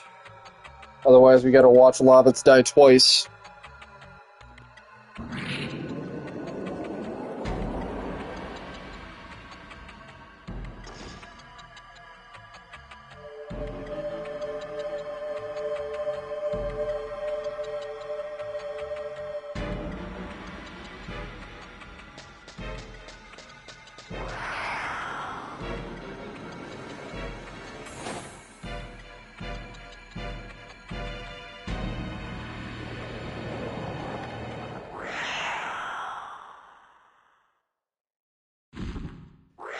Again, watch what happens here. Watch. Lavitz charges Lloyd. Lloyd is just chilling there. He's about to just take the moon gem and leave. That's it. He didn't want that smoke. He wanted nothing to do with Lavitz. He was just going to be right on his way. But no, Lavitz was like, how dare you assault my majesty? Again, it was self-defense. Now, does that make it okay to fucking kill a person? No. But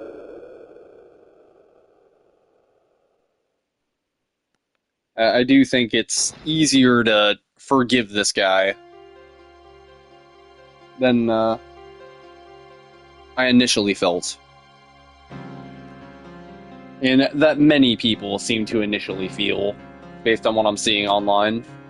Like, all these years later, they're like, oh, I still refuse to forgive Lavitz for Lloyd. It's like, I get it, but you gotta.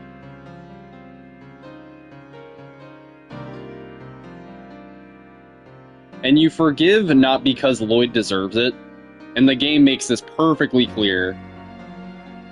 You forgive not because he deserves it at all, but because you deserve it.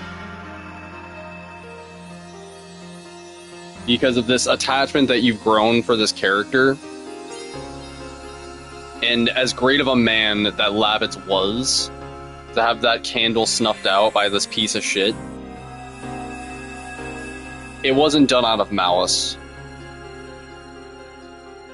He had his own motivations, however misguided.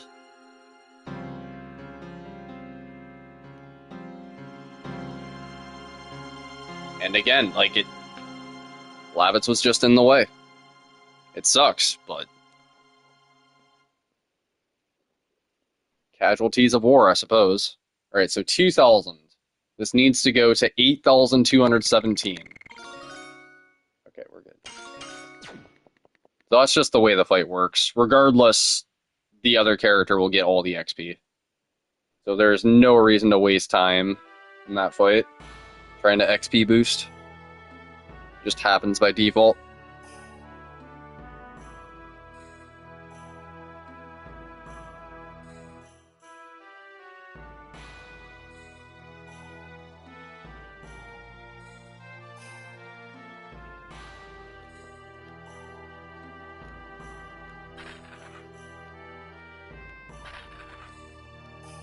So I could keep using Albert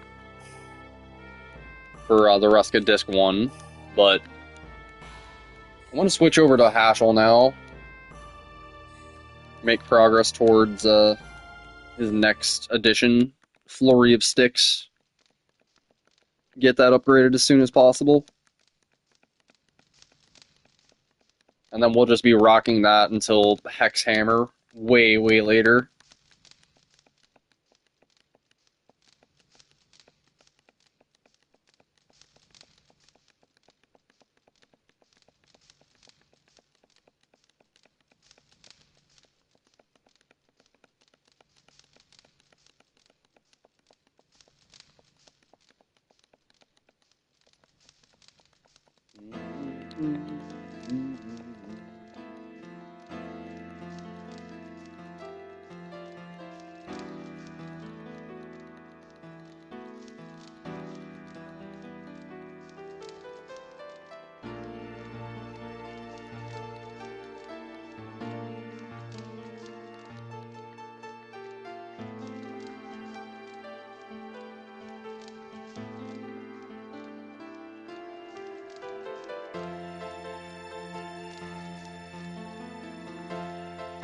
Oh.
I love how he just knows that he's a Dragoon. He just knows that it'll respond to him. Like, I guess that's just how it works in this game. Like, you just pick up the rock and you're like, I'm a Dragoon now.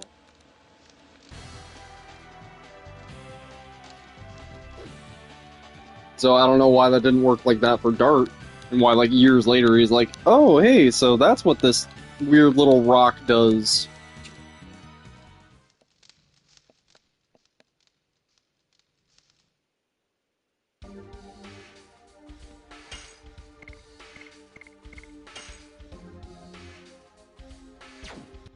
I guess Haschel is a slightly higher level because of all the XP boosting. You might already have Flurry of Sticks, with that being said.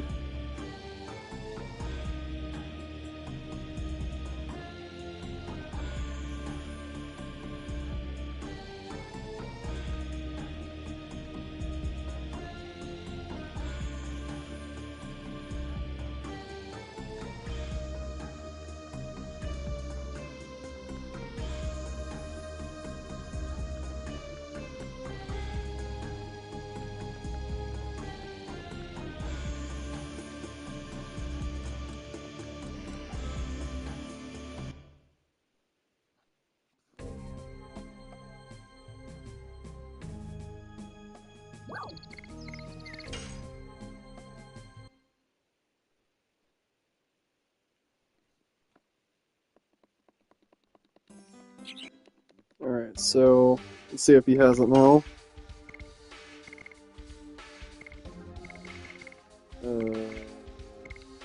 Oops, take that. We'll take that. He does. Nice.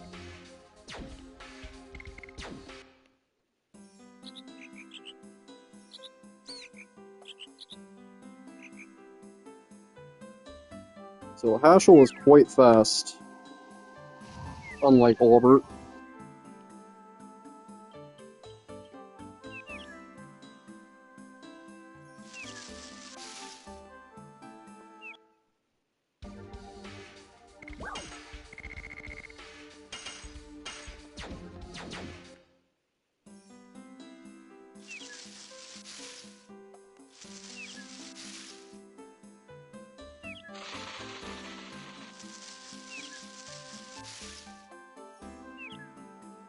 I don't know why you have to go all the way back to Celeste.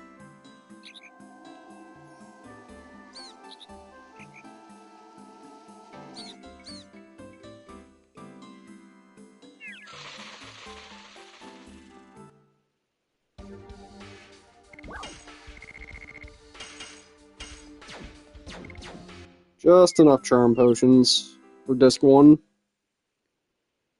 The exact right amount. Except for that one time in the Dragon's Nest, but we won't talk about that.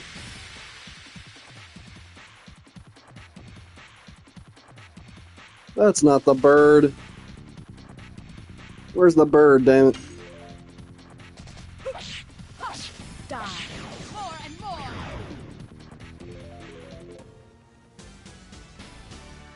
So it's near Helena, in between Helena and the Black Castle. I know that.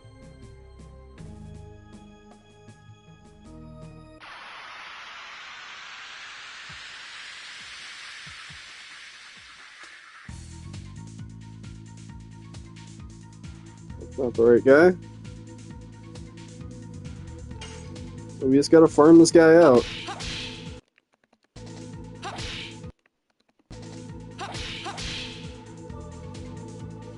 Take that, flurry of sticks. It's slow, but it'll be really strong.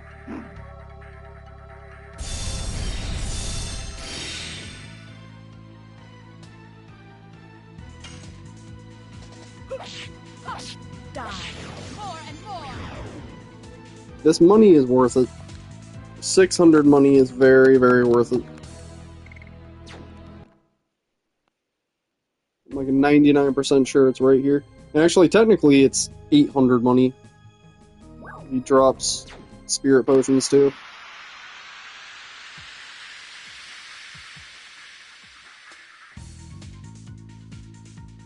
That's not him.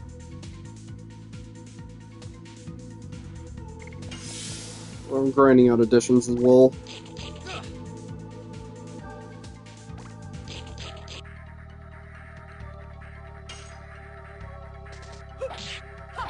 Die. More and more.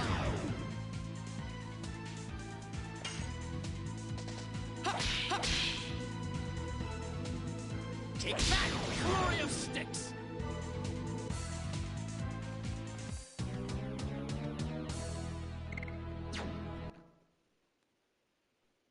I'm pretty sure it's right here. I may need to look it up again.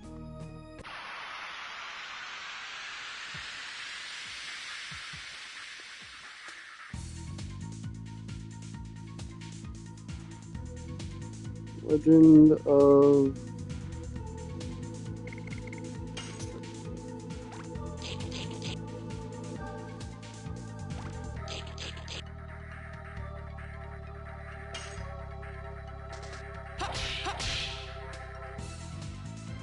Take that, flurry of sticks.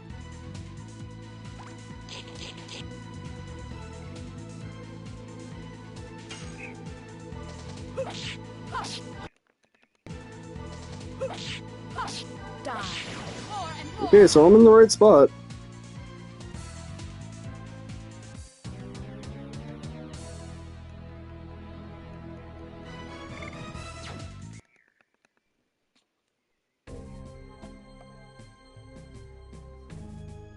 I am in the right spot.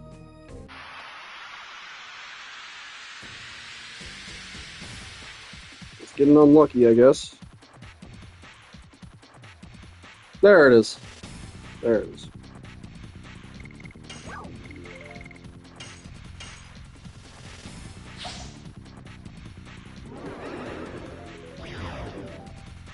Alright, so we just do that one more time. I guess it's a rare encounter. Very worth it, though. It's a lot of fucking money.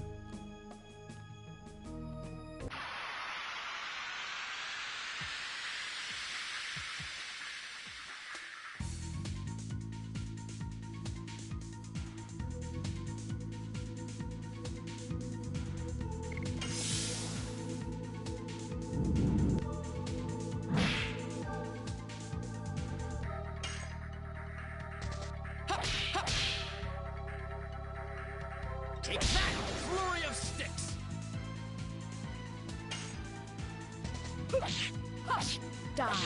I can't believe that I'm going this far out of my way for 800 money. In Final Fantasy, that's just chump change. In this game, that is, unironically, like an hour's worth of, grinding.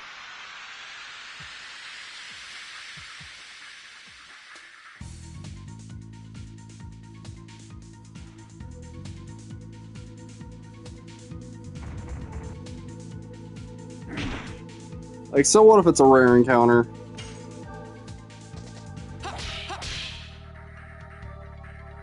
Take that, flurry of sticks.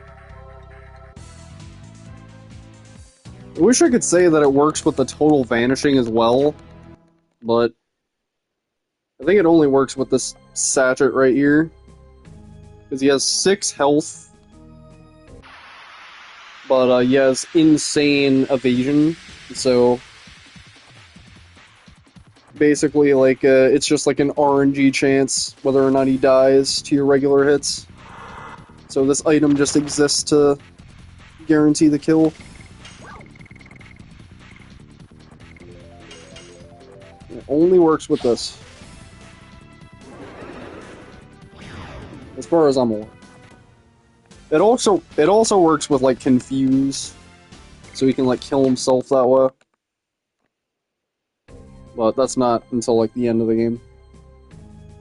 Anyway, that's good enough.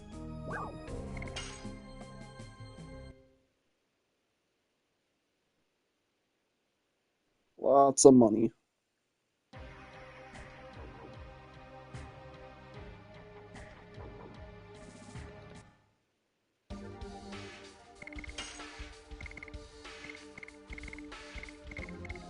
take that and that. Fake power wrist.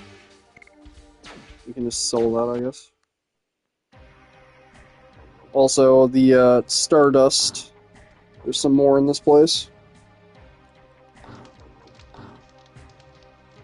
There's one right here, I know for a fact. I accidentally grabbed it once.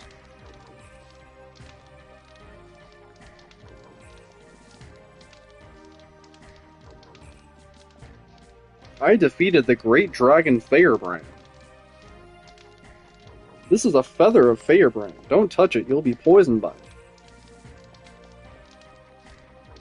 It's a limited time offer. I'll give you this dragon's feather for free. The irony, because we actually did beat Firebrand.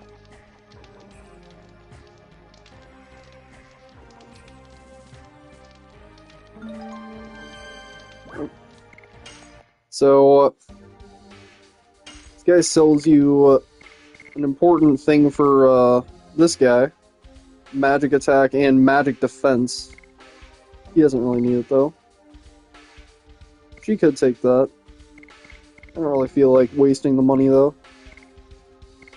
Not really worth it.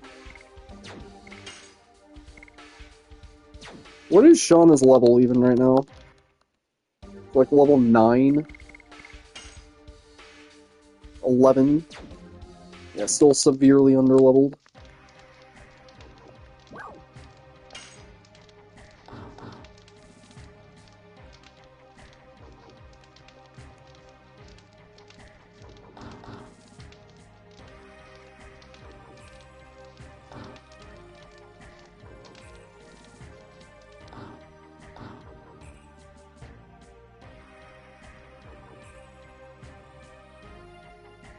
Alright, BRB.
Alright, I'm back. So let's look at this Stardust video again.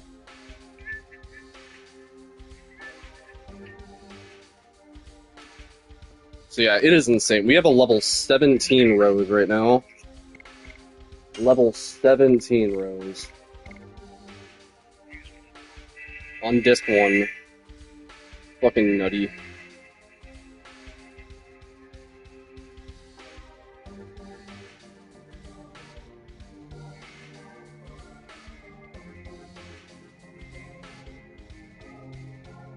I'm just waiting to look up this Stardust right here. Apparently there's 6 Stardust in the Black Castle. Bottom left room, examine barrels from top left corner. That early on, huh? Definitely never would have found that myself. It's insane how these devs made this little Easter egg hunt.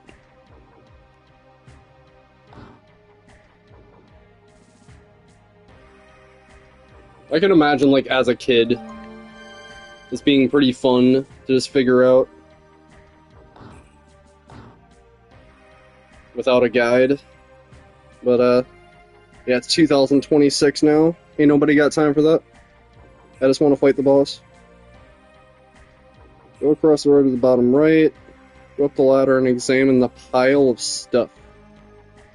There's 3 in just this first little screen. That's fucking insane. And from what I remember, there's 1 in that room as well.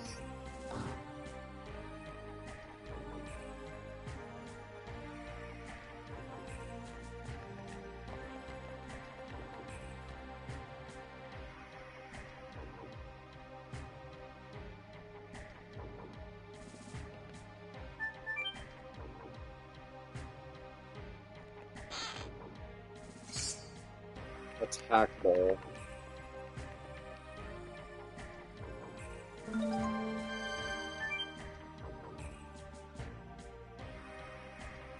Nope.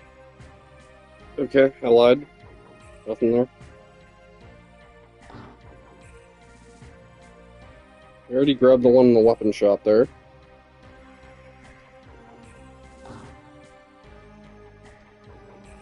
If I can sell all this shit.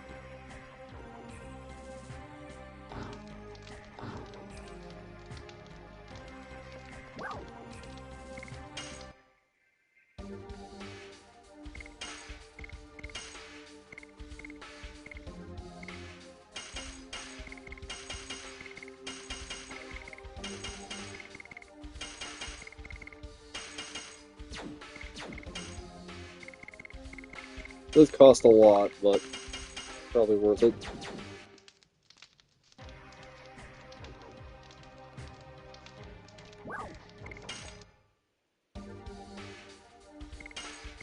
Sell these spirit potions as well.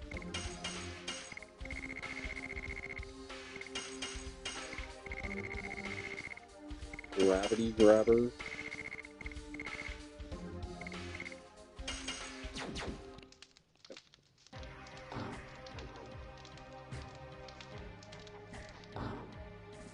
Examine the bookshelf in the center.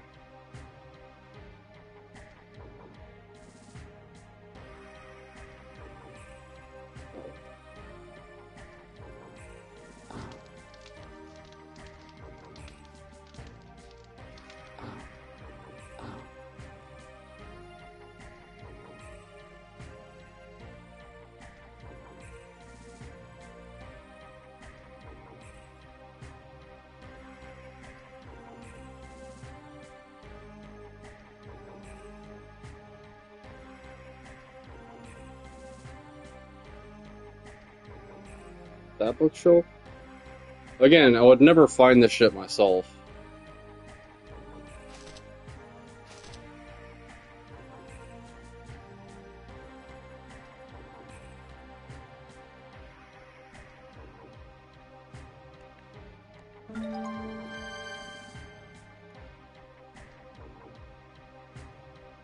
Enter the inn. Examine the barrels in the bottom left.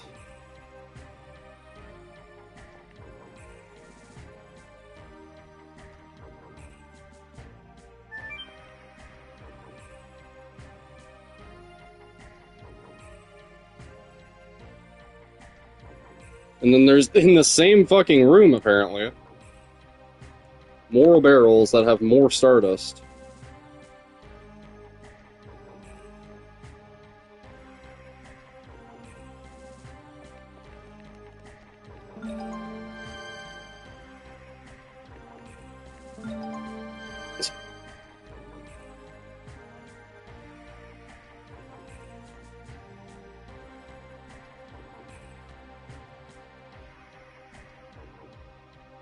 And that's it. So we should be up to 20 now. The fucking 20 Stardust, dude. We have 20 Stardust. So yeah, I can see it, like, they're actually pretty close together. So, I can see how people are able to speedrun the Faust category without it really feeling like a slog, when you just know where these Stardust things are.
I'm just a kid and life is a nightmare.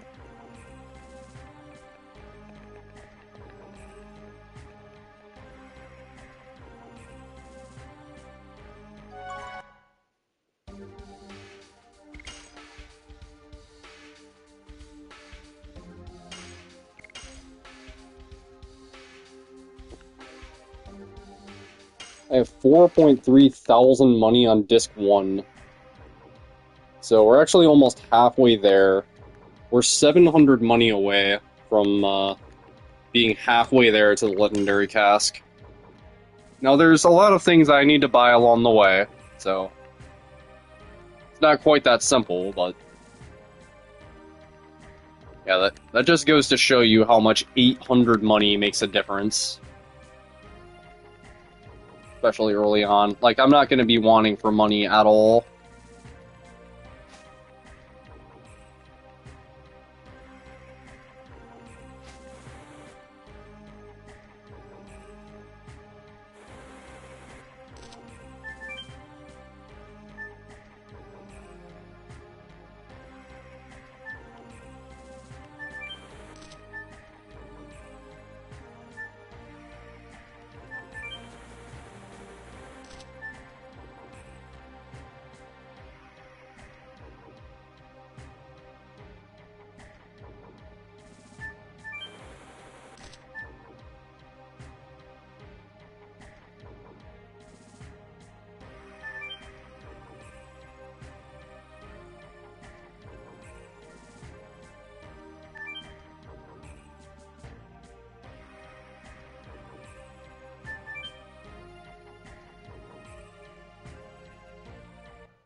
I love how he doesn't even care when I'm right in his face like that.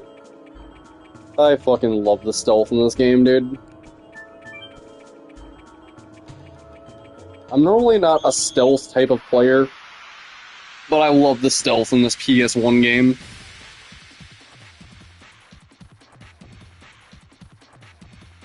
Just because it feels so good to land, to avoid encounters that way.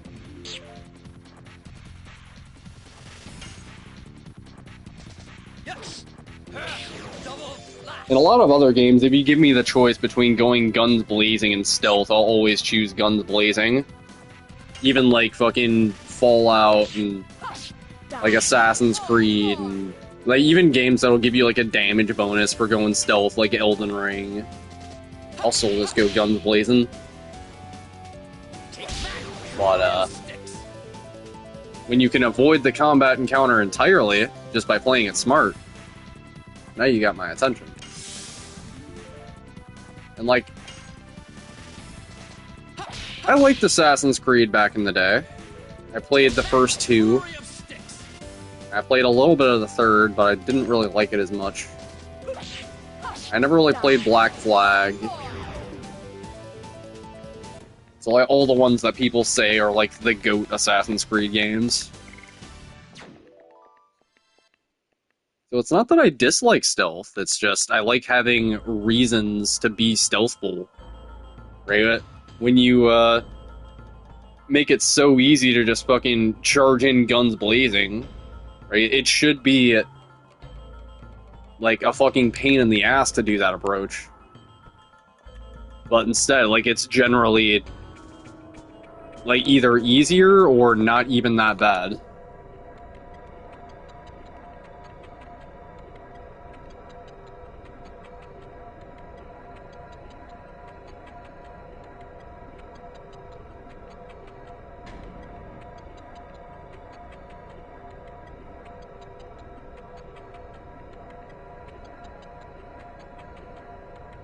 So I guess those are all the reasons why I appreciate the stealth in this game, because it actually matters.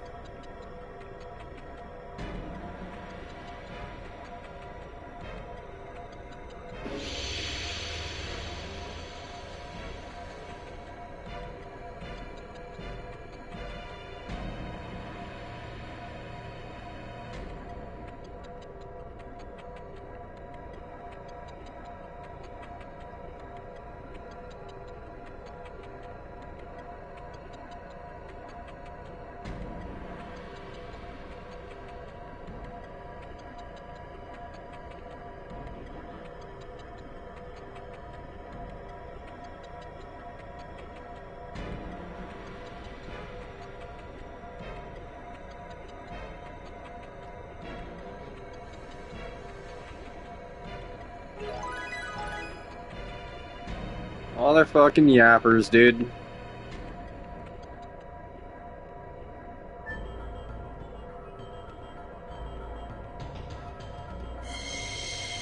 if you close your eyes...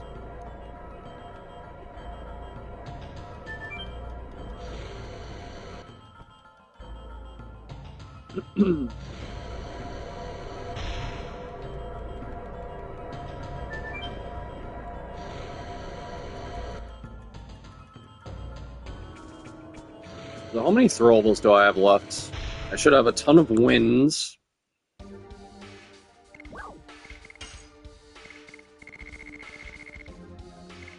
Yeah, I got 1, 2, 3, 4, 5, 6. That should be enough to just straight up murder Dole. Honestly.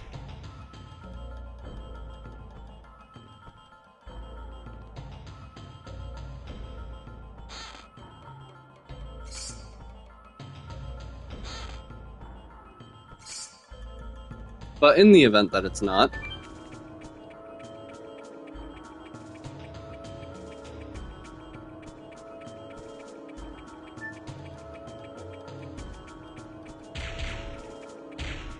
What the fuck?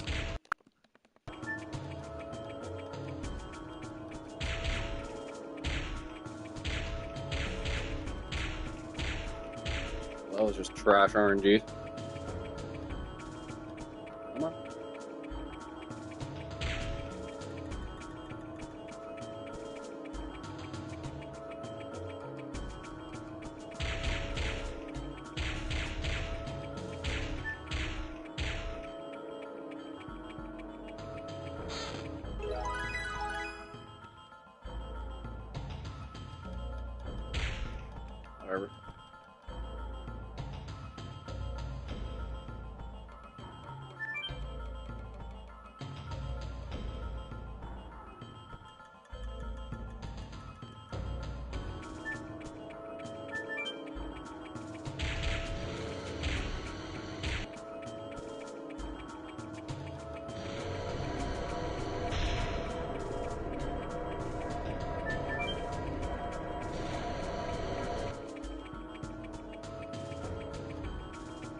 Double slash. Double slash.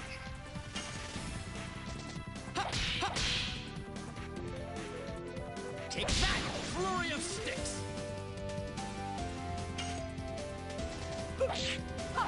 Die. More and more.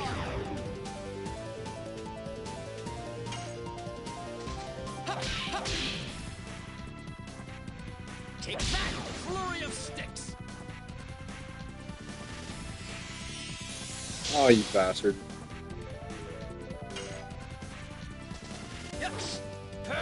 Double slash! Die. More and more.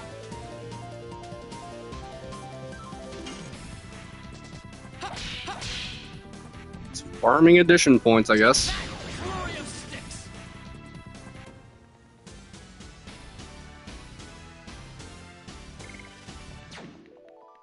The more times I can use these skills, the better.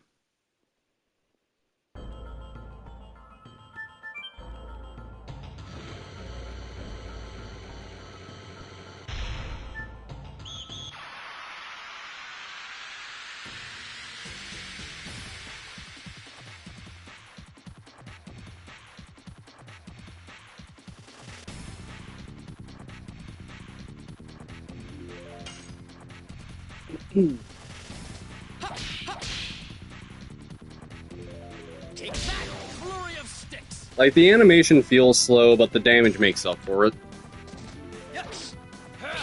Double And it just gets stronger.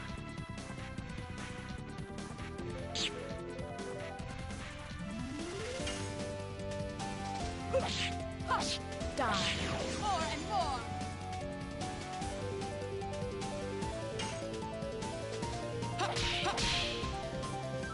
It's also really hard to fuck up. flurry of sticks! Very simple.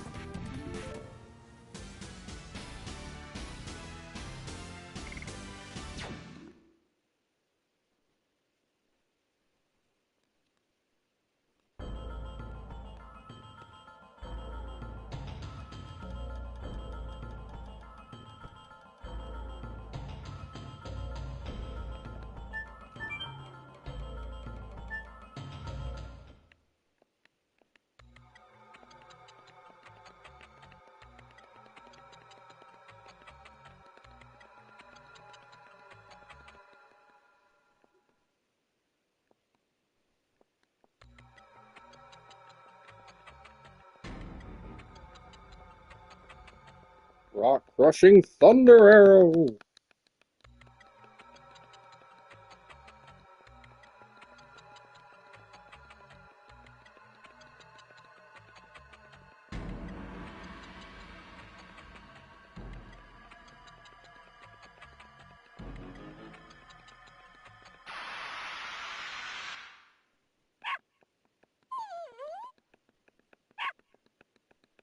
Bark, bark, bark, bark, bark, bark.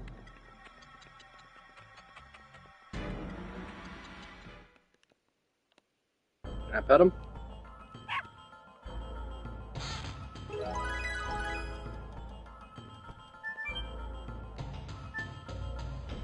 Liza P's a better game because it lets you pet the cat.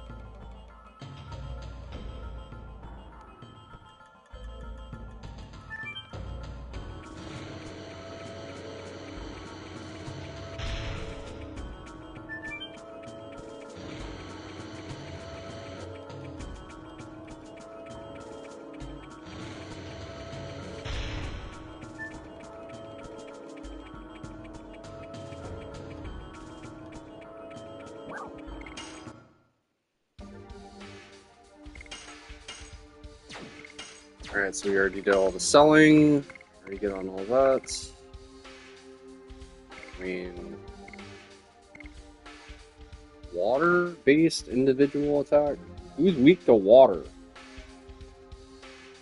I guess it doesn't really matter.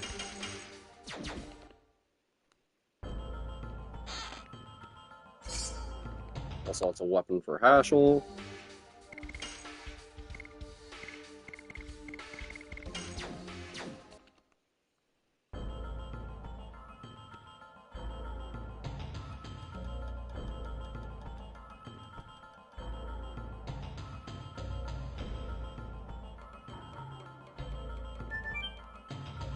We gotta kill these 3 guards to get the next keystone.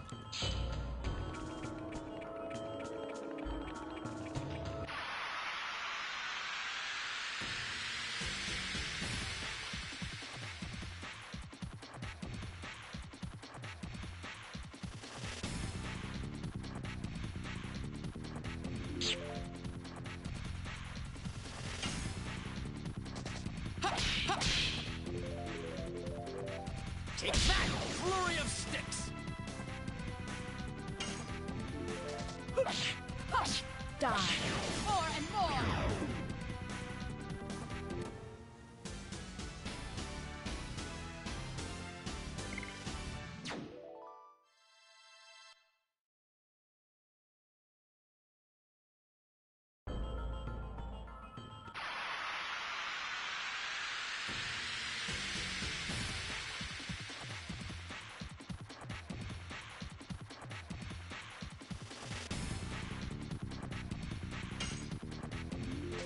Yes!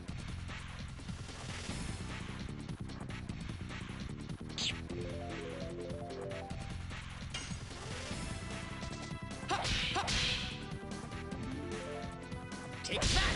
Flurry of sticks! Die.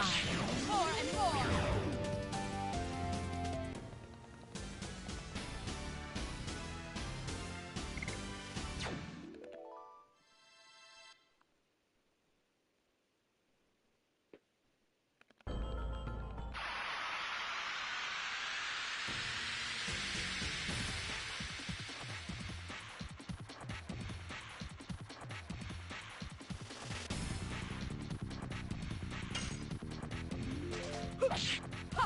Die. More and more.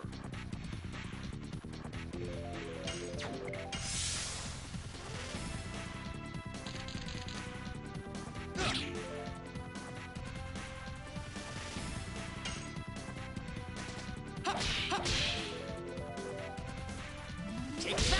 Flurry It's of not even sticks! that slow of an animation either. It just feels slow.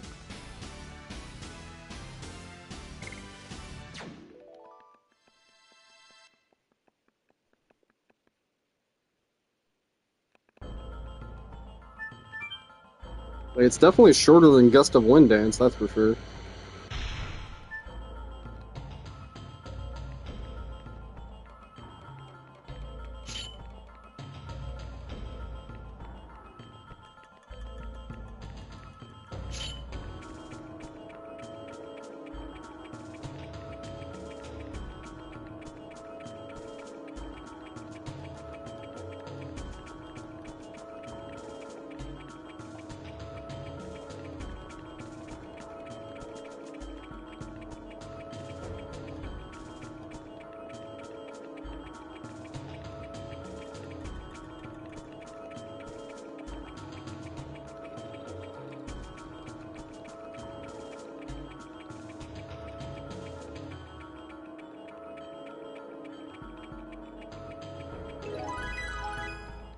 Okie doke.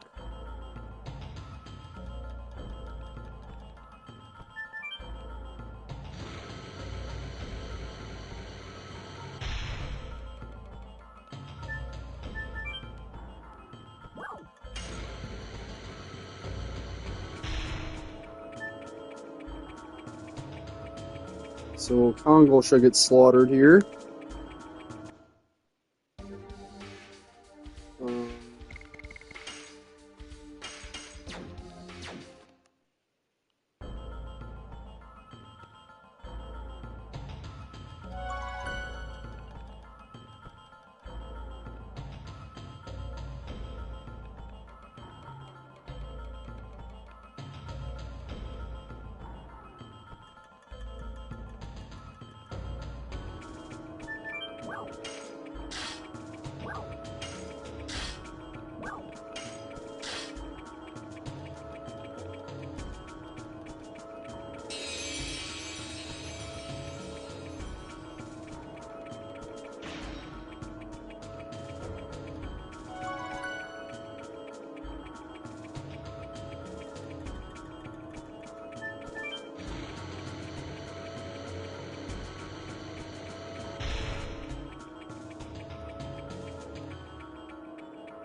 Smell blood.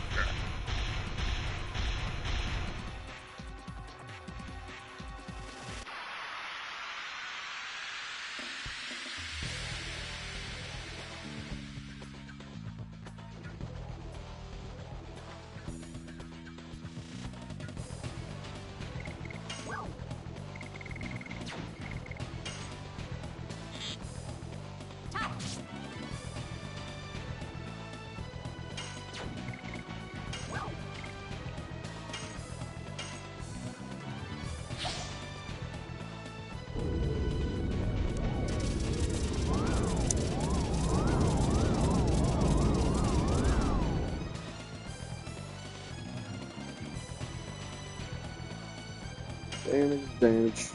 Yes.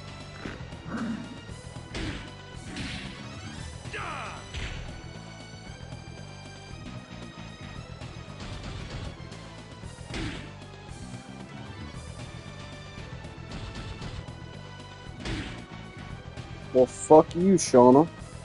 You're a piece of shit, you know that? How dare you just vibe?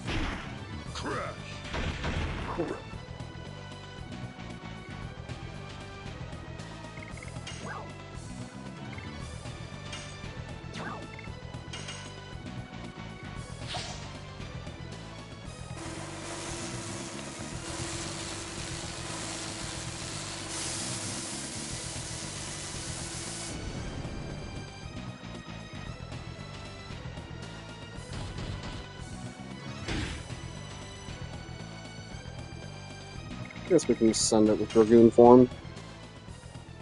Astral Drain only costs 10.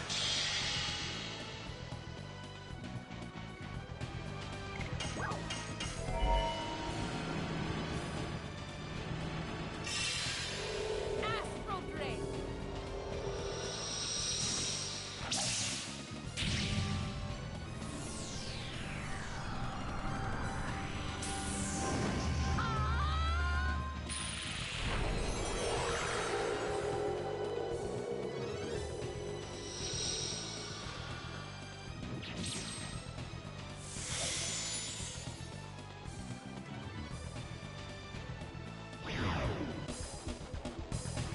That was a big ass heal, too. And then both Albert and Hash will get that XP.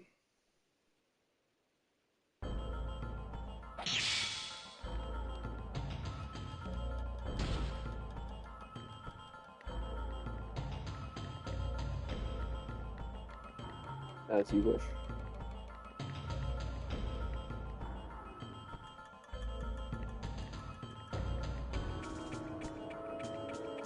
Put your sweetness with it. God, I love Rose. She's just so callous.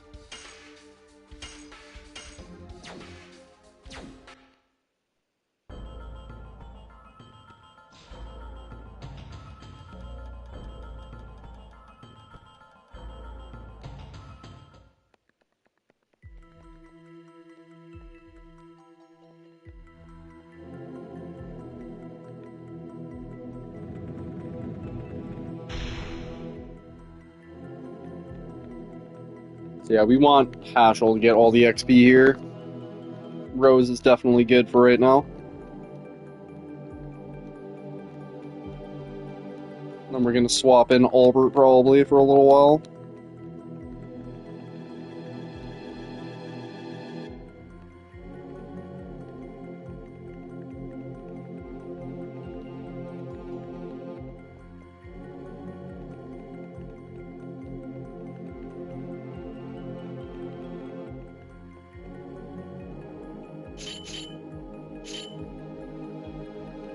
Let's kick his ass.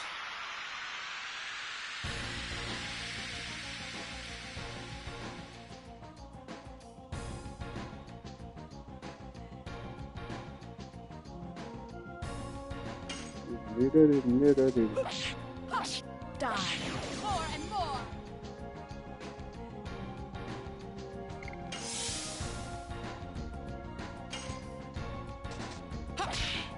Fuck.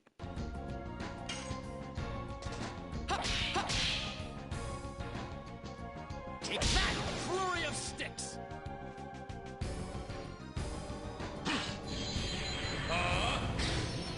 Go!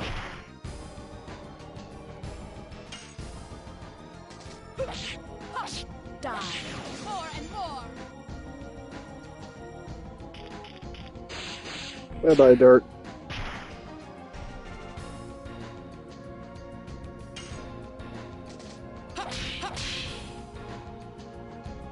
Take that! Flurry of sticks!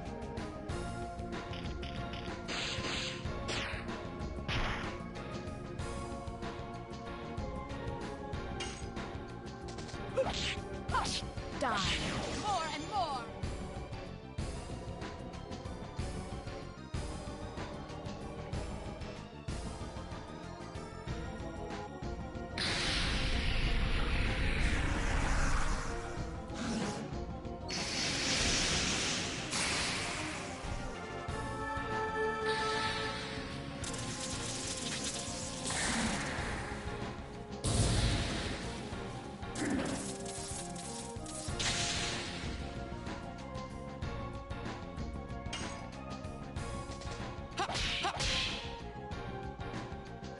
Take that!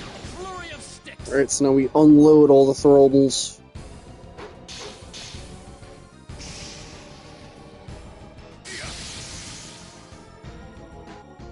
Yeah, I'm like barely taking any damage to this guy right now. Everybody's just so tanky.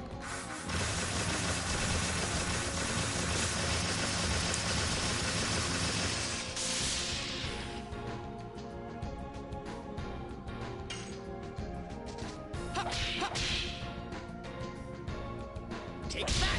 Flurry of sticks!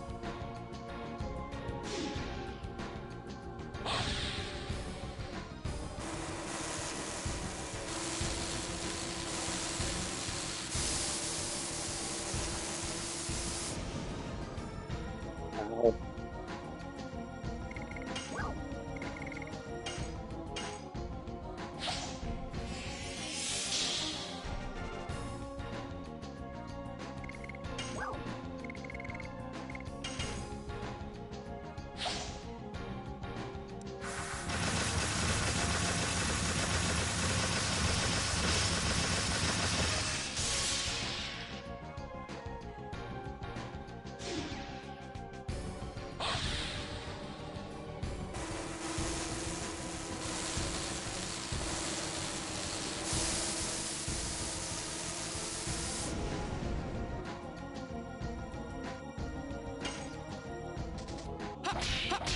Alright, how about a little astral drain, you piece of shit? Take that!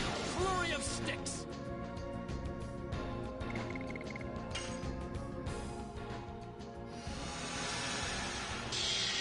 Get that health back.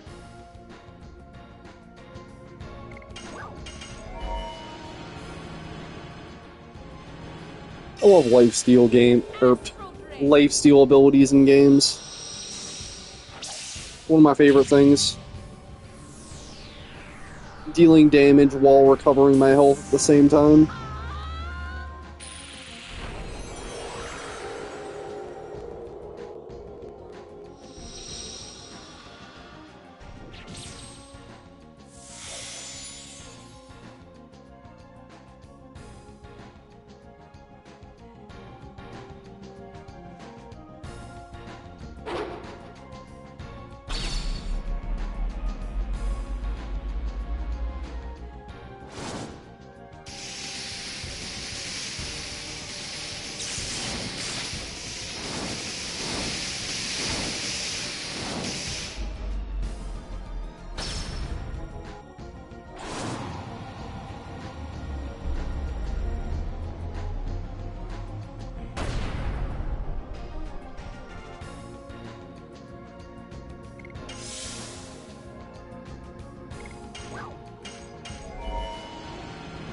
Take that, bitch. That is gonna hurt him a lot if he's already in yellow and he hasn't even done the shields. Wait, is it possible to kill this guy without him doing the shields? I wonder.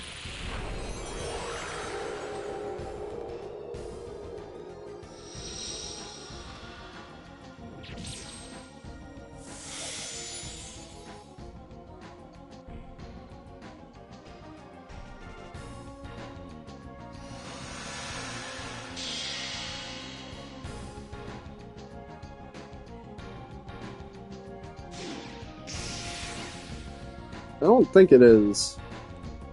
It might be, but I doubt it. All I know is I really need Rose to die now. It's a waste.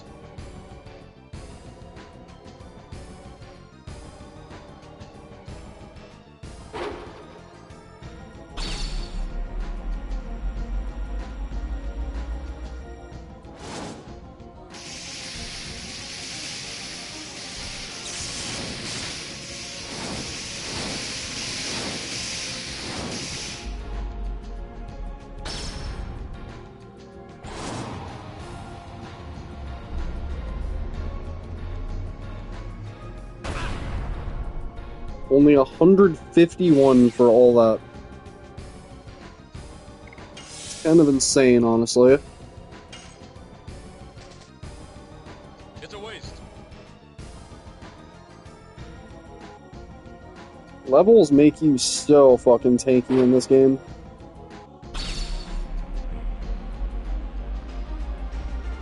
She does have the Night Shield, but it's still just insane. Like, she's supposed to be a glass cannon. And I'm actually finding it difficult to kill her off.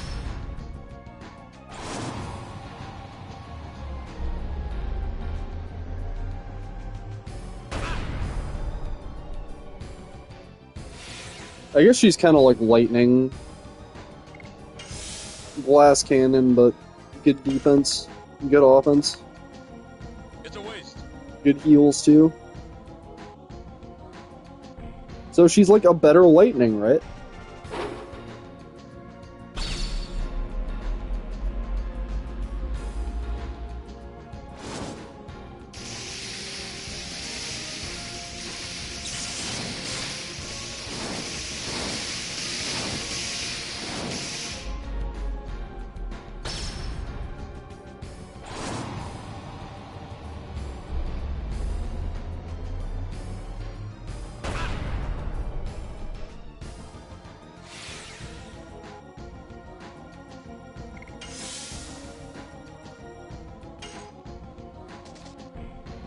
It's a waste.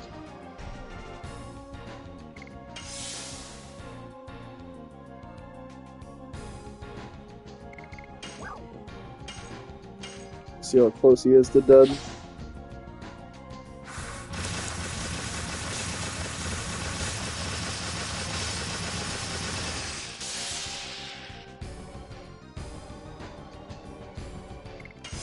Okay, so that was important.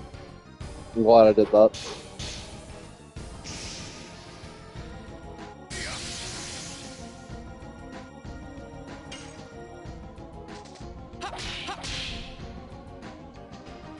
Take that, flurry of sticks. You never really know how close they are to dead.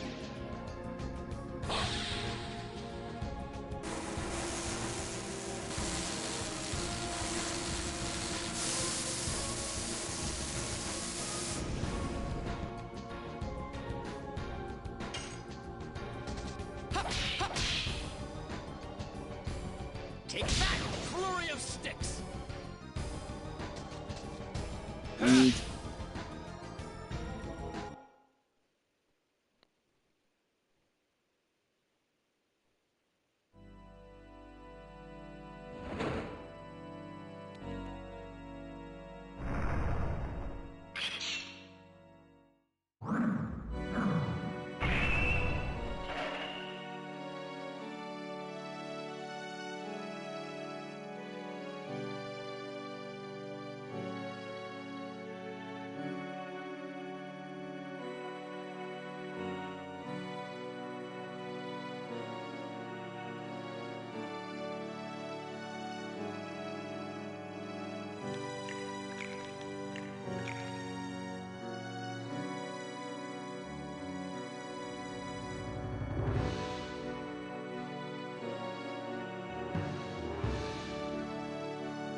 Alright, so because I'm feeling it, I'll do a little bit into this too.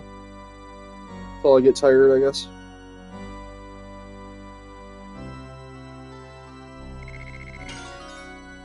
Summon fork up.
I love how she says that. You feel naked without me.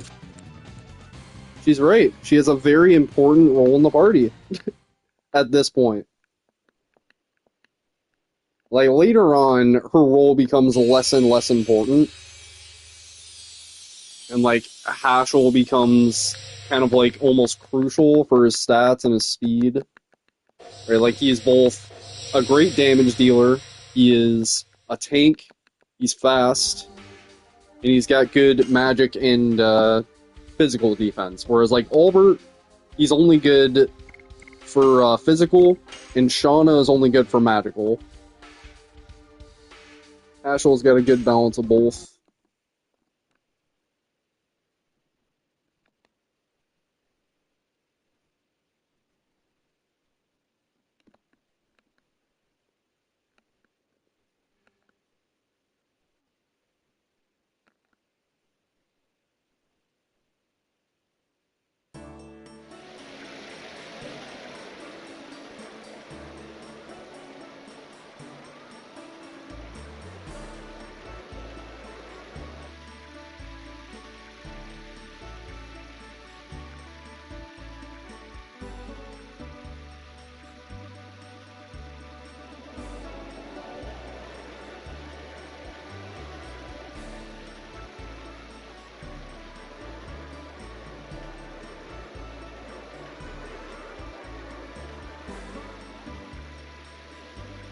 So there's a lot of stardust in this place, apparently.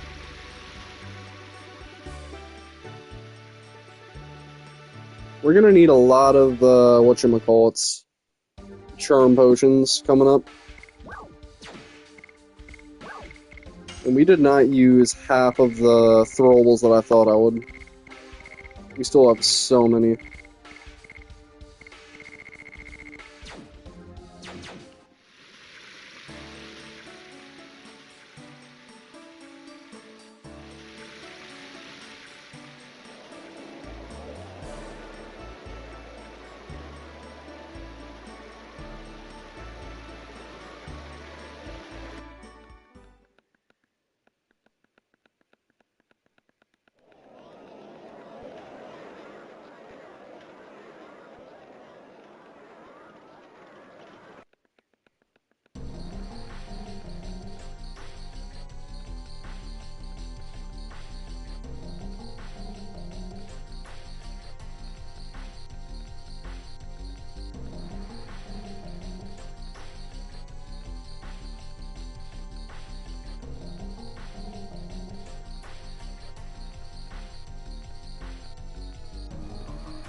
There's 7 in Felts, apparently. Examine the bottles on the right of the entryway in the bar. Okay.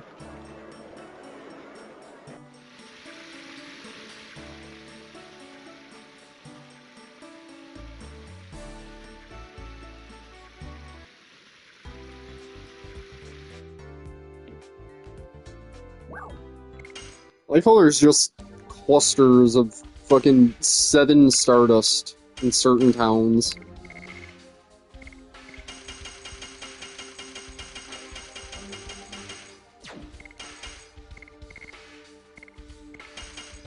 Solve that.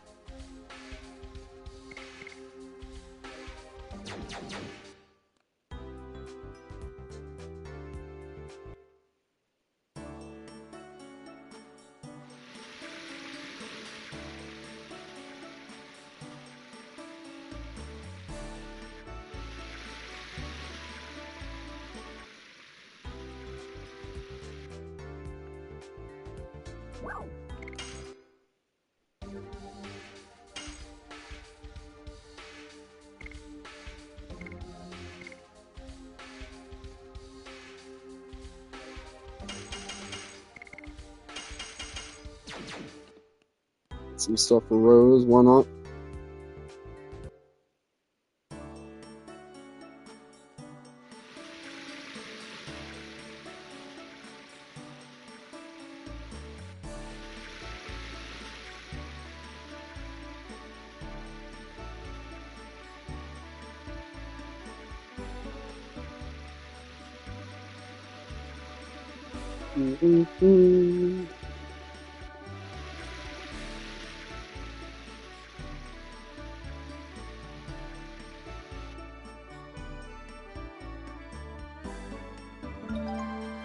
Yep. Enter the weapon shop and examine the weapons in the bottom left.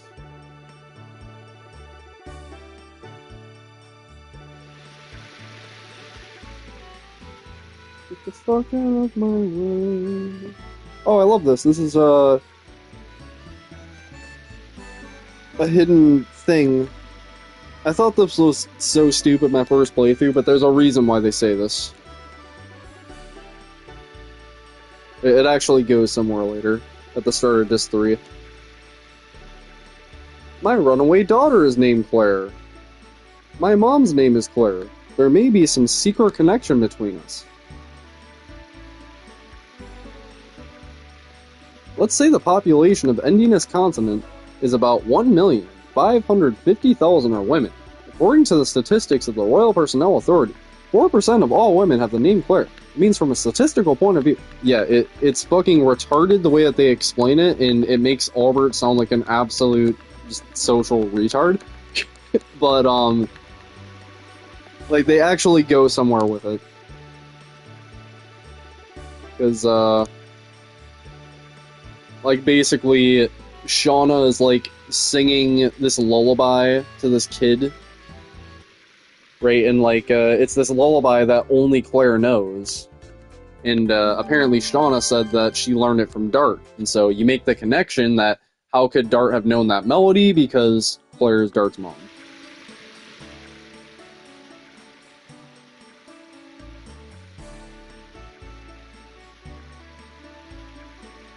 Yep.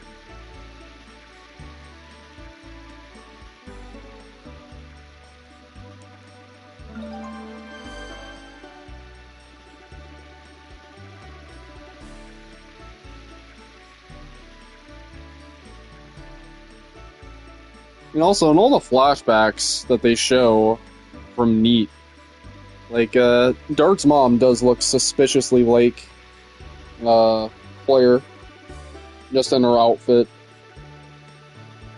And, yeah, just the way she looks.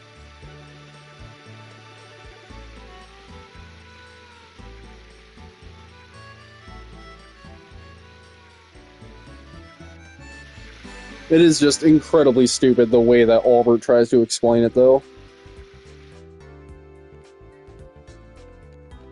It's like they really tried to just hammer that shit home. You know, they could have done it in a much more subtle way, but...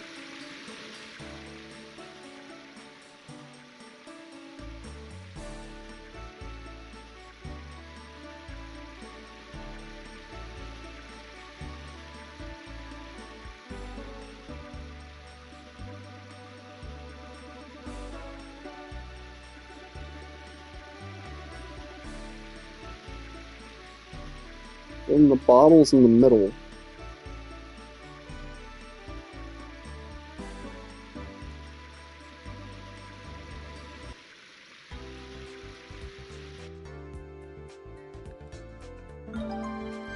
Okay, so we need to get Meru.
I love how it's just this random waitress who's just yapping about stars, and she's like, "Oh, Fester!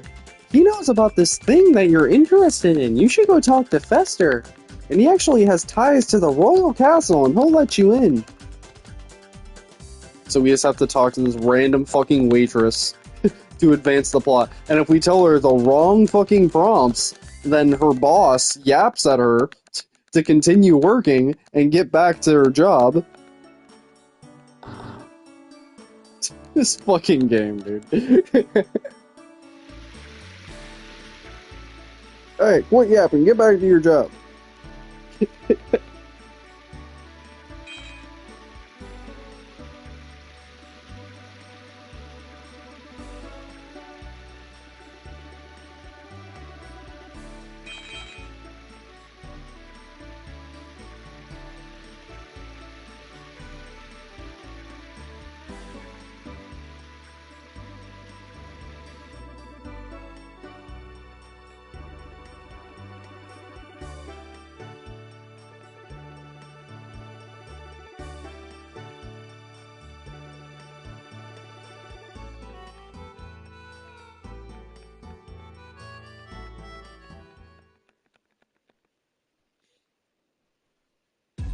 Okay, BRB.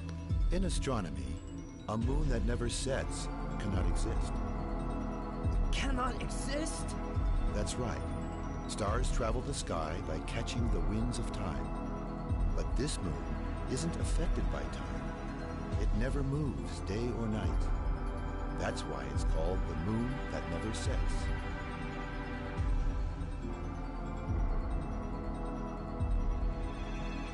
After counting 108 years, when the moon that never sets glows red, a moon child descends upon the earth to fill the world with holy bliss. A poem of yore telling the fate given by the moon. However, what we really get is the spawning of destruction and fear, that is, the Black Monster.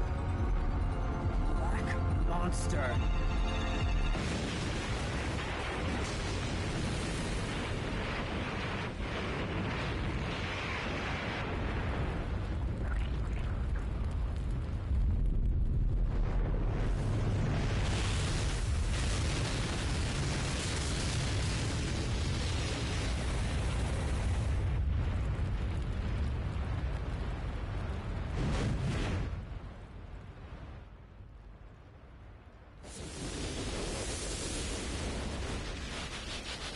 Why a demon, not a blessing?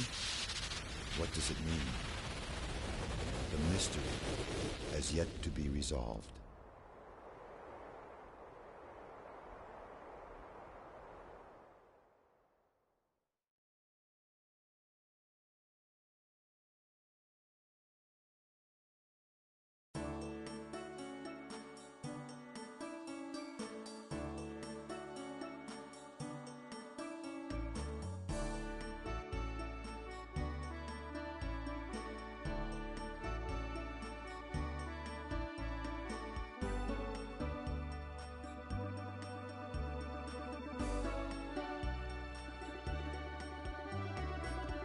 So many FMVs, bruh.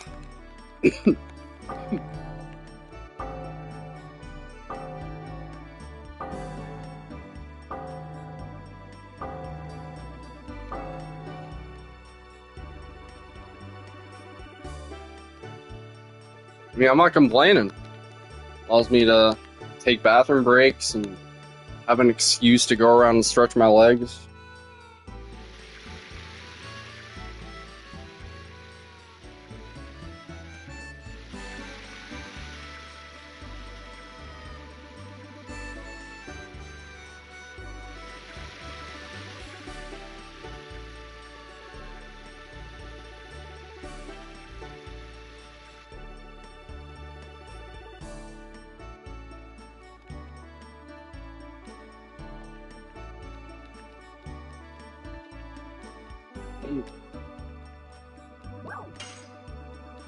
Na na na.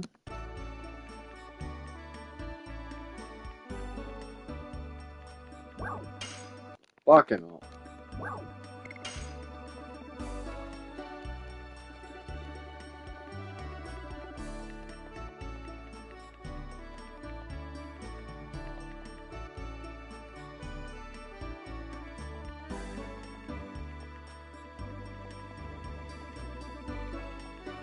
So I wonder how much of this 2 we can do. I feel like we might be able to get up to, like, Linus.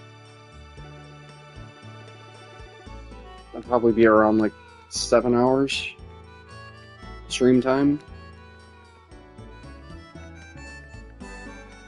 Still a long fucking stream, though. But, again, I have to keep in mind the type of person who would watch this content. Like, it's not gonna be, like, fucking Gen Z and definitely not Gen Alpha. Like, maybe, like, some people, some Gen Zers, like, I myself and Gen Z, but, like, you get what you get where I'm going with this. Like, they don't have the attention span for this fucking game. So, like, the people that would be interested in this, it's a very specific type of target audience, I guess.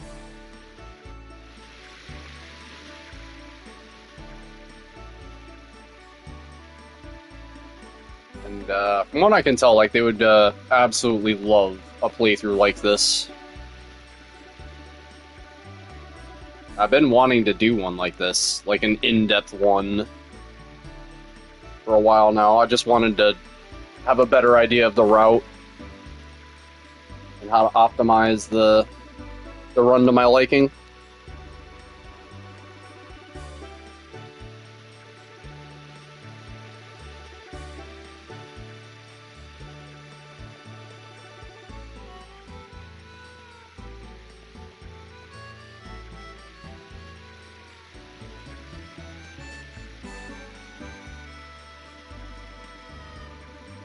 Dun, dun, dun, dun, dun, dun, dun, dun, dun, dun.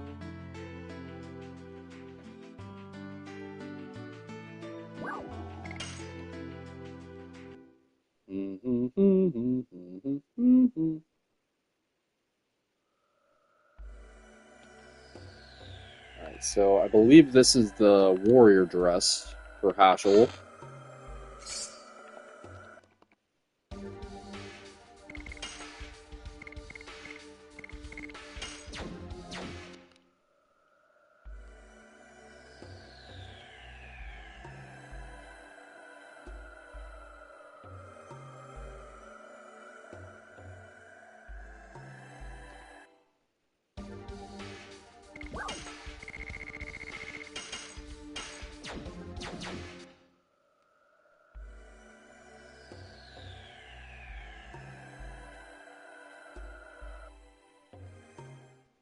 Come on, me bitches.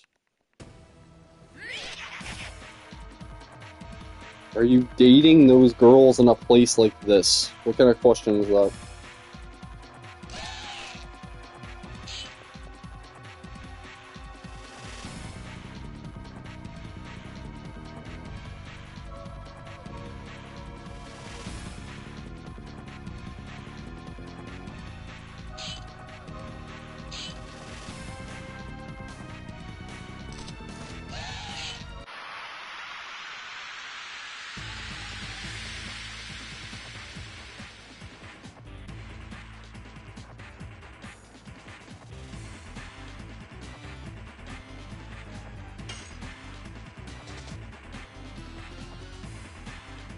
Whatever.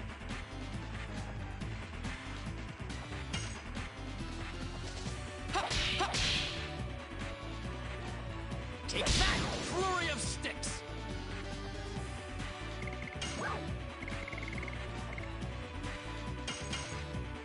Wait.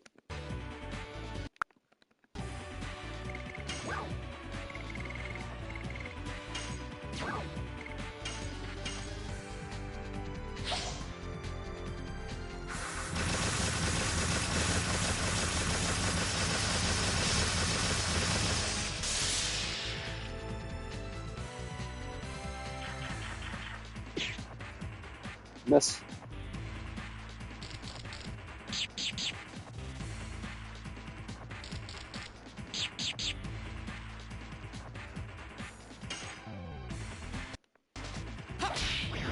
I don't remember, these guys don't drop that much XP. Maybe they do.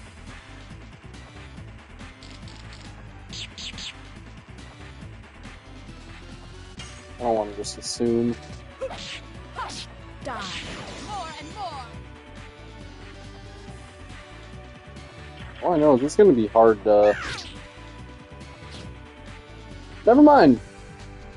Never fucking mind. Well, what was it going to be hard to do? I forget. It was going to be hard to do something. Flurry of sticks!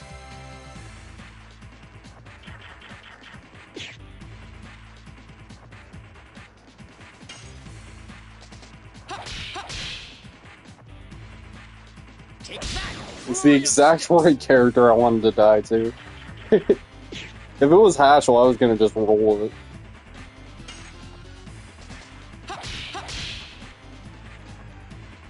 Take that! Flurry of sticks!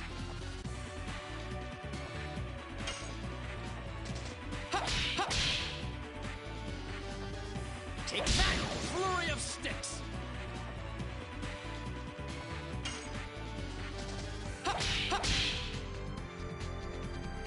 Take that! Flurry of sticks!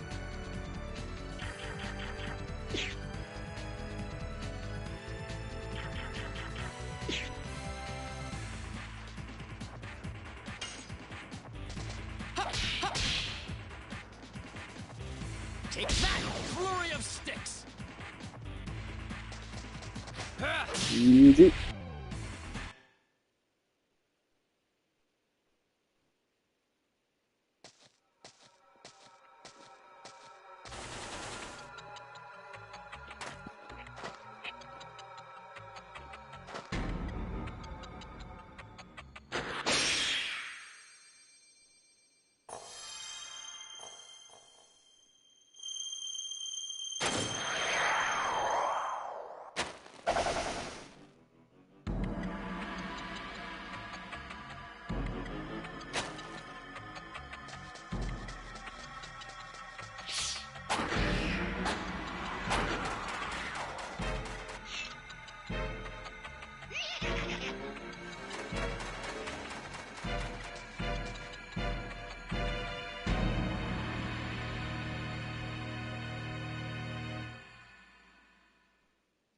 $2,000.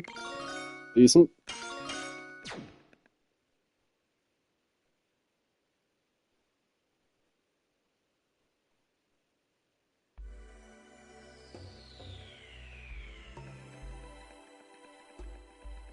And I can still just keep letting Haschel get the XP for right now. And then Rose can just keep getting killed off. For the time being.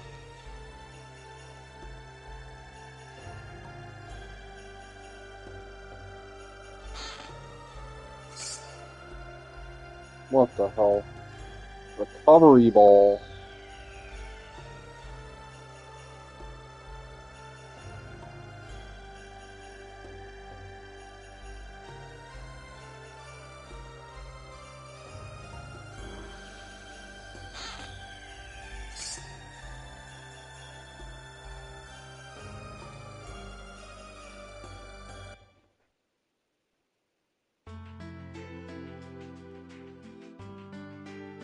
I think there's actually a Stardust in this place. What I remember. I don't know why it said to come back here after Meru, when we need to come to this place before we even collect Meru.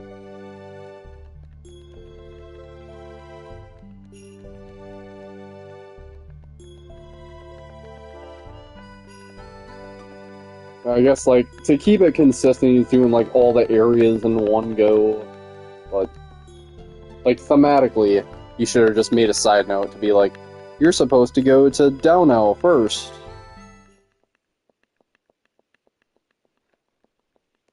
Whatever.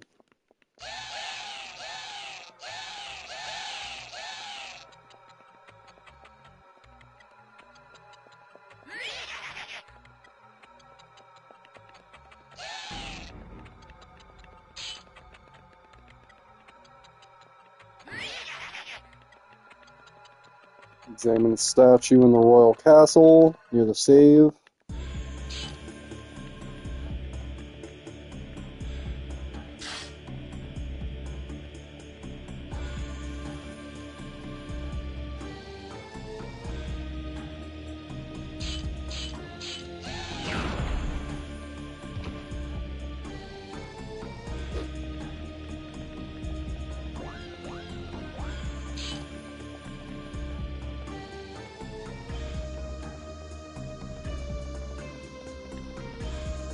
See how Lloyd saves Wink's life. Just because. Because her life's in danger. Then we find out later that Lloyd is connected to the Gayrich gang.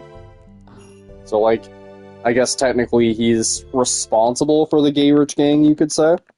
So, like, when they start acting up like that, you know, like, putting innocent lives at risk for no reason, Lloyd doesn't like that. So it shows that Lloyd has principles. So even though he says, oh, I saved Wink for no reason, no, it shows that he has principles. And again, it further makes it not impossible to forgive him. You know, it gives him humanity, I suppose. Oh, there's one in the water here. Okay.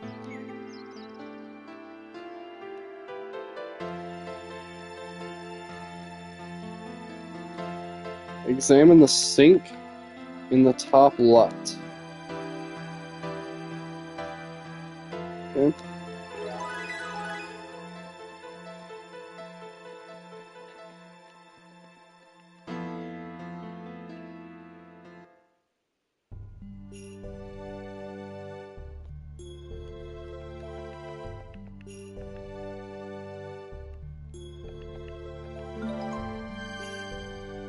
Is that it for the ones in belts? No, there's one more. Oh, right. Examine the central bit. I swear I already did that like a million times and it didn't work.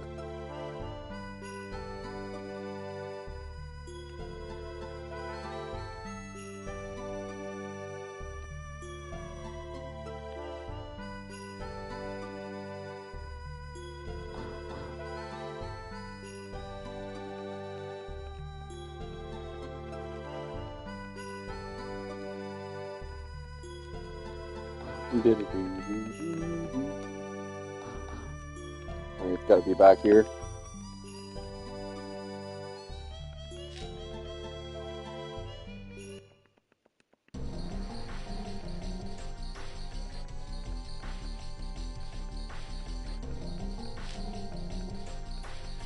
Doop.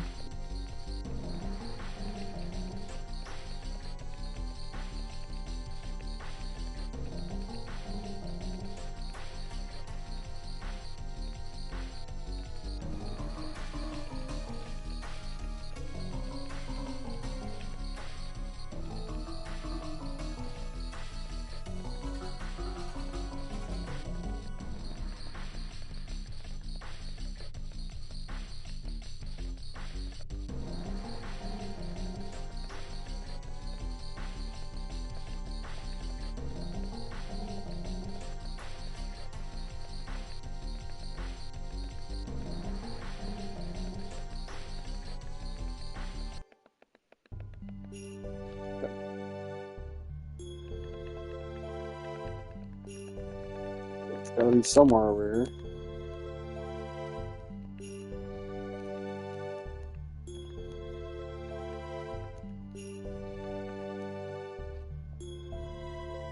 Hey, what?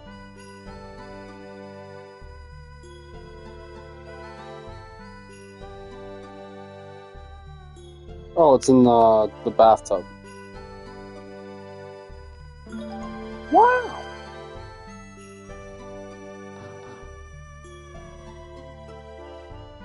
Aiming the torch on the right of the stairs after the Gaelic fight.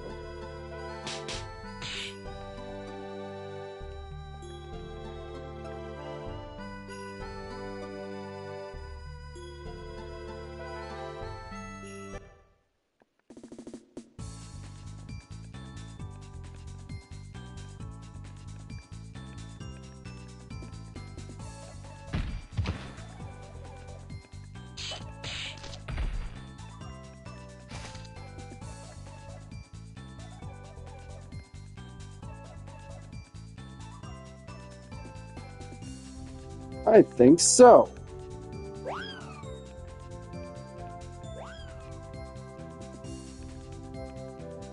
I won't be paying you. I love how she's so ready to scrap. She's like, oh, fuck all of you up. I got a mace. I'm not afraid. You guys are chumps.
Okie dokie.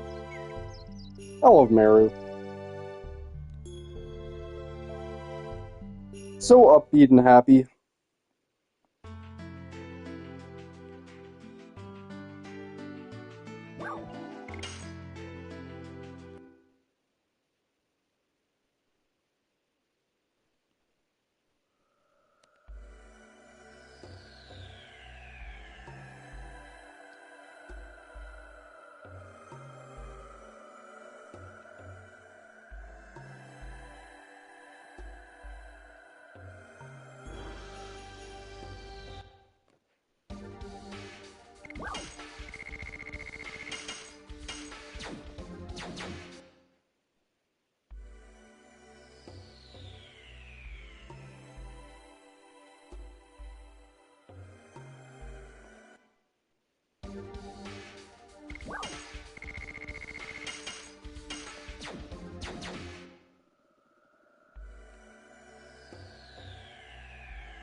Oh, encounters are so fucked up.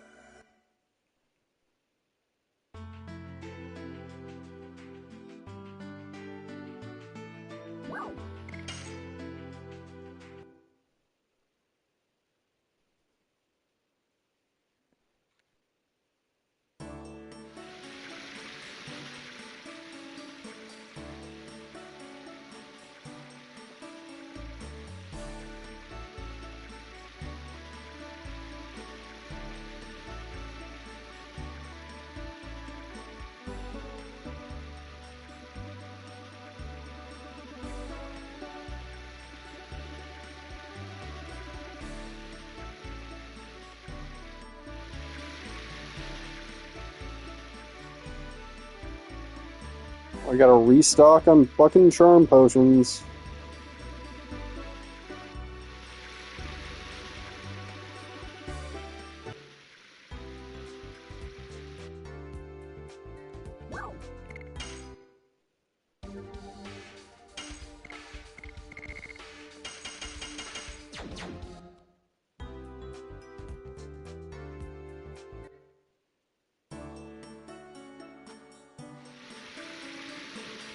So for some reason this counts as a flag.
So I wonder if Martel has anything to say, since we have all of this Stardust.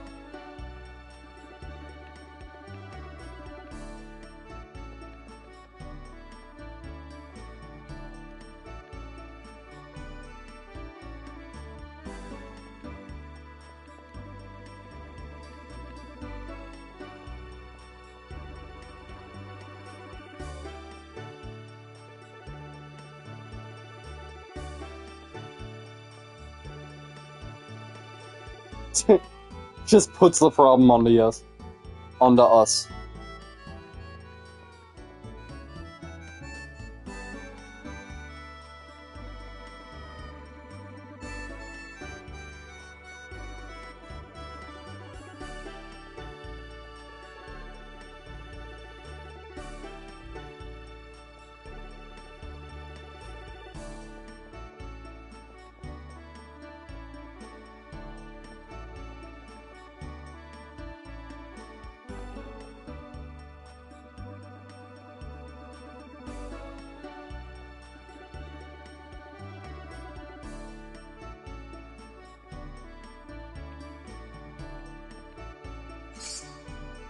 Physical ring?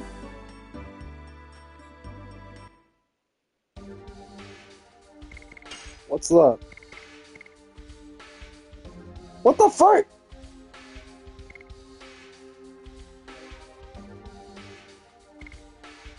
Uh.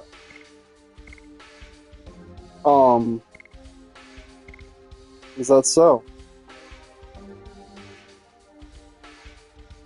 So, you need the Vanishing Stone, though, to trigger the Faust fight. I know that much.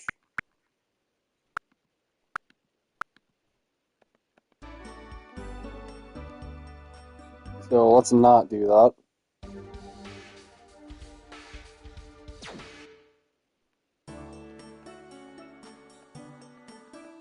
Like, yeah, that's really sick. Those are some sick fucking rewards. But if that prevents me from doing the boss fight, then no. And I don't know for sure that it won't.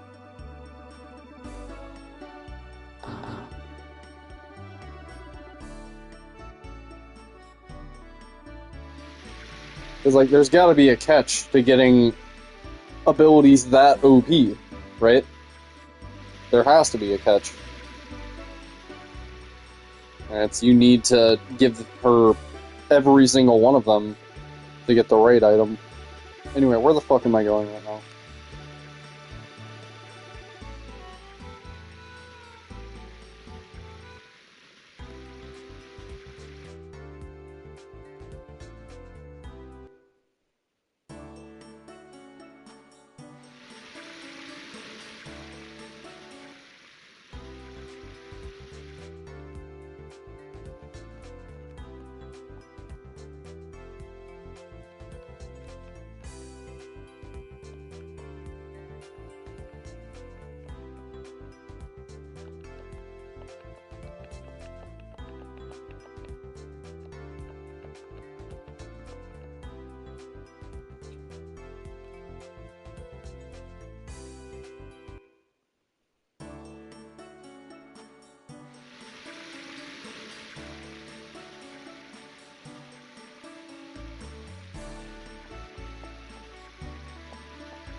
Ba, ba, ba, ba, ba, ba, ba, ba, ba, ba, ba, ba.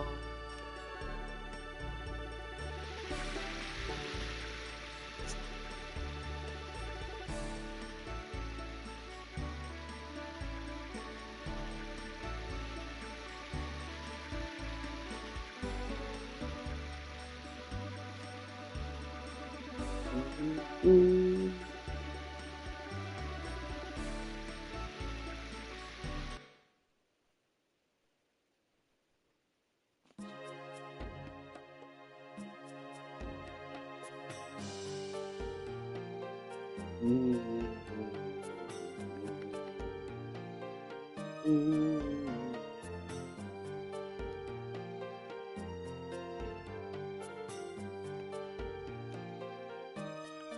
Yeah, I'll probably call it right after this, after I grab the Stardust in this place.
Alright.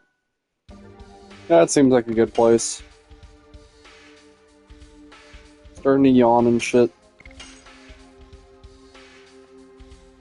Good stream. Good stream. Long fucking game. I'll be seeing you all in the next one.